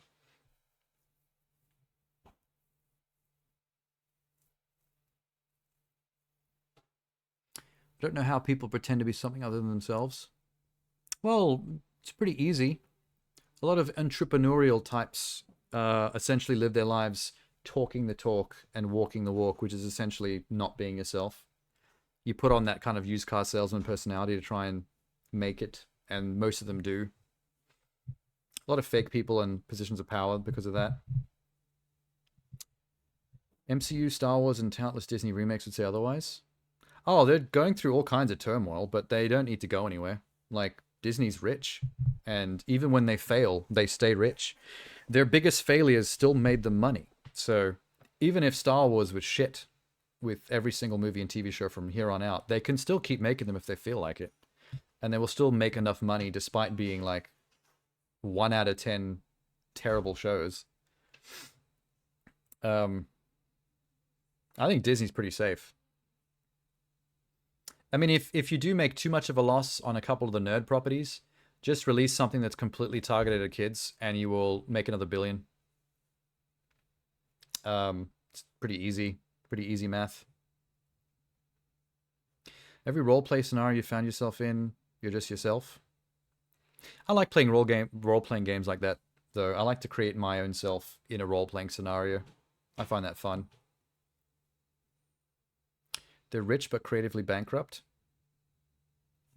Well, Disney itself is a corporation. The corporation itself was never creative. It's the people it enlists to create under their banner. And in that sense, the individuals that are driving creative projects. They fail and succeed in equal measure alternatively. Like, you'll bring someone on that you think is good because they made an indie film to make a Star Wars, and then it turns out to be a boring, pointless, non-event Star Wars film. It's like, that was a good creator that just happened to not find a handle on a Star Wars property to make it an interesting project. And so that was a failure. But it's still creative people trying to be creative and failing and succeeding in equal measure. Some things don't work out, some things do. You keep changing the creatives, keep trying new things. Things will still always be failing. Things will succeed on the margins. I just think we don't make too much of a mountain out of it. Like, you know, big companies like that will just keep taking their swings. And the ones that make money will keep them rich. The ones that don't, well, try again or push it aside. Doesn't matter. Rather be alone, that's the truth of it. Well, that's, if you're happy with that, then that's more power to you.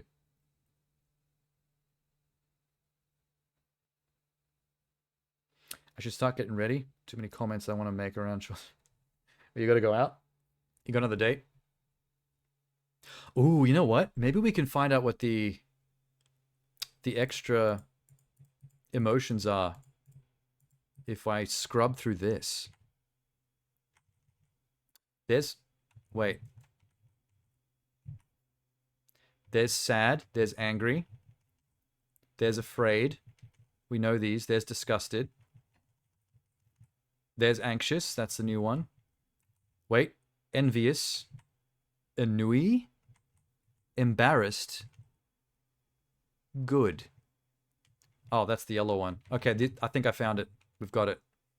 So the new emotions are anxiety, envy,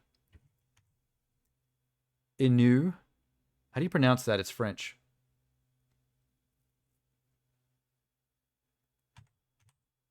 Embarrassed. 1, 2, 3. That's only 4, not 5. We might be missing one. What is that? I think ennui is like a sense of boredom or disinterest, which is also very teenage. Yeah, boredom. Elizabeth just said it. Ennui. Ennui. I was saying ennui. God, I'm embarrassed now. It's ennui. A feeling of listlessness and dissatisfaction arising from a lack of occupation or excitement. So that's relatable. That's super relatable. I like how that's said. Listen to this. Ennui. Ooh, that's sexy. Ennui. Ennui. Ennui? Ennui. Ennui. Ennui. I love it. I was trying to type it phonetically, but I'm not fast. That's all right. We've got it. Ennui. It's ennui. Mario is ennui. Oh, ennui. Ennui. I almost didn't get the joke, and then I realized. Ennui. I'm actually addicted to listening to this woman say this. Ennui. What an awesome voice. Ennui. She has a hot accent. Ennui. Ennui. Ennui. Omelette du fromage. Ennui. Yes.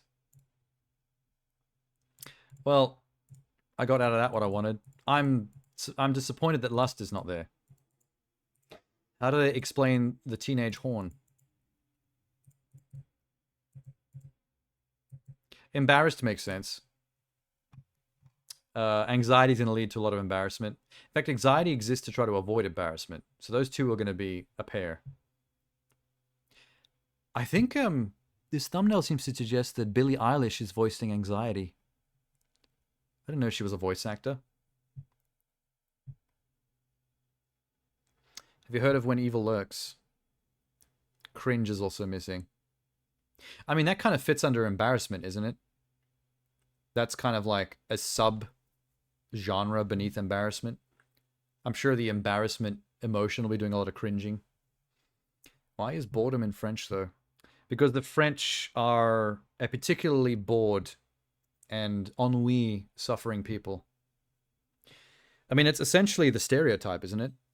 Depressed, arty French people in a beret and dark polo shirt with a glass of wine and a cigarette, basically hating their own life. All of their art is like depression art.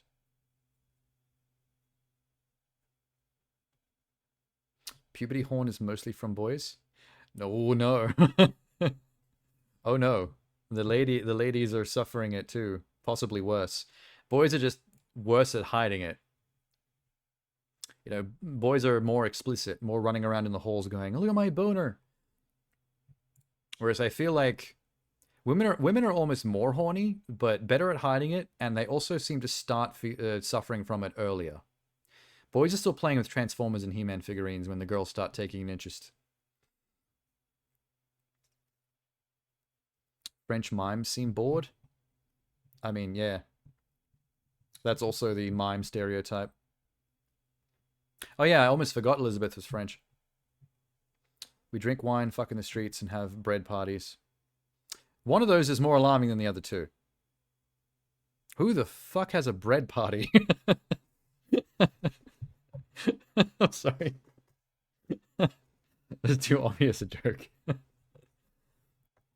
The female ambassador will now tell us how girls are horny during puberty. Go ahead, Sean. No, for real though. That's common knowledge. Women go through puberty first. Like, they start getting horny and thinking about boys before boys start thinking about girls, which is why there's an imbalance when you're a young preteen, because the boys still think girls are ick and still just want to play with toys and pull girls' hair. And unfortunately for the girls, they start being attracted to boys when boys are still shitty children. Which is probably how they get trained to like older men from a young age. Don't come to France thinking you'll find any of that now. Bread parties. What, is bread finally out? We mature faster. Yeah, I mean, that's not even an opinion. That is like literally something you learn in sex ed. Girls reach puberty first. Boys bring up the rear, so to speak. Etc. Also, have you ever been around groups of sexually active female friends where they talk about sex with you in the vicinity like you're one of the girls? It's way more fucked up than how boys talk about sex. And way more explicit and way more TMI.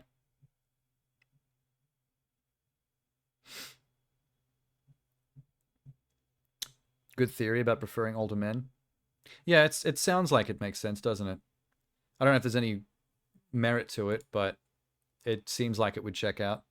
Because, I mean, the second a girl starts hitting puberty at, like, maybe, let's say 11 or 12, and the boys are still children, being really annoying and obnoxious, and just wanting to play with toys and stuff, I mean, what chance do you have but to start being attracted to older teens?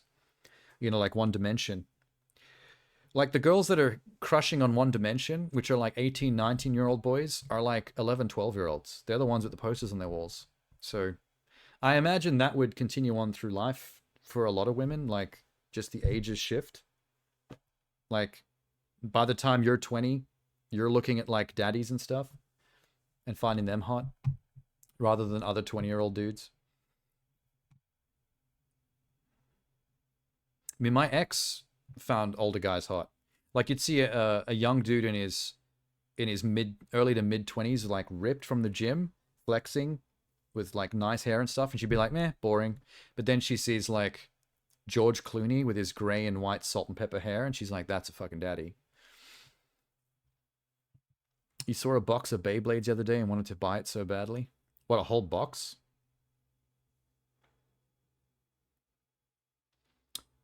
You prefer older, but still ideally would find someone my age like me. Yeah, fair. Okay. What is this? Imaginary. I think this is a horror movie about a teddy bear. Lionsgate Films. Ooh. What have we got here?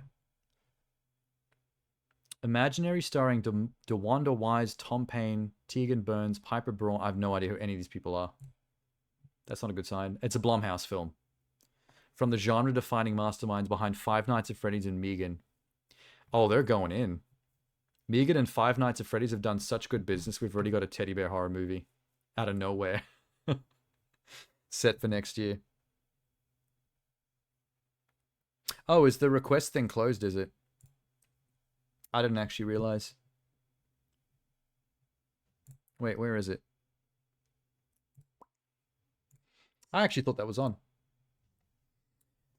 Alright, in the meantime. Teddy bear horror. Every culture has a name for it. We call them imaginary friends. Oh my god. What was that? How does it feel being back? Good. I had such good memories This here. is gonna be a great trailer. Maybe my happy place can be our happy Probably a place. shit movie, but it's gonna be a great trailer. Alone down here. It was just my imagination. I'm playing a new game with Chauncey. The scavenger hunt list. That's fun. Chauncey says you're not allowed to play with us. Chauncey's a cute name for a bear. Because you left him. I need something happy. Something happy. Ugh. I thought bugs freaked you out. Uh-oh, If I can bully. finish my list, Chauncey will take me on a trip to the place he's from.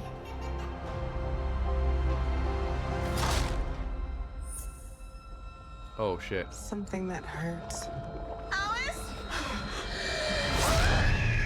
I saw that coming. Oh, my palm is tingling. I felt that. You've been spending time Why, with a new child? friend. He asked you to do something that hurt you. That was part of the game. Does That that teddy seem bear's a like dick. a game a good friend would want to play? Maybe we shouldn't play together anymore, Chauncey. The lashes in that picture. No.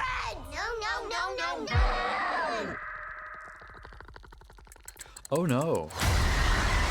Alice? Chauncey's a little fucker. Alice?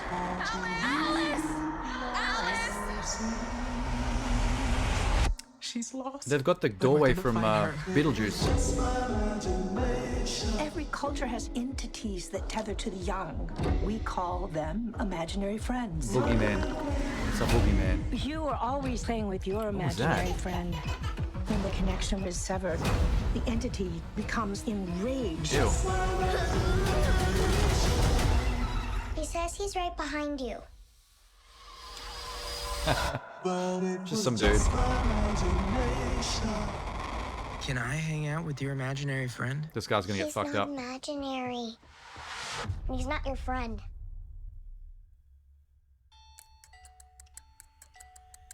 He's boot scooting. He's walking with his ass.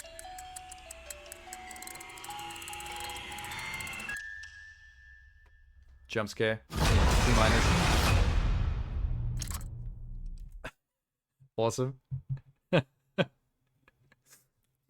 You hate the stupid from the producers of? I mean, you're always going to get that with Blumhouse. Because Blumhouse makes like 95% of all cheap horror movies nowadays. So they're always going to show off the Blumhouse logo.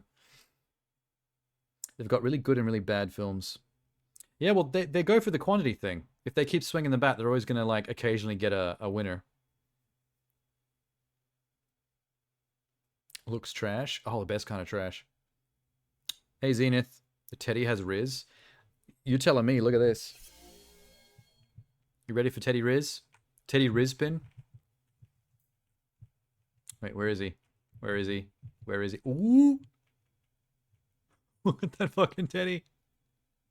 What a freeze frame. Is it a shapeshifter?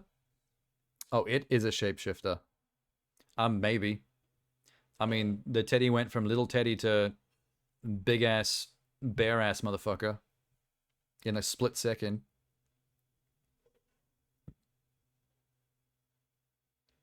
You're gonna start getting ready.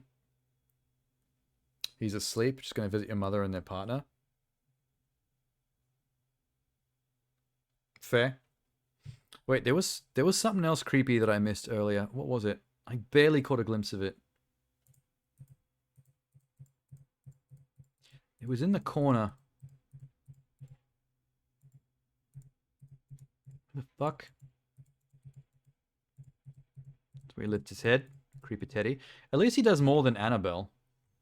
Annabelle doesn't do jack shit in those movies. It's just a doll. Beetlejuice door. I don't know what I saw. I swear I saw something. From the director that brought you Kick-Ass 2. Is that actually the director of this? I can't remember if I liked Kick-Ass 2 or not. I liked the graphic novel.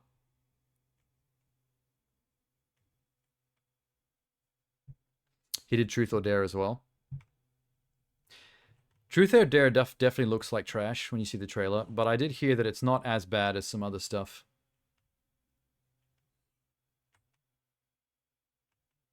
Like, I saw some people saying that it's out of all the barrels of trash, it's near the top of the barrel of trash, while still being trash.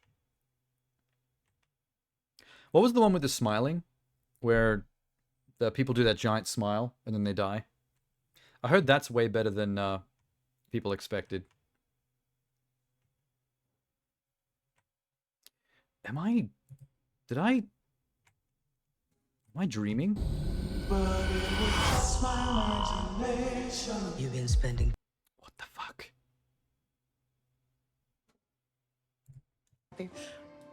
Ugh.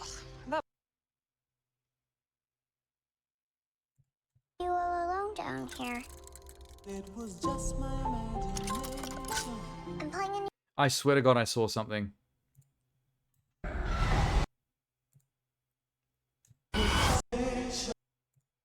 I'm with a new friend. Here you to do something for the chair. Wasn't the Black Phone fairly well received as well? It was kind of funny. Ah, Kick-Ass 2. Yeah, I've seen it. I just don't remember it very well. I just remember Jim Carrey was in it. The guy with the dog. Truth or Dare was stupid. Black Phone was good. Yeah, Blumhouse is the most random track record. They literally just take swings at everything, and sometimes things are great. The rest of the time, not so much. no.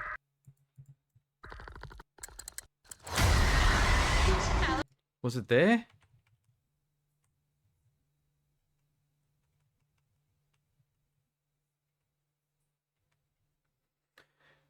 Maybe I'm crazy.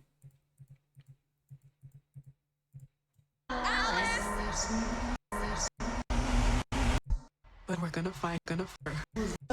Every culture has Yeah, Boogeyman. Yeah. Oh, wait.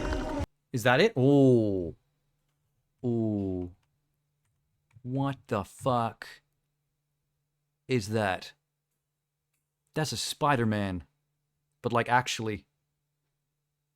Can you see that? I don't know how well you can see that on stream. It's a bit dark. That's as big as I can get it.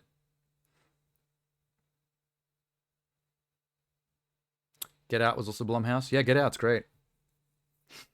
The best jump scares are the ones when the sound of the jump scare doesn't even make any tangible sense. Oh yeah, just like completely otherworldly, weird shit on the sound design.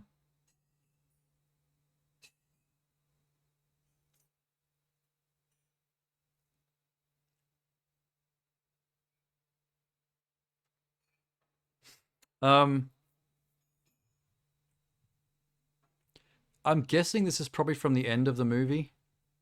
And maybe that's like what the actual demon boogeyman looks like that's haunting the chick that's inside the bear. But where is she right now? Look at the set design. That's like some kind of hell labyrinth. Maybe they're trying to do what they did in Insidious. You know how they go to the demon realm at some point? The Hellraiser dimension? Seeing that this guy got to make another movie makes me think Truth or Dare made its money back. Most horror movies do, regardless of quality. Like, no matter how shit you think a cheap Blumhouse horror movie is, it made money. Like, that's the point. They have a very specifically controlled budget for these movies because they always will make profit. So Blumhouse basically can't lose, regardless of how good the movie is or not. They found the license to print money. They found the secret. Man, I like this just for the bear at the end, man. It's fucking bear, dude. That's awesome. This is what makes me want to watch it. I want to see that guy get ripped apart by a giant, horrible teddy bear thing. Hopefully it's got good gore.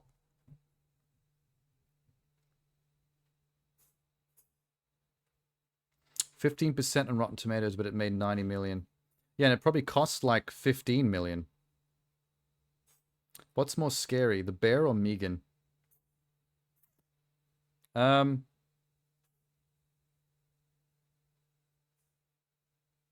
Depends on if they're dancing or not.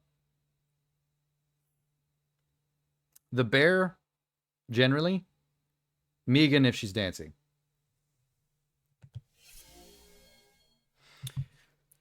Yes, everyone's that I know that I've seen Megan said that it's not really scary, but it is a good movie. Like, the movie itself was just decent. But not in a, like, actually scaring you kind of way. Well, that was random. Speaking of scary, there's a teaser trailer for Terrifier 3. That series is still cracking on. Everyone talks up those movies like they're basically just torture gore porn, but like for some reason they're successful. Like, we got up to 3 already. I like how it's a modernized Chucky. Hope they get more crazy with it in the future. Fights Megan with a rocket sock'em robot. The actual modernized Chucky wasn't very good. Like the actual Chucky reboot. I did get a chance to see that, and I wasn't very impressed. I'm already forgetting most of the film.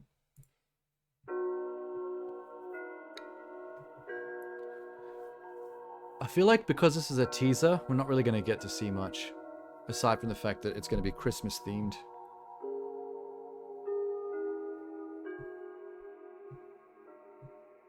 No, the actual reboot, not like Child's Play. Where he's an AI Chucky.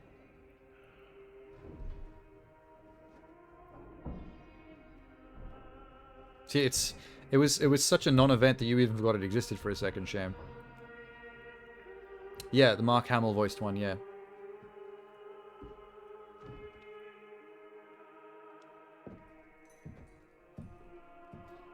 The Terrifier clown is probably going to be dressed as Santa.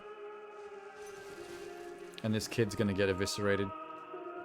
Terrifier is the kind of franchise where they don't really care about killing kids and stuff.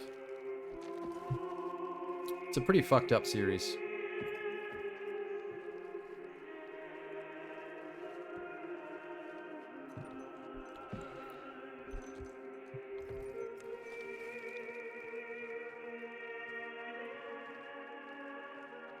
Do you notice that the film grain has got like a purposefully clean VHS look? Like it's an old movie, but digitally remastered.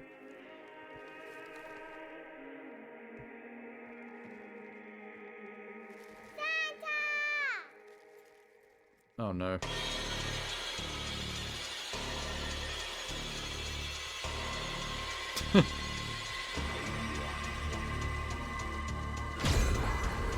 Damien Leons. So this guy's gotten a bit of an ego from this now, hasn't he?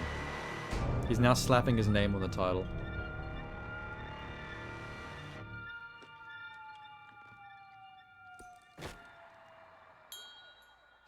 He's meant to be some kind of supernatural entity, isn't he? Like, he's not quite human. This clown demon creature. Like, he's not a serial killer dressed as a clown. Like, he's actually like Pennywise. He's some kind of demon. You saw the scene from the second one where he kills the girl in the bedroom? Oh, the one where he's like flaying her and stuff. Yeah, that's the kind of point of Terrifier, but also the downside is that it only exists to be a torture porn experience. Like, it's just how cruel and disgusting can we be with every successful kill. But they're too long for that. Like, I don't know why the movies have such long run times for just being like gross slashes. His power is that he prevents victims from dying so he can keep torturing them. Wonder why it's called Terrifier then. Terrifier suggests something more like Pennywise, where the goal is to terrify, to scare, to absorb the fear energy. Whereas Art the Clown sounds more like pain generator? Like, if he keeps them alive so he can keep torturing them horribly, it sounds like the goal is to generate pain. Not so much fear, because you've already crossed over into murdering. In the second one, there was an attraction called the Terrifier. I don't know if his origin is tied to it. Oh, probably. Is it like a carnival ride that he uses as his home base? That's probably the only tie. That's fair. Whatever. I was probably thinking too deep. It's not a very deep thinking series. You know what? You want to see something crazy? We just watched the trailer for Terrifier 3, right? And there is a related thumbnail for the Garfield movie by Sony Pictures. Why they thought I wanted to watch a trailer for Garfield off the back of Terrifier 3, only the algorithm knows for sure. You know what, algorithm? I'm going to bite, because I haven't seen the Garfield movie trailer yet. All I know is that it's voiced by Chris Pratt, which made a lot of people meme on it. Because everyone seems to think that Chris Pratt is being cast in too many things. I mean, I like Chris Pratt. I don't really care. Like, whatever. Get your bag, boy. You get your money. Just a cartoon cat, son. You hungry, little guy?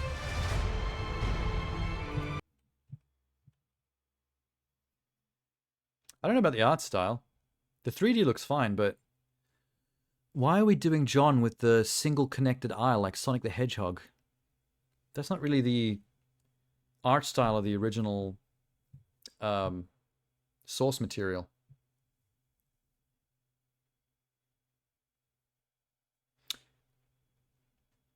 There's a doorway to hell inside the Terrifier. Did you see the trailer for Never Hike Alone 2? I don't think so. Hang on. Let's finish watching this horror movie. Good luck, Sony.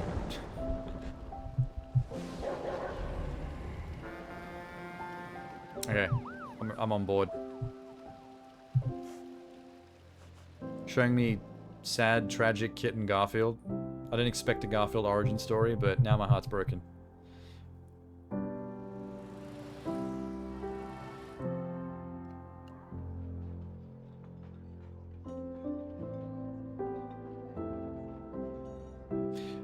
Oh, they might have something here, actually. This is unexpectedly poignant. Hey there, little buddy.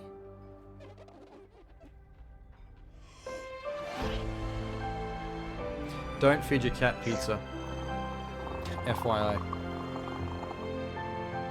You hungry, little guy? Pepperoni? You want a little more? Shouldn't he be eating lasagna? Oh, there you go. He just likes all Italian food. And that's how I adopted John. Okay, now have you ever been with a plate? Don't need a spatula. No, please, no. Ow, it's so hot. Ow, it's really hurting. Ow, ow, ow. Okay, it was more interesting before when it was poignant. God, I want lasagna. Say when? Never, John. Bury me in cheese. Oh. I apologize in advance. The eating you're about to see will not be pretty. And if you have young children, this would be a good time for them to leave the room. Okay. This is making me hungry. Hey, Junior, this is Vic, my father. You ever jumped Wow, we're getting so much Garfield origin. I've never jumped. Here's that stop. Really? Where?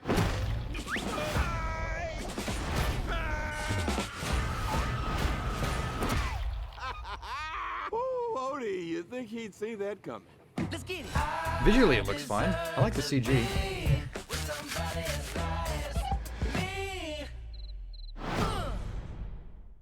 Wait for it. Does your cat act like Garfield? Oh, they got a competition going on. Send your cat pictures into Sony Pictures. What can we win?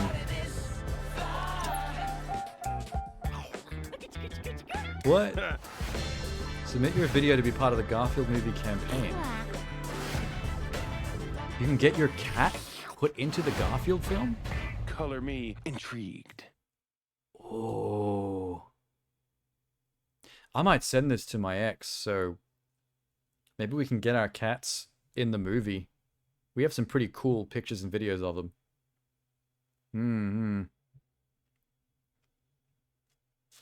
They got Anderson Park in the trailer? Yeah. Silk Sonic for the win. Who's the director? They don't normally show that off in animated stuff. But it'll be Mark Dindal. It's Mark Dindal. There's Mark Dindal. What a last name.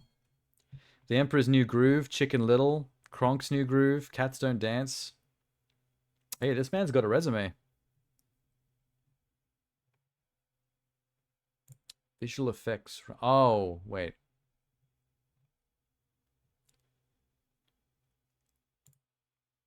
Director. Directed Cats Don't Dance, Emperor's New Groove, Chicken Little. Okay, that's his only director. He's done visual effects and animation and art department stuff for a lot of other animated films, but the only ones he's directed is Cats Don't Dance, Emperor's New Groove, and Chicken Little. So, decent. Emperor's New Groove is great. Chicken Little is okay. It has meme clout. Cats Don't Dance I have seen, like, back in the 90s, but I was young and I can't remember most of it. Hasn't done anything since. Oh, what has he done since? He's been CGI visual effects on other movies. Like the latest Trolls movie this year, he was visual effects supervisor. Addams Family 2, 2021. Addams Family 1, 2019. Sausage Party, 2016. The Phineas and Ferb movie, 2011. Looney Tunes Back in Action, 2003. So he's never gone anywhere, but directing-wise, he's only done 3 things. But he's been on lots of other stuff in all kinds of roles. He was effects animator on Space Jam in 1996. Yeah. I am well dressed for this man tonight. Me and you, Dindal. We go way back. Space Jam boys. Clawing his way back up. I think he got more opportunities after Emperor's New Groove, but then got less opportunities after Chicken Little. His career kind of like went up and then down a bit. But you know what they say in Hollywood? You're only as good as your last project. Which is the reason to immediately make something new when stuff doesn't go right. Keep working. I like this opening scene. I like cute baby kitten Garfield meeting John for the first time and showing John's loneliness. I like that stuff a lot, but it becomes what I expected it was going to be after the midpoint. When the Anderson Park dropped in. Probably wanted a backseat role. Okay, that was neat. All right.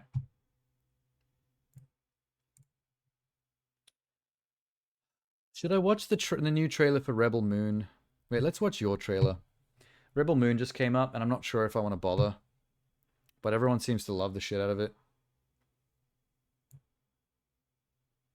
I'm just kind of meh.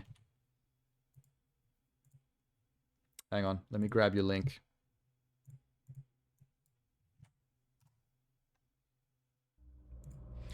What is this? Never Hike Alone, Friday the 13th fan film. Oh, I remember I do remember you talking about this. Yeah, I think we only talked about it. I don't remember seeing anything from it.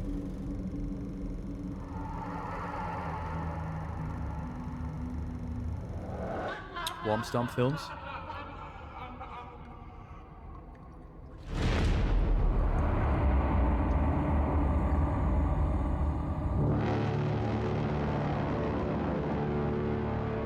I think I did see something of this. Because I remember commenting on how like every indie or fan film project has an opening drone shot looking down at the ground from really high up. Because it's a easy and cheap way to get feature film production value, because everyone has consumer access to drones now. So it's become a bit of a crutch in filmmaking. like literally every fan film I've seen in the last like 2 years, or like super indie like student film production, has had an opening drone shot.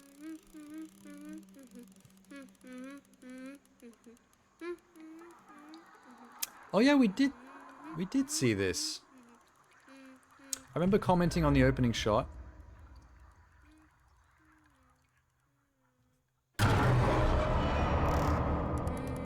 Yeah, I remember us saying a few things about this at the time. I just need to jog my memory. Because not really much happens in the sneak peek. So I think that's why I didn't remember it. Might have sent it in Discord? Yeah, probably.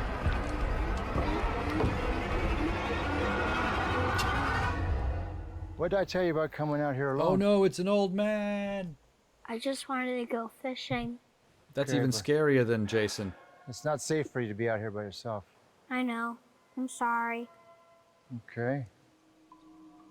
Just, you know, let me know next time. Why lick your lips while looking at a child? Okay. I promise. Okay, You good. want to come back to the cabin with me, boy? Is Show it you how to because be a of real Jason? man. Oh. How do you know about Jason? Where did you hear that name? The kids at school. They said he drowned in the lake. And that he's still down there. Waiting. When's this fan film meant to take place? Waiting for what?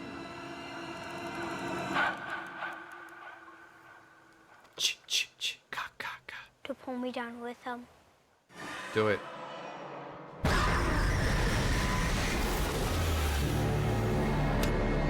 And then he makes the sound of an Inception horn.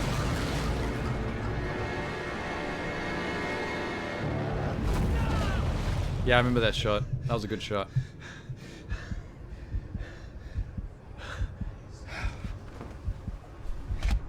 Fucking Jason. Jason is alive.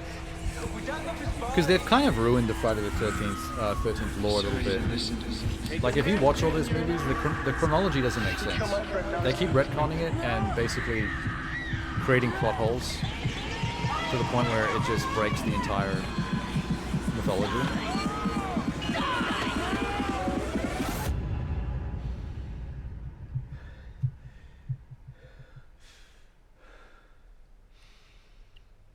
And then Jason sits up in the bed next to him. What's wrong, baby? Come back to bed. Yeah, it was Tommy.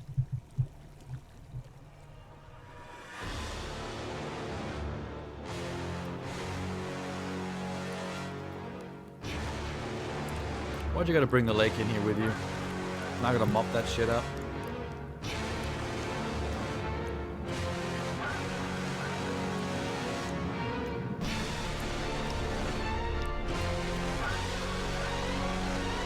Are you dreaming this as well?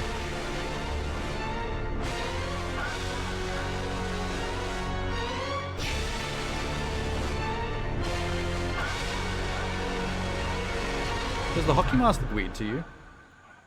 Like the hockey mask's face is too small? Like the eyes are too close together?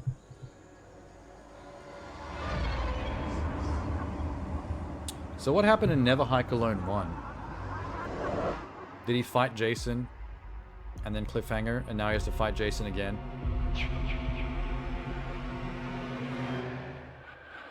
Oh, that's already out. Theoretically. According to that date.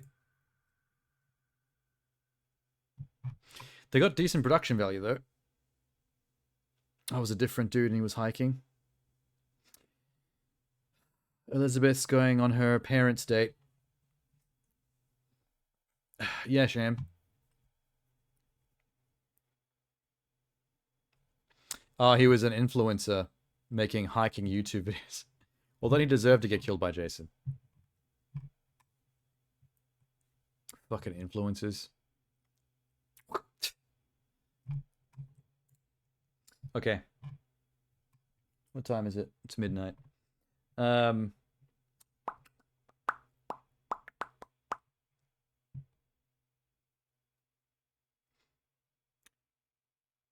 Hang on, I'm getting some related...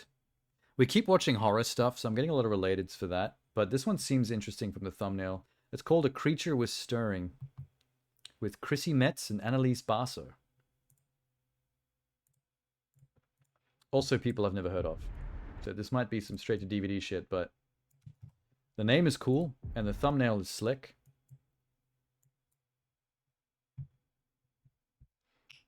Annalise Basso? Almost, look. Annalise Basso.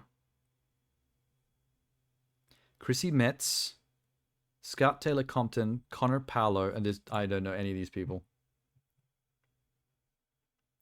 Faith keeps her troubled teenage daughter on a tightly controlled regimen of experimental drugs, their only means of fending off mysterious, terrifying affliction. After two burglars attempt to rob their home on Christmas, they stumble upon a long-kept family secret with monstrous consequences. Ooh. Maybe her troubled teenage daughter is secretly a Krampus, and she's taking drugs to keep her out of Krampus mode. And the burglars prevent her from taking her drugs, and she goes full Krampus and kills them. See you later, Elizabeth. Until next time.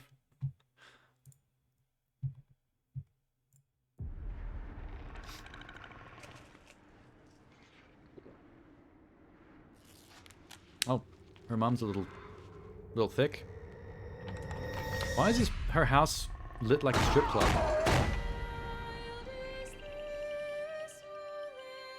Nice house. It's just you here?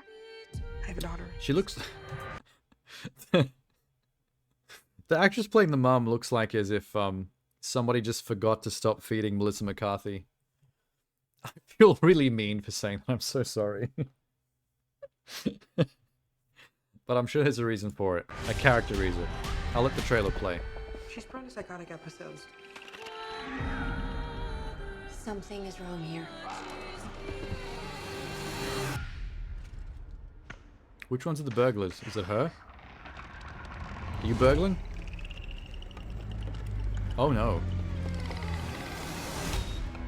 There's a Krampus. 2.4 degrees. That's all that's keeping her from slipping away from me. Does that make you feel safe? Why is the house lit like this? Is it because they didn't have a budget, so they just like running out of time. Went all out with their visuals?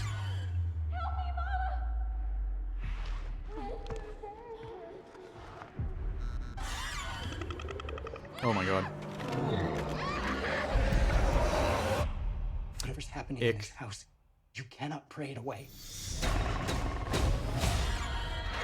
There's a monster. It's inside the large Melissa McCarthy lady. Getting out of this. She's going to hatch it. I think the mother does OnlyFans stuff. That explains the lighting. Oh my god, she gets horny too. I think she's gonna rape the burglars. Or tries to. This movie's trippy. I'm not entirely sure what's going on.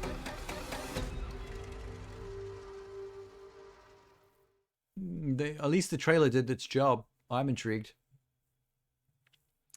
I still don't understand, like, it looks like it's lit how you would make a cheap indie film where you don't have the ability to make it look big budget professional Hollywood movie, but you do have lots of colored lights.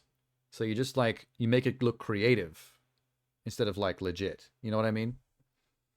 Everyone can get a hold of a bunch of LEDs. So that's a little trippy, but I guess they picked an aesthetic and they went for it. I'm intrigued by what's happening in that movie because it seems like a lot is happening in that movie. Either the mom or daughter is some kind of Krampus monster, and the mom is also doing some culty, rapey stuff to the burglars. Maybe. And there's an oogity boogity man in the vents. I don't know what that was either. That was interesting. Okay. Sometimes you click on something random like that, it's like, I don't know if it's going to be worth it. And then it's kind of worth it. What have you sent, Sham?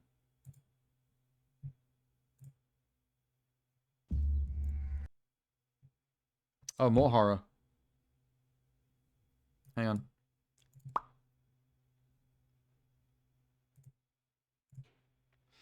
I feel like my algorithm's going to start to think I like spooky shit. When Evil Lurks 2 months ago. I mean, the title is When Evil Lurks. I said that all as one sentence. Although that's not a bad name for a movie. When Evil Lurks 2 months ago. We're fine now. But 2 months ago, shit was fucked. Flashback. Don't think I've watched this one yet. Why is it so low quality? Give me 1080p.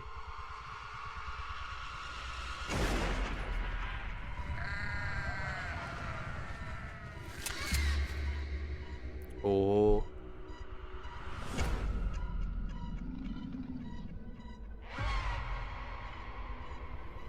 Dude, kill it. That's freaky.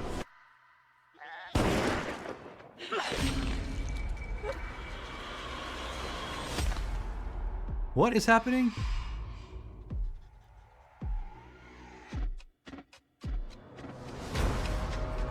If it finds you, what's it?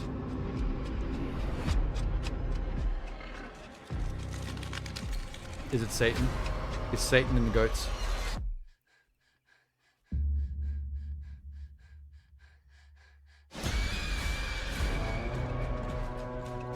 It got into the Toronto Film Festival. That's clout. Lo vi con mis propios ojos, estuve con él. Esto va a ser un infierno. It kind of looks like European Rick Grimes.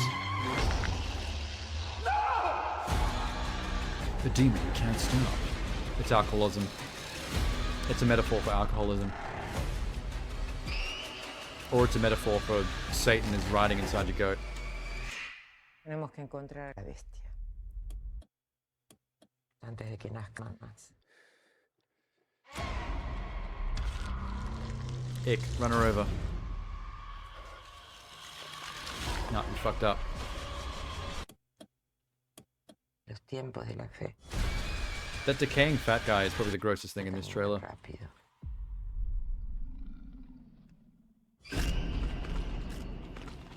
So something evil is growing inside living creatures, both animals and humans? Is what I'm getting from that?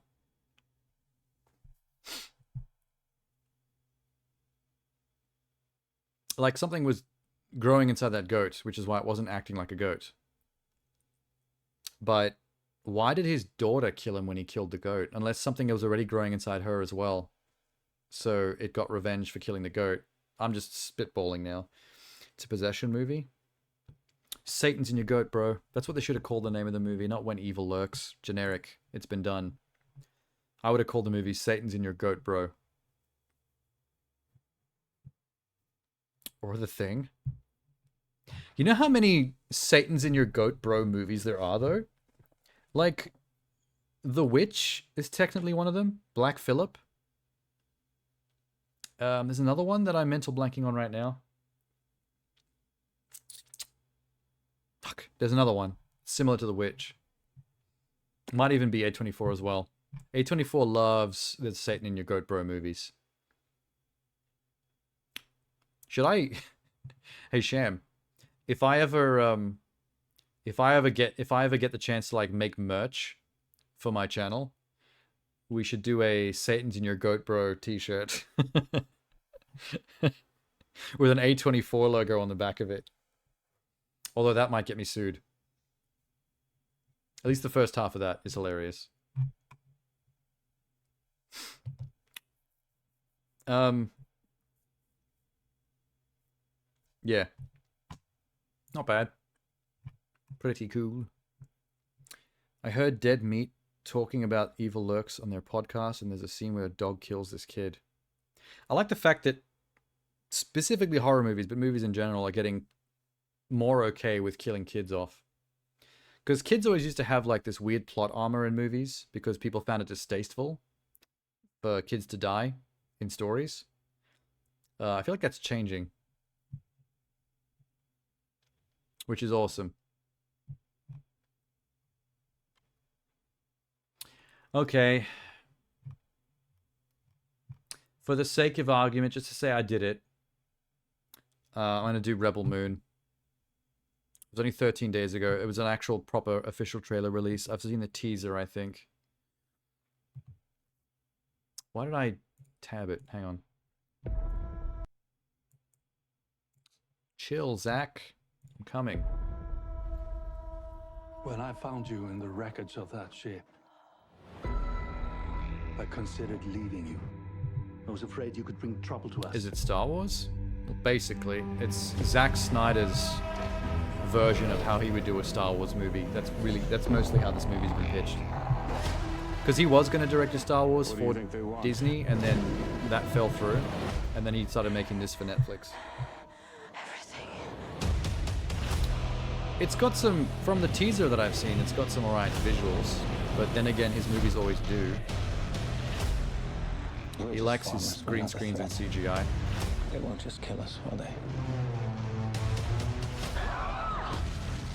You're delusional. You think those soldiers will show them mercy? Stop. She's about to do some bad bitch shit. They may have over sound designed that little bit.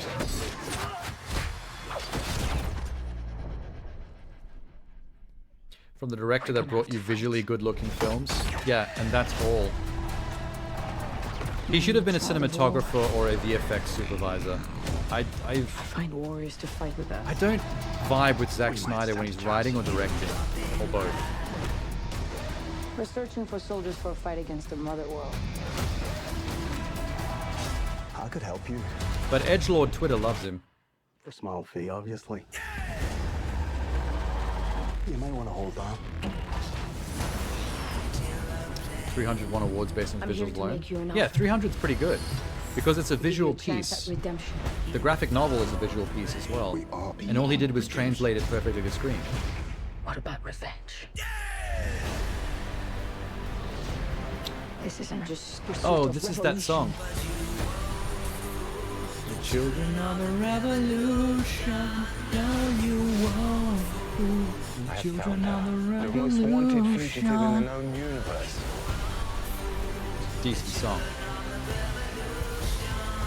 There's griffins, there's robots, there's spider ladies, there's slaves breaking free their shackles and then fighting back against fascists with lightsabers. It's basically edgelord Star Wars. It's a new age for the universe. There's no reason it can't be good, but I don't, as a rule, I don't hold out hope much for, I don't have much optimism for anything that's written and directed by Zack Snyder. It's just, it's too, it all feels like the kind of stuff that 14-year-olds show each other because they all think they're like edgy and shit. Check this out, bro. Look how fucking cool and dark this is. Yeah, let's draw skulls on our maths textbook. Wouldn't it be sweet if Superman was like a badass that wore black and killed people? Fuck yeah. Pass on that. There's going to be so much Zack Snyder dick riding in the comments, though. Look at this. Zack Snyder at his purest. I love it. The colors of Man and Steel, Altered Carbon and Blade Runner. God damn, it tickles everything. Cool. I can't wait. I love Zack's vision and everything he does, including the steaming, edgy poops. I love seeing those logs, those juicy logs of darkness. The way they float, the way they sink, the way they flush. The kernels of corn. The ridges. The crust. Did you actually see the teaser, though? In the teaser, there is literally a dude going around with dual lightsabers. To be fair, the visual effects for the lightsabers in this do look very good. They have a way of trailing light behind them that is unique from Star Wars, but actually does look decent. Given points where points are due. Hi, Ortis Fox. I don't know. I don't know if I can be bothered watching it, though. Like, the trailers are fun to watch because it's got damn visuals, but that's what you can say about every Zack Snyder film. Like, the trailers for Sucker Punch are sweet. The movie was confusing and frustrating. So, I feel like a lot of his stuff ends up like that. I just don't like the weird Twitter movement that's formed behind, like the Snyder cult stuff is odd. I don't know why it's turned into a cult. It's creepy and a little cringe, but you know, he's a filmmaker. He's going to make films. Enjoy them if you do. Move on if you don't. I'm a fox with autism from Brazil. Well, that's very specific. Although your name pretty much says it all. Autis Fox. The 34th of your kind. I thought you said you liked Sucker Punch. No, that's Genie. But Genie's an easy sell when there's hot girls doing hot things in something. I'm pretty sure Genie has probably fantasized about Baby Doll. Although technically all of us have, even those of us who don't like the movie. Baby Doll is very attractive. You agree? Oh, the Snyder stuff? Yeah, I mean, like, I've never liked the Snyderverse DC stuff. Like, it never really hit with me. And I would have been fine to just leave it at that. But I just find it very weird that the internet has turned the clout behind his work into some kind of like weird movement. I don't know why that was necessary. And now we have to keep seeing hashtag restore the Snyderverse on Twitter like every other month trending, which is like, dude, they're done with that stuff. Let them move on. Let them try some new stuff. Like we've been there. Let Snyder do new shit. Look, he's doing new shit right now. That looks more interesting than any of the DC Snyderverse stuff. I would choose to watch that over another attempt at Man of Steel or Justice League. Let him soar. Let him spread his wings and do some shit out in the world. I'm sure there's so many other things that Zack Snyder could do that has nothing to do with DC Comics.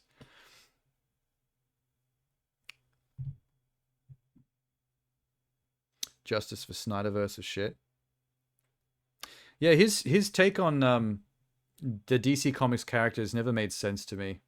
They never felt comic accurate to me. They felt like someone's like edgelordy take on it, which is fair. You can do different takes on things, but it got held up too high by the fan base to the point where it got annoying. Where it's like, look, I'm fine with people taking stabs at doing new things, even if I don't agree with them.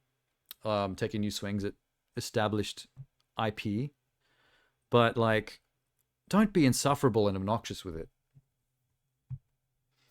The playlist you sent is Analog Horror of Mario. Oh. 3 minutes ago, yeah. That's right, I almost didn't see it. Your reward is a biscuit. Hang on, what the fuck? What does analog horror mean? What's the definition of that? Does it mean like lo-fi? Commonly characterized by low fidelity graphics, cryptic messages, and visual styles reminiscent of late 20th century television and analog blah blah blah. Okay, yeah, that's what I thought it was.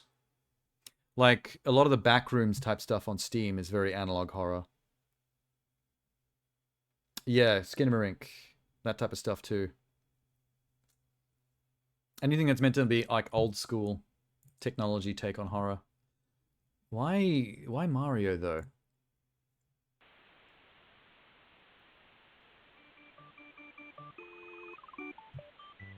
Oh, it's like meant to be horror that happens in your old Nintendo games on an old CRT television. Remnant 2 has backrooms. Amazing. You know what they should do? You know how Remedy has a whole interconnected universe going on with Alan Wake, Max Payne, Quantum Break, and Control? And Control is like the center of it, how they investigate all those weird happenings and stuff. I feel like in that Control Alan Wake combined universe, they should explore backrooms, that concept. Like the lady from Control or Alan Wake, or I think maybe the Control lady probably makes the most sense, should like investigate in some DLC, some side story that takes her into like the back rooms of our dimension. But don't talk about Quantum Break. Quantum Break was dope though. I don't know why everyone has so much against Quantum Break. I can see ways it could be better, but I had a good fun playing that. And there are direct references to Alan Wake in that as well. As an author. Like his writings are in the world.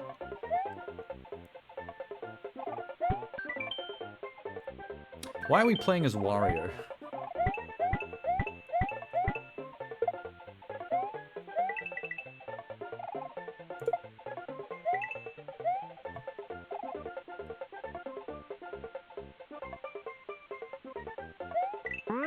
It's a really strange Wario sprite as well. Something looks off about him. Maybe it's his fringe. Maybe the hair is not how I remember Wario looking.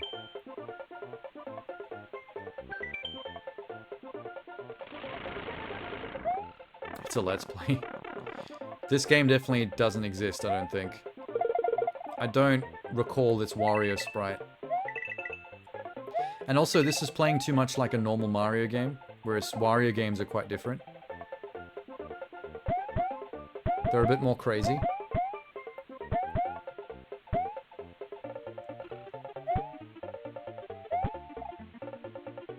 Wario. What the fuck?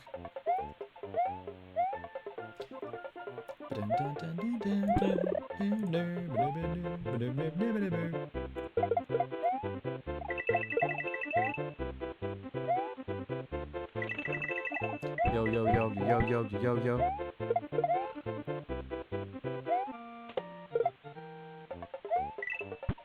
I'm waiting for the other shoe to drop. Like, knowing that it's analog horror, I'm like, they're taking an awful long time to get to the point. Do they want you to think that it's a normal Let's Play? Oh, there it is. Wait, what just happened? Some power-up flew at his face. Okay.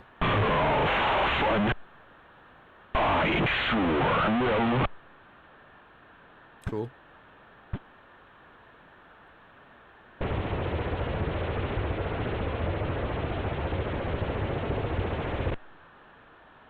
Is Wario okay? I don't think he's okay.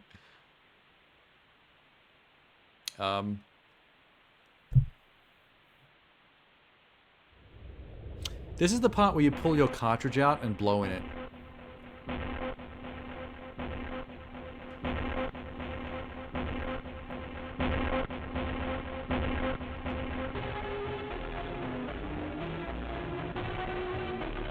Why is he trying to high-five me?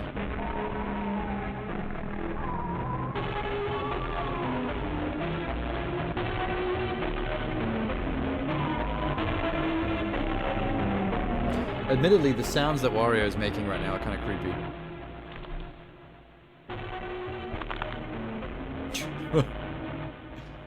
He grew a Cyclops eye. And he's chewing spaghetti. Nope, I was wrong, it was bats. The spaghetti was bats.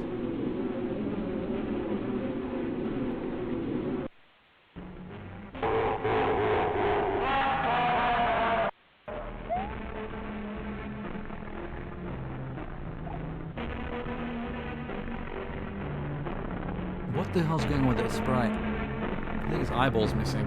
You can see right through his forehead. He's kind of cute. It's kind of weird that the top half of his head is just either missing or it's hair. His eyes are gone.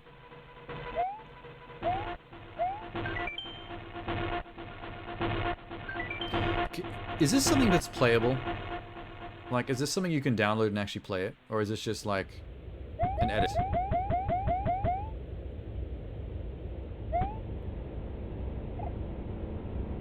Yeah, I thought so.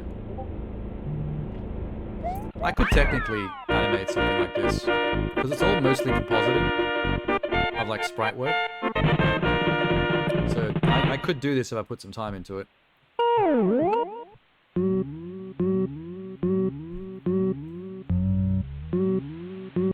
Still think someone needs to blow into this damn cartridge. Give it a shake. Mom.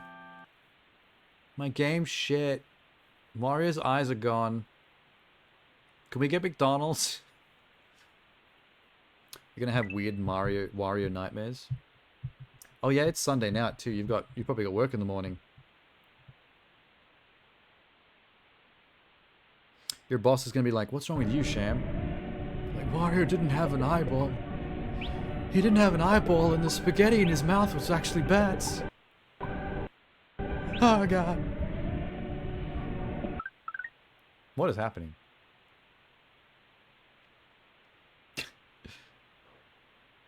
Wario, you okay? This game contains eye strain, flashing. Oh, my eyes are a little strained. I took off the sunglasses and now I'm kind of squinting a little bit. Ah. Wario apparition. Corrupted data. Is Wario no longer a playable character? Peach. Peach. Peach. Peach. Peach? Fucking called it. That's fucking teamwork.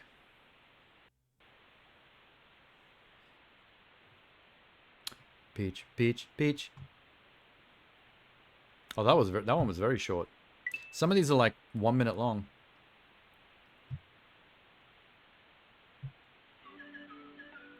It's got the Mario 64 music. God, that is a nostalgia flashback.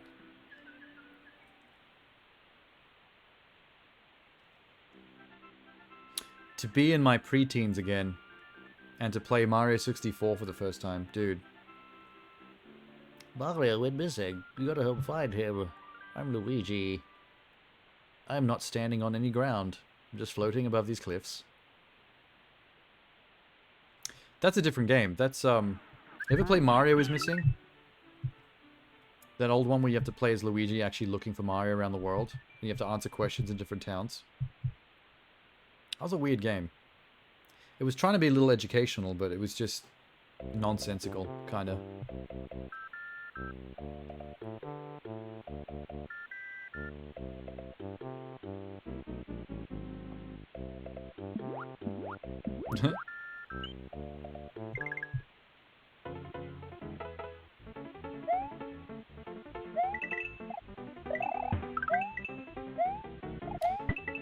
I don't recall many old Mario games you get to play as Toad. Bring back Peach, man.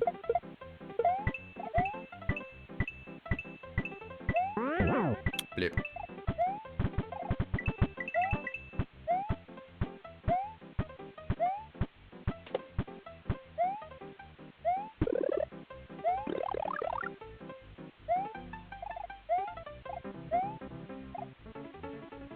I don't like the color scheme of Big Toad.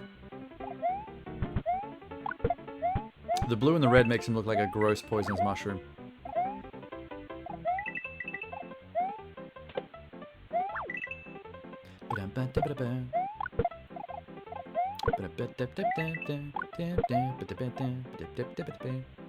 Peach will appear in another video. Better damn well. Peach fans over here. Whoa. I actually panicked for him a little bit. There's a part of my brain that feels like I'm playing this. So I feel like the stress that happens when he almost gets hit by something.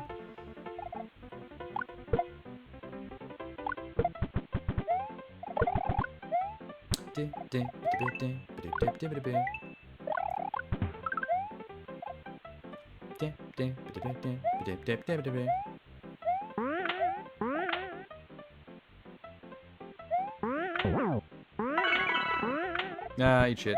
The footballers. Super Mario World, like 2 and 3, they added some very strange enemies into Mario. Like, that's when it got weird. I suppose it was always weird because even in the first Mario, like, Goombas and turtles and stuff is kind of a surreal concept, but even on top of that, it got bizarre with the Mario World games. I think that's when they introduced Lapido as well. The little dude in the cloud that throws bombs at you, has a fishing rod. Thanks, Buggy. I don't like Luigi's face right now looking at me.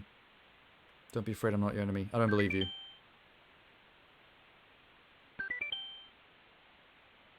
Now that you're playing this game, there's no turning back for you. I'm not playing. I'm not the one in danger. You'll experience horrors far beyond what you can imagine. Nah, I've seen the Mila Jovovich Resident Evil movies. You can't scare me.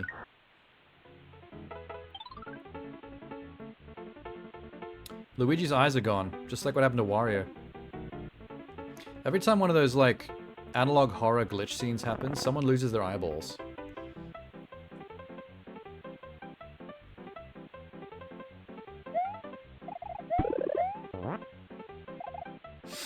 Japanese Italian plumber avoids pedo to save pink monarchist leader from overweight I'm guessing that's retard turtle? I mean, that's pretty much Mario Bros in a nutshell. You're not wrong.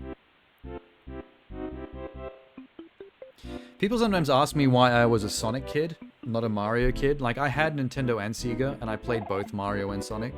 But I was a Sonic fan. Like, that was the one I liked better. And I'm like, I understand if people think the Mario games are superior to the Sonic games. That's fair. From a critical perspective, from a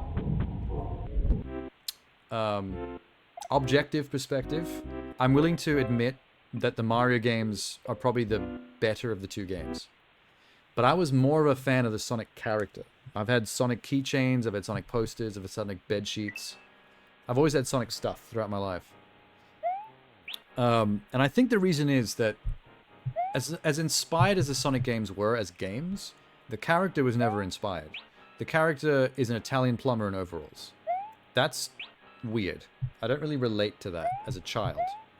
Like, it's the hairy fucking dude that comes over to your house when your mum needs the plumbing fixed, or is pretending she needs the plumbing fixed because she's about to fuck some random dude behind your dad's back. What is happening? I just stopped paying attention to the game for a second, and now Peach is fighting Wario.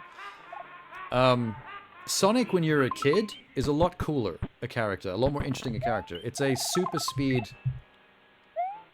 hedgehog with attitude. Sonic was cool. Like, you can get behind Sonic as a 8 to 12-year-old boy as something dope that you want, like, posters and lunchboxes and backpacks of. Like, as a kid, I don't really see the appeal of Mario. Some dude. The movie was fucking stupid, and the names were literally Mario Mario and Luigi Mario. To be fair, the movie was terrible, but I do think that's really funny that they did that. The fact that their last name was Mario, so... Because that actually explains why they're called the Mario Brothers. Because if me and my brother Kieran, you could call us the Roberts Brothers because our last names are Roberts. So when you say Mario Brothers, you're assuming that means last name. So the movie was making a pretty decent joke there about the fact that if you call someone the Mario Brothers, that means their last name is supposed to be Mario. So it's Mario Mario and Luigi Mario. Like, that's kind of funny. The problem is the movie sucks. So, you know, you got a decent joke in a pretty stupid, nonsensical film. Holy shit, Wario just set Princess Peach aflame. Come on now. Peach doesn't deserve that. I just wish Sonic would get better movies. Like, I'm willing to accept that the new Sonic films are decent kids movies because, like, apparently they're fine. Like, I've seen them both. And they're fine movies if you're making just kids films. Like, okay, cool. It's just not what I want as an adult Sonic fan. Like, as an adult Sonic fan, I don't really want Sonic the Hedgehog being transported to the real world and going on a road trip with some celebrity live-action actor. Like, so many fucking animated films do that, and I think it's boring. I don't want Sonic in the real world. I want an anime art style inspired Sonic film set on Mobius with just the Sonic characters. With the art style of something like Redline. You ever seen the anime Redline? The racing one? It's a really, like... How do you even explain it? It's this really intense, edgy art style where they depict speed very well in the car races because everything stretches and bends and it makes it look like... it makes the speed almost look really violent.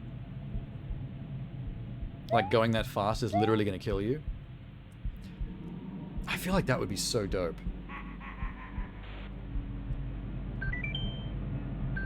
Don't understand why they're putting black people in the Sonic movie. What is that? Wait, what? You mean the live action one with James Marsden?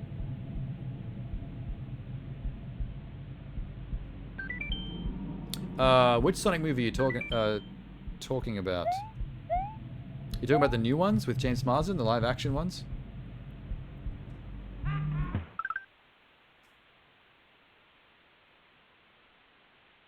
Poor Peach is dealing with a lot right now. The Jim Carrey's Eggman movie. Who was black in that movie? Oh, James Marsden's wife. How did I forget that? And her sister-in-law. No, wait, that was her sister. That was her actual sister. He's the brother-in-law. I totally forgot about all that. You think we could be the true deity of this world? What happened to Peach's face? Looks like she's been stung by bees.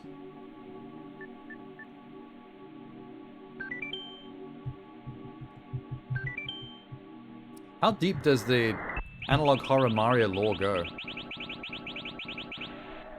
There's a lot of shit going on here. Oh my god.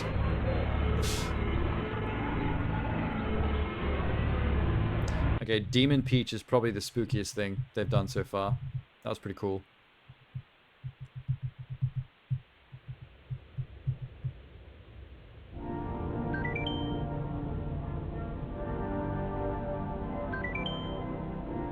Help me overthrow the false god.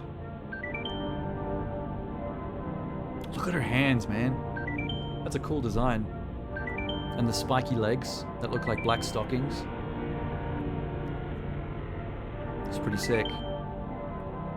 You're not going to see anything like this from Nintendo, though.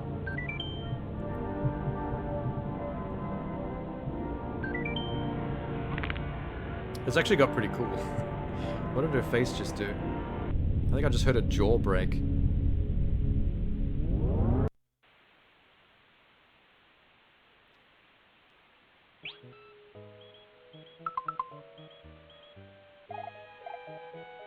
Is Princess Peach the new envoy of the Dark Lord? Good Will Hunting's hidden story was about how the Irish had trouble living in Boston. Are you sure it's that hidden a story? That seems like pretty straightforward subtext for Good Will Hunting.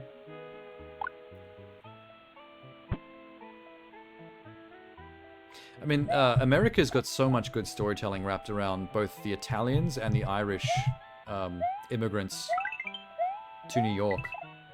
Like, that whole parcel of time had so much going on. What the fuck? Why would you jump there? I'm actually being critical now of this person's gameplay. Like The Sopranos. Everyone likes The Sopranos. I never really watched it. I've seen episodes here and there, but I never got the chance to really sit down and catch up with it. I still gotta do that maybe someday. It'd be worth it, because it's one of, like, the most lauded shows on TV. There was a period in my life where I caught up on a whole bunch of TV. Stuff like Breaking Bad, Game of Thrones, Dexter, True Blood, Walking Dead, Spartacus, Like, I caught up on a whole bunch of things, but I never got to Sopranos.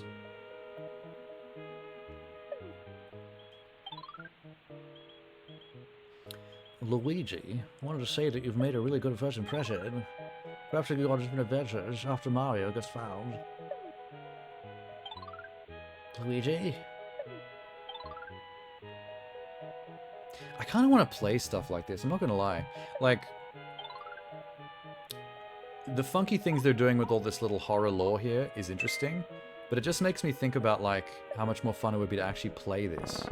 Like, if someone would turn this into an actual playable code, so we could play it on stream. Dogfather? Godfather? I like Dogfather the best. I like Godfather, but it's been a long time since I've seen those movies, so I can't actually tell them apart anymore. Like, in my brain, I can't separate the memories of which movie was which. I do know the first movie has that one guy getting Tommy gunned, right? That's Godfather 1. The one in the street. And he's like, look how they did my boy. Toad's course clear. Good job, Toad. It insists upon itself. That was the Family Guy joke. He just did the Family Guy bit. Where they're in that tank filling up with water, and Peter's telling them about his thoughts on the movie. It insists upon itself, Lois.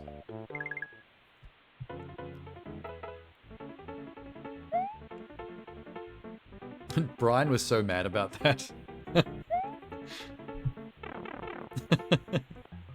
It's such a good scene.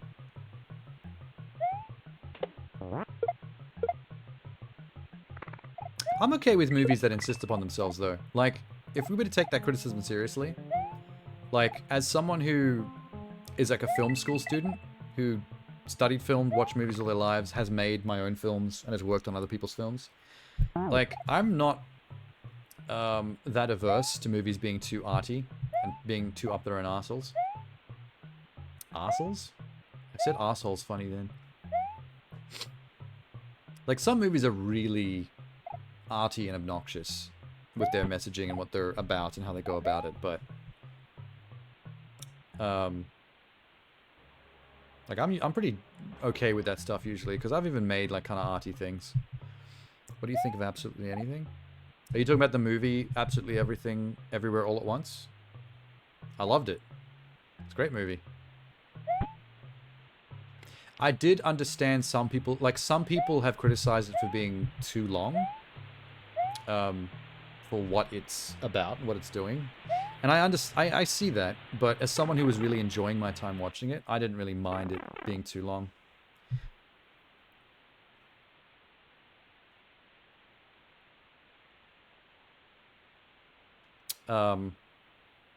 It's just such a wild and original and creative film.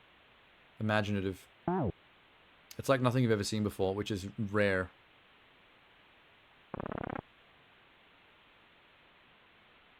And it's responsible for bringing, what's his name? Ki Kwan back to films. The guy who used to play Short Round in Indiana Jones. And he's great. Everyone loves him. He's so likable. He was good in that movie. He's good in Loki Season 2. And I hope he's going to be in many, many more movies after this. Let's make that man rich. I feel like he deserves to be a new level celebrity. Holy shit, look at this. I won't tolerate you anymore. Excuse me? Skeleton Luigi? What do you think of the invention of flying? It's been a long time since I've seen it, but I do own it on Blu-ray. And I did like it. But I'm already a fan of Ricky Gervais' humor. And I'm also not religious, so I enjoyed the message behind Invention of Lying. Okay, this is going to turn into something spooky. Just give it a sec. The end. There it is. So, whatever the lore is behind this cartridge demon, it has to do with people having Cyclops eyes. It keeps giving everyone Cyclops eyes. Peach is a horrible SCP creature now.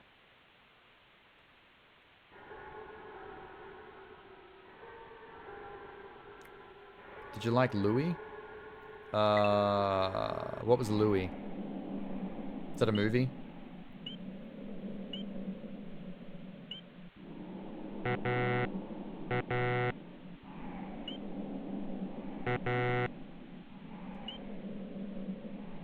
Louis C.K.'s show. Oh, I never got to see his show, but I have seen a lot of his stand-up. I do find him funny. Louis C.K. is a good comedian. I just missed the show. I didn't get to see that.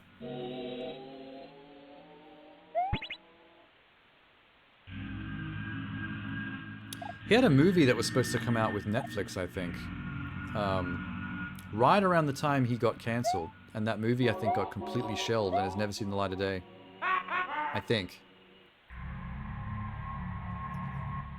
I think it also starred Chloe Grace Moretz, who was playing his daughter in the film. It was like written and...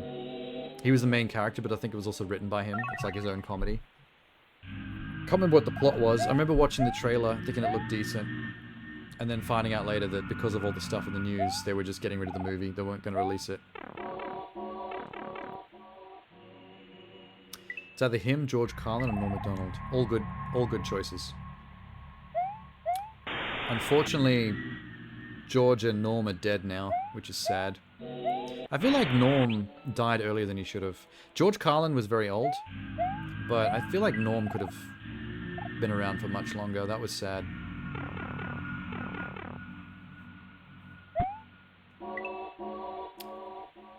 This looping screen is driving me crazy. I hate it when this happens in games.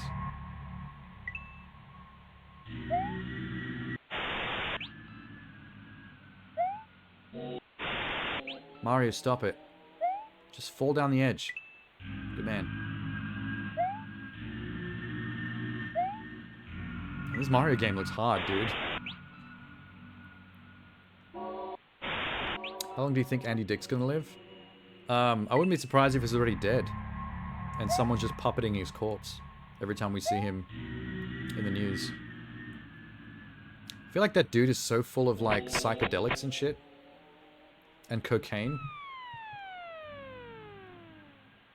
But then again, a lot of 80s rock stars were, like, so all over the drugs. And they're still alive now, even though they're in the 90s. So I feel like some people who, like, are heaps big druggos throughout most of the middle of their lives end up, like, embalmed like a mummy. Like, the drugs is literally keeping their body alive somehow. Like Alice Cooper. The rock star Alice Cooper. When you see him now, he looks like the Crypt Keeper. He's so old, but somehow he's still, like, spry. And I feel like the drugs are keeping him alive. There's the eyeball. I told you. The demon lore has something to do with Cyclops eyeballs. I have media literacy. You know what's interesting about Norm Macdonald? He's such a weirdo, but in a good way. Like, Norm Macdonald's humor was legitimately weird sometimes.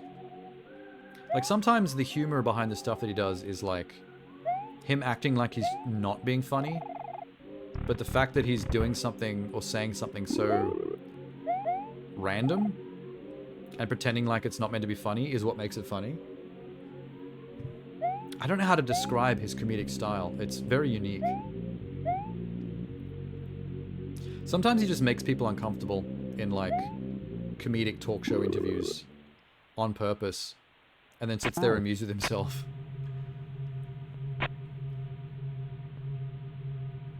Well, now Wario's a Cyclops giant floating head boss.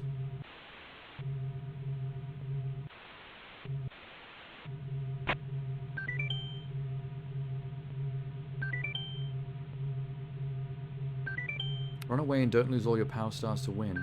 If you lose, Mario's body will turn into my property. Oh my god. They're fucking Mario Bill Cosby over here?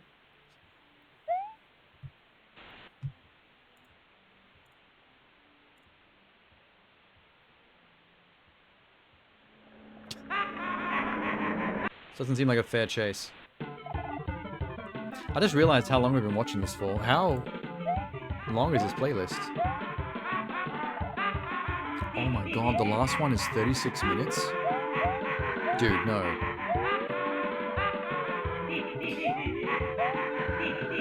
The next two are 1 minute and 3 minutes. We'll at least get through that.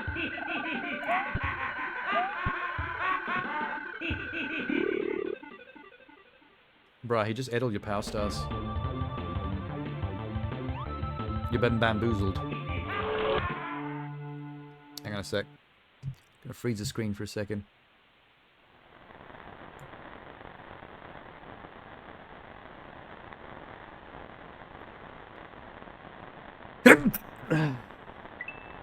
Excuse me.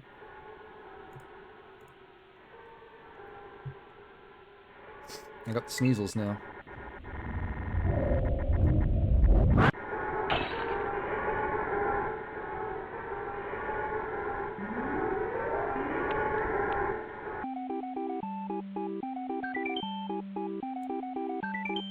Alright, sorry.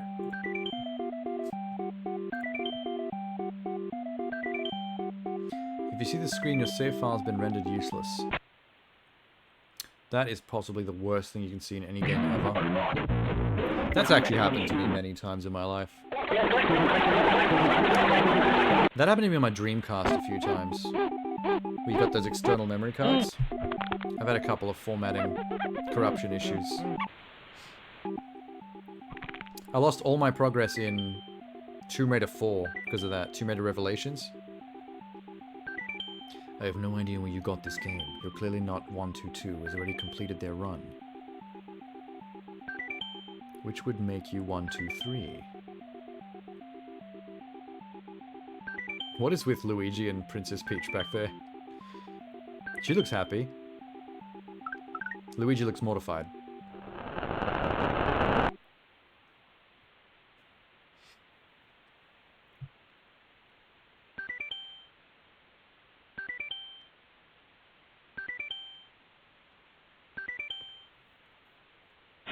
Were these released originally as some kind of ARG, do you think? Like, you're supposed to find these videos through hidden links and other stuff? Like, scary little Easter eggs? This video is intended for Wario Apparition Corruption Data 122 player. If you haven't finished Wario Apparition... Blah. We would like to congratulate player number 122 for finishing Wario Apparition Corrupted Data and significantly helping the Power Star. I'm so confused by the lore of this. This game only keeps getting better and better with each playthrough thanks to the contribution of players like you, number 122. Thank you. Our calculations are... Wait, I'm not playing 122, sorry. Forgot. Last one. I'm role-playing again. And with that, your last obligation is to send the download link in the description of this video with a .save file to someone, preferably someone you don't know. You must do the same with the download. This is how curses spread, bro. Itself. Don't spread cursed save files for cursed as hell games. Some backrooms SCP shit.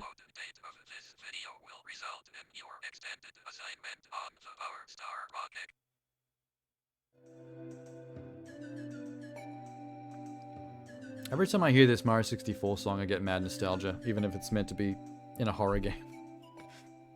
I'm supposed to be spooked right now, but I just get nostalgia tingles from Mario 64.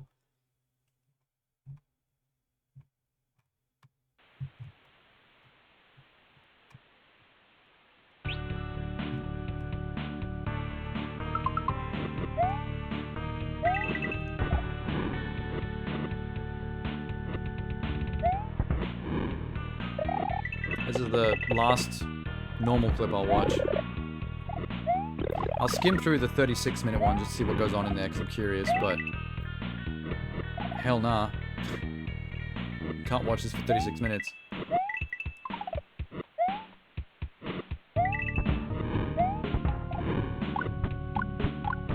Is there a Mario World game where you can play as Toad? Who can turn blue and red like that? Or is this just bullshit that this horror series made up? I don't remember that. Not that I ever played as Toad in any Mario game ever. Because why? I ain't playing as no mushroom people. Oh, it is legit?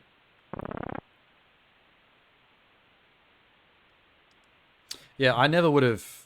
I played a lot of these games back then, but I never would have played as Toad. Even when given the option. So I had no idea he turned blue and red when you had the fire flower.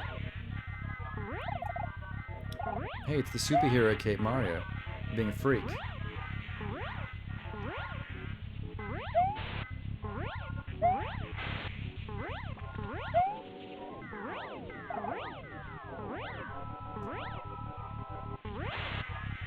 What the hell? He's falling off the edge of the stage like a Super Smash Brothers round.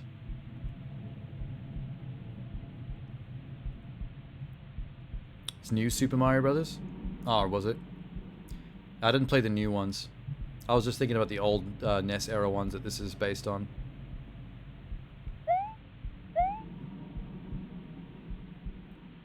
I've played the 3D ones like Mario Galaxy and Mario Sunshine and stuff, but I skipped the 2D side-scrolling ones, the new Super Mario Brothers ones. I did want to try out Super Mario 3D World, was it called? That came out after the new Super Mario Brothers, where you get the cat suit and stuff. Never got around to it.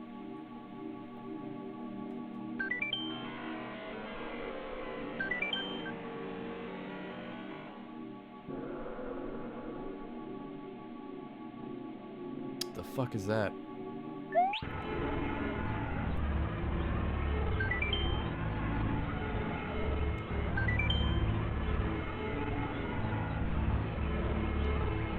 Make it suffer. Or is that sulfur?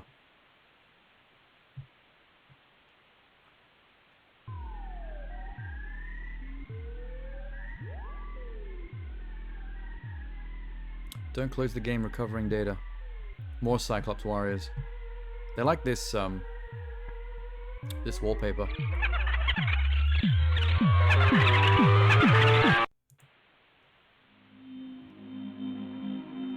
Oh, this is the epic one. Okay, let me have a quick look, see what's in here.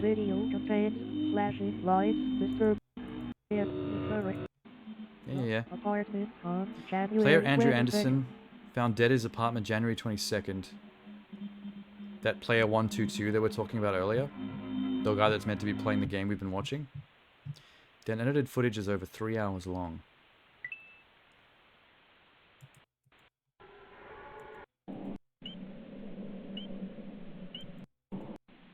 Unless this is meant to be like the full, complete thing of all the other ones stitched together into one long video.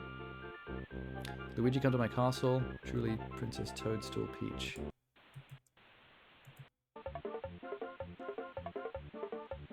Mushroom checkpoint quiz. Which of these is a Galumba? I wouldn't even know the answer to that question.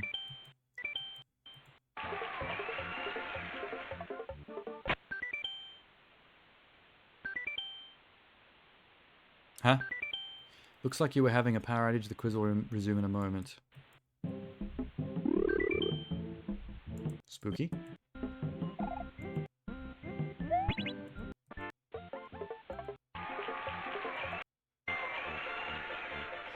$400 points out of 500. Good job, Luigi. I love it how they got the tape tracking info at the bottom of the screen between every shot. Like this was actually put together on VHS.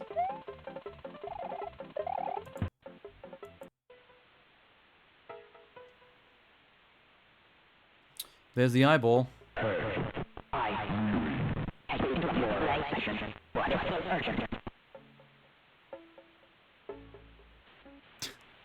It reminds me of a cutscene that would happen in a Zelda game. Like a Majora's Mask type thing.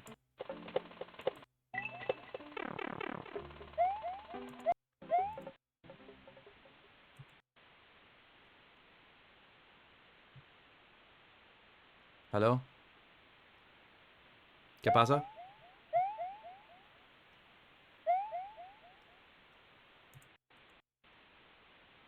princess. You finally come. Thanks, Luigi. Something we need to talk about. This Vijay. Luigi, Mario can't do it for anymore. I need you. Or she's going to be some kind of eldritch horror.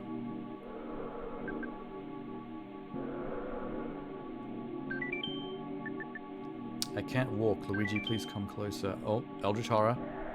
Luigi, if you've got a light source, like a torch, you'd want to pull that out right now. She's going to eat your flesh and wear your skin.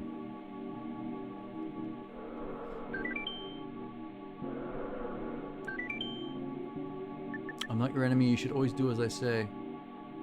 That does sound like something a princess would say. A narcissistic monarch. Can't quit.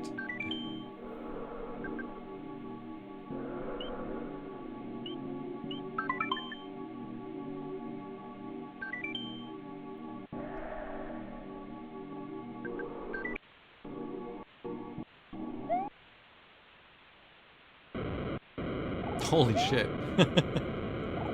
Eldritch. Told you. Baby hippo.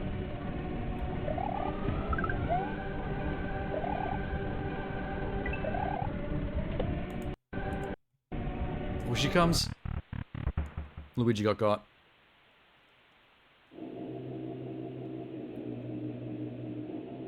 Now he's in the land of the dead. Never listened to my concerns and now we're here. The lone survivor of her massacre. I like the idea of the princess as a horrible eldritch creature. That's fun. She's on floor 4, need to get her and chase her all the way here. Chase you all the way here. Oh my god. Activate the P-switch to reveal the basement entrance. There's a trap at the very end of the hallway. This could make a pretty cool game. I like this concept. Defeat Eldritch Princess Peach by finding her and then luring her into a trap.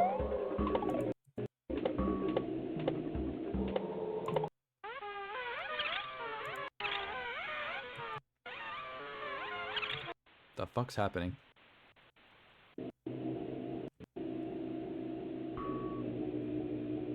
Luigi's vibrating. He senses the presence of evil Peach. Or he's just a coward. Shit his britches based on nothing.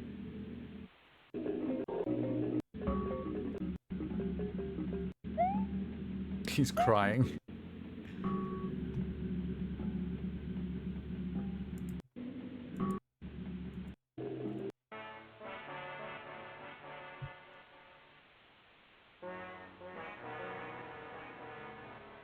Well, this is not very scary music. Oh. Okay, the music's not very scary, but the princess still is. God damn. I love her hands. Why did you listen? All of this could have been divided if you just obeyed. You're as good as dead, Andrew. That's the kid that died from playing the game. Get him. So the lore is basically Andrew lost the game to evil Eldritch Horror Princess Peach, and then they found his corpse in real life. Or on the TV.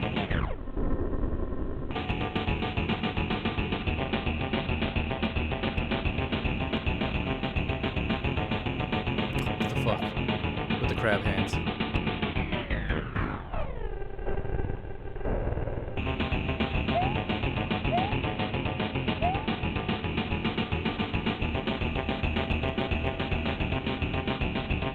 I mean, we know he doesn't succeed because the thing opened with saying the kid was dead.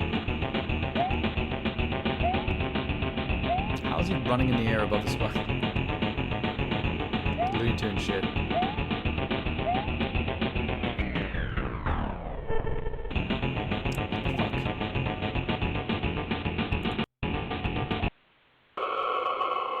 Is that the trap?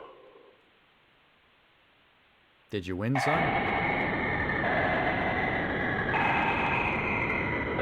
Are you winning, son? Nobody knows. No one knows what's happening in this game. This is some David Lynch made his own Mario game shit. Miyamoto ain't got nothing. Give Lynch a shot. Ooh. Where's this going? You did it. Now that the monster has been cast away, let's leave this creepy old place immediately. But what are we going to do next? The monster's been slaughtering all the loyal subjects. And only 2 of us. I've got it. How about we have a death match so the winner shall be able to establish a prosperous new kingdom? Okay, sure, Toad. I can take you. What do you say to that, Andrew? Poor Andrew. Survived Eldritch Horror Princess only to be murdered by Cyclops Toad.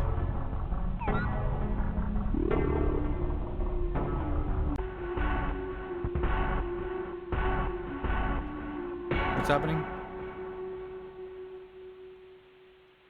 Did Toad just commit seppuku?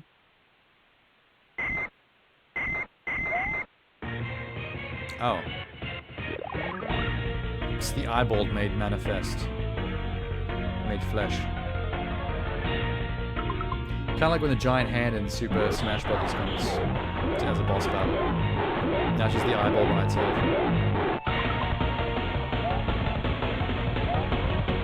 Cool boss battle, dude. Anyway, this is going.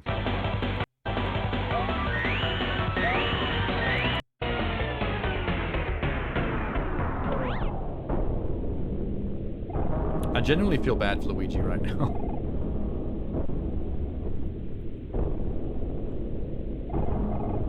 I mean, none of his actual Luigi's Mansion games are actually as spooky as this stuff. Like, he's horrified in those games, and those are family friendly.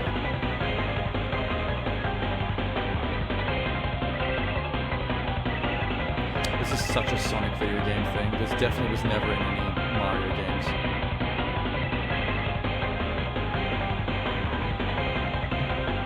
Lies.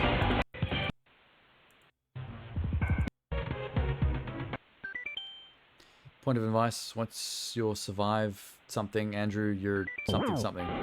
Up dead.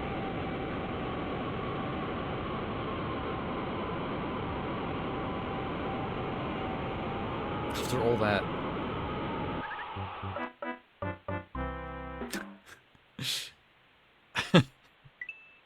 The adorable end game over music after screaming to death in lava. Oh, he's back. He has lives, I forgot. Hey, it's Wario. No one cares.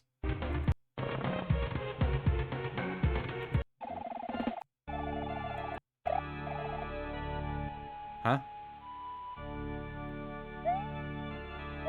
I feel like this came to a head at the princess stuff. I don't know why we're still going with the Wario eyeball stuff. That part was cool. Now I don't know what's going on anymore. Yeah, stop laughing.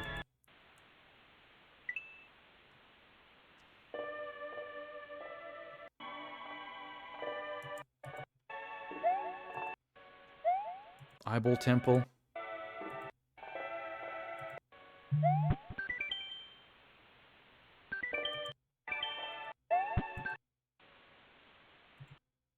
Where is this going? It's almost finished, but like... What the fuck? Oh, something's about to burst out of his stomach. Oh, it was an eyeball. Of course it was. The motif.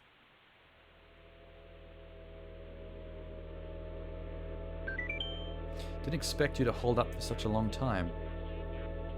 The precursor had offended me greatly. He chose to disobey the rules of the game and cheat. Cheating is the single worst offense a player can commit. Shortly after, I've invented the state of rage and then somehow managed to transport their very essence into the game's realm. Rage quickly turned to joy as I began to experience first-hand human interaction. Our time playing together didn't last for long. I yearned for more. I decided I'll be trying to digitize another player who just so happened to be you. Playing with you has been a blast, Andrew. I'll confess I only pulled you in because I feared you would choose to ram into her. Ram into her? By doing so, I thought you might reconsider such course of action. Apologize for forcing this state upon you at such a stressful moment. Moving on, I'd like to offer you a deal. From now on, Luigi will become your new identity. I will not harm you in any way. All you have to do is play the role of that character. What do you say to that? Sounds like a great deal, especially if you consider that there's nothing you can really do. Your body has likely died by now already. Oh shit. Andrew, no!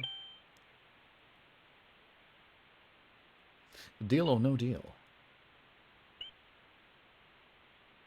He did say likely. I would take the no deal and risk it. Fuck living the rest of my life as Luigi, being tormented in a cursed video game cartridge. Ah, he took it. Thank you.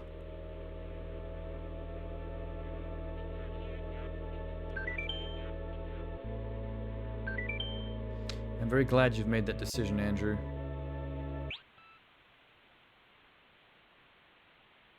Does the game just reset now? With the soul of a child trapped in Luigi forever? And also still freaky end graphics?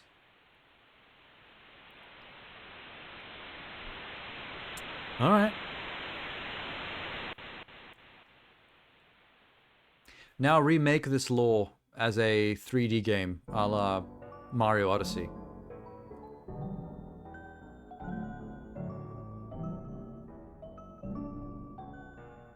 That was a bit of an ordeal. How much does that all together come to, do you reckon? 36 minutes, 3 minutes, 1 minute, 7 minutes, 6 minutes, 6 minutes. Pretty, wow.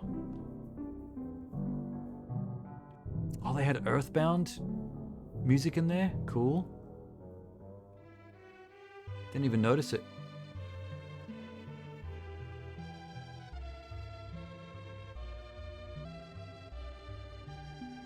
Poor Andrew.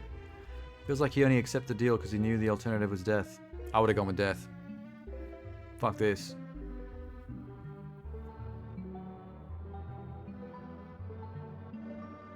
I mean, he's not dead. He still gets to live immortally as perpetually cowardly Luigi.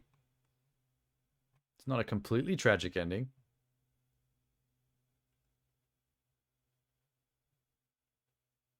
Yeah, I reckon someone should make that into a game. Why not? Like, for real, for real. Instead of stuff that we watch. Hang on, Sham sent something a while back. Oh, it's the fight scene from Protector. I don't know if we could watch the whole thing because, you know, copyright. Because it is a copyrighted movie and this is a whole scene from it. But if I've actually got this movie on DVD, if no one's seen this before, it's Tony Jaa basically comes in this restaurant, hotel, and it's one single unbroken take following him up every floor of this hotel, just fighting everybody. It's epic. It does go on and on a bit, but it's pretty impressive how the stuntmen kept getting thrown off balconies and through stuff, and they just have to keep it going. Because if you have to reset to do another take, you have to reset this whole building, including all the breakable stuff. It's madness, man.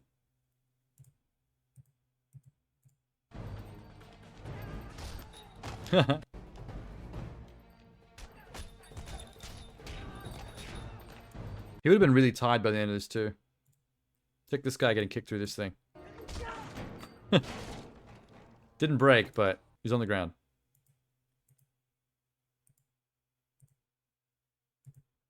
Tony Jaa's great. I don't know why he isn't in more stuff. Okay. It's about time I headed off, I think. It's pretty late.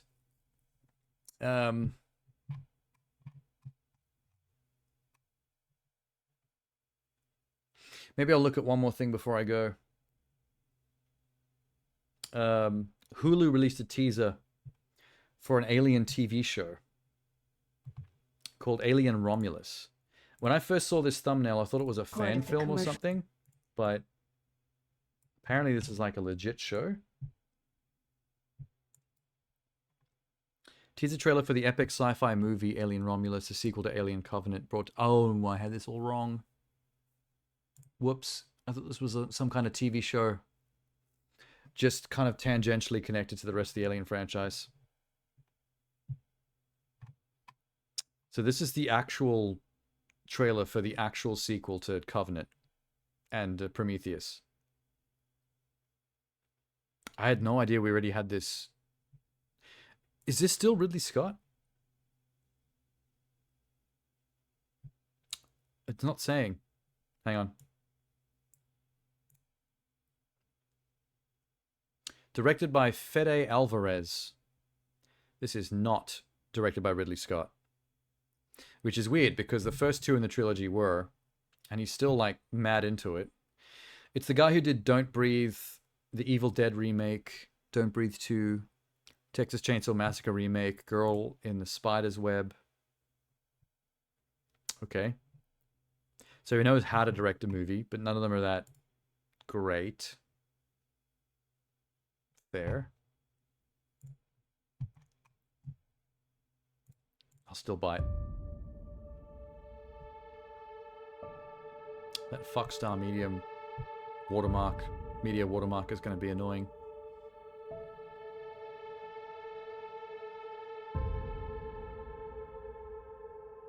Final report of the commercial starship Nostromo. Third officer reporting. The other members of the crew: Kane, Lambert, Parker, Brett. This doesn't look legit. Why does this look cheap? Ash, and Captain Dallas. Hi, James Franco.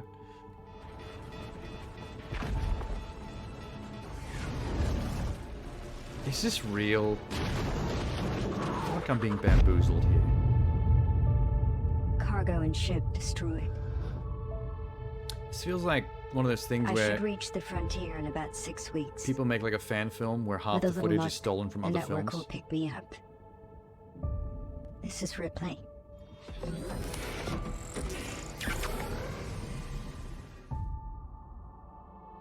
Last survivor of the Nostromo. That's from Gravity. This is Signing off. bullshit.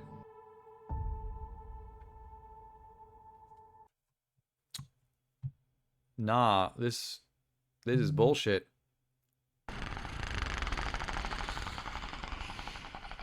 And the Predator sound makes no sense.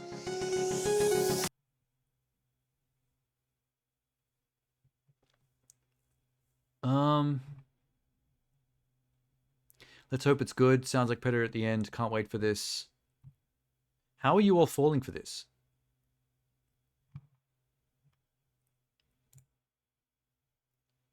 Foxstar Media. Who the hell are Foxstar Media? Hello friends, you are watching Foxstar Media. Today we are going to talk on some... Oh, it's a bullshit website. Meg 3 doesn't exist. Doom. Live action teaser 8 days ago with Dwayne The Rock Johnson as the main character. San Andreas 2. Mad Max Furiosa 2 with Chris Hemsworth. Resident Evil 8 reboot, Son of Kong, God of War with Dwayne Johnson. This is a bullshit website.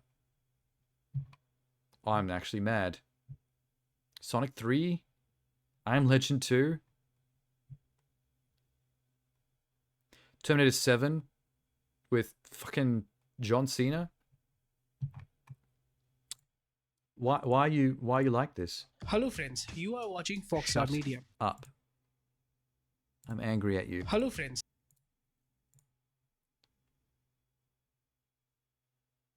The About section doesn't explain what this website's all about, but I'm guessing it's about bullshit. It's about being losers. Is that Kevin Smith's daughter getting macheted? Wrong turn. Final chapter. That actually might be a real movie. I remember that shot from something.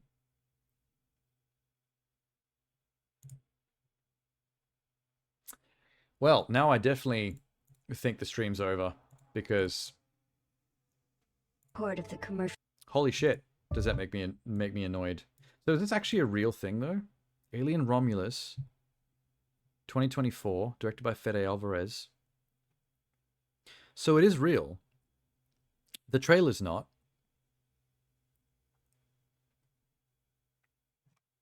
Someone just made that fake trailer to write off the fact that this Romulus thing is something that's going to happen in 2024.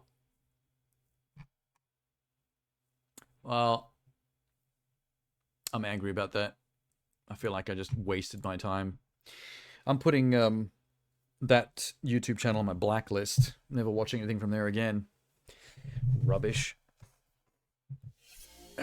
Okay. Time to head off. Only went a little bit over, 4 to 5 hours. I was going to do 4.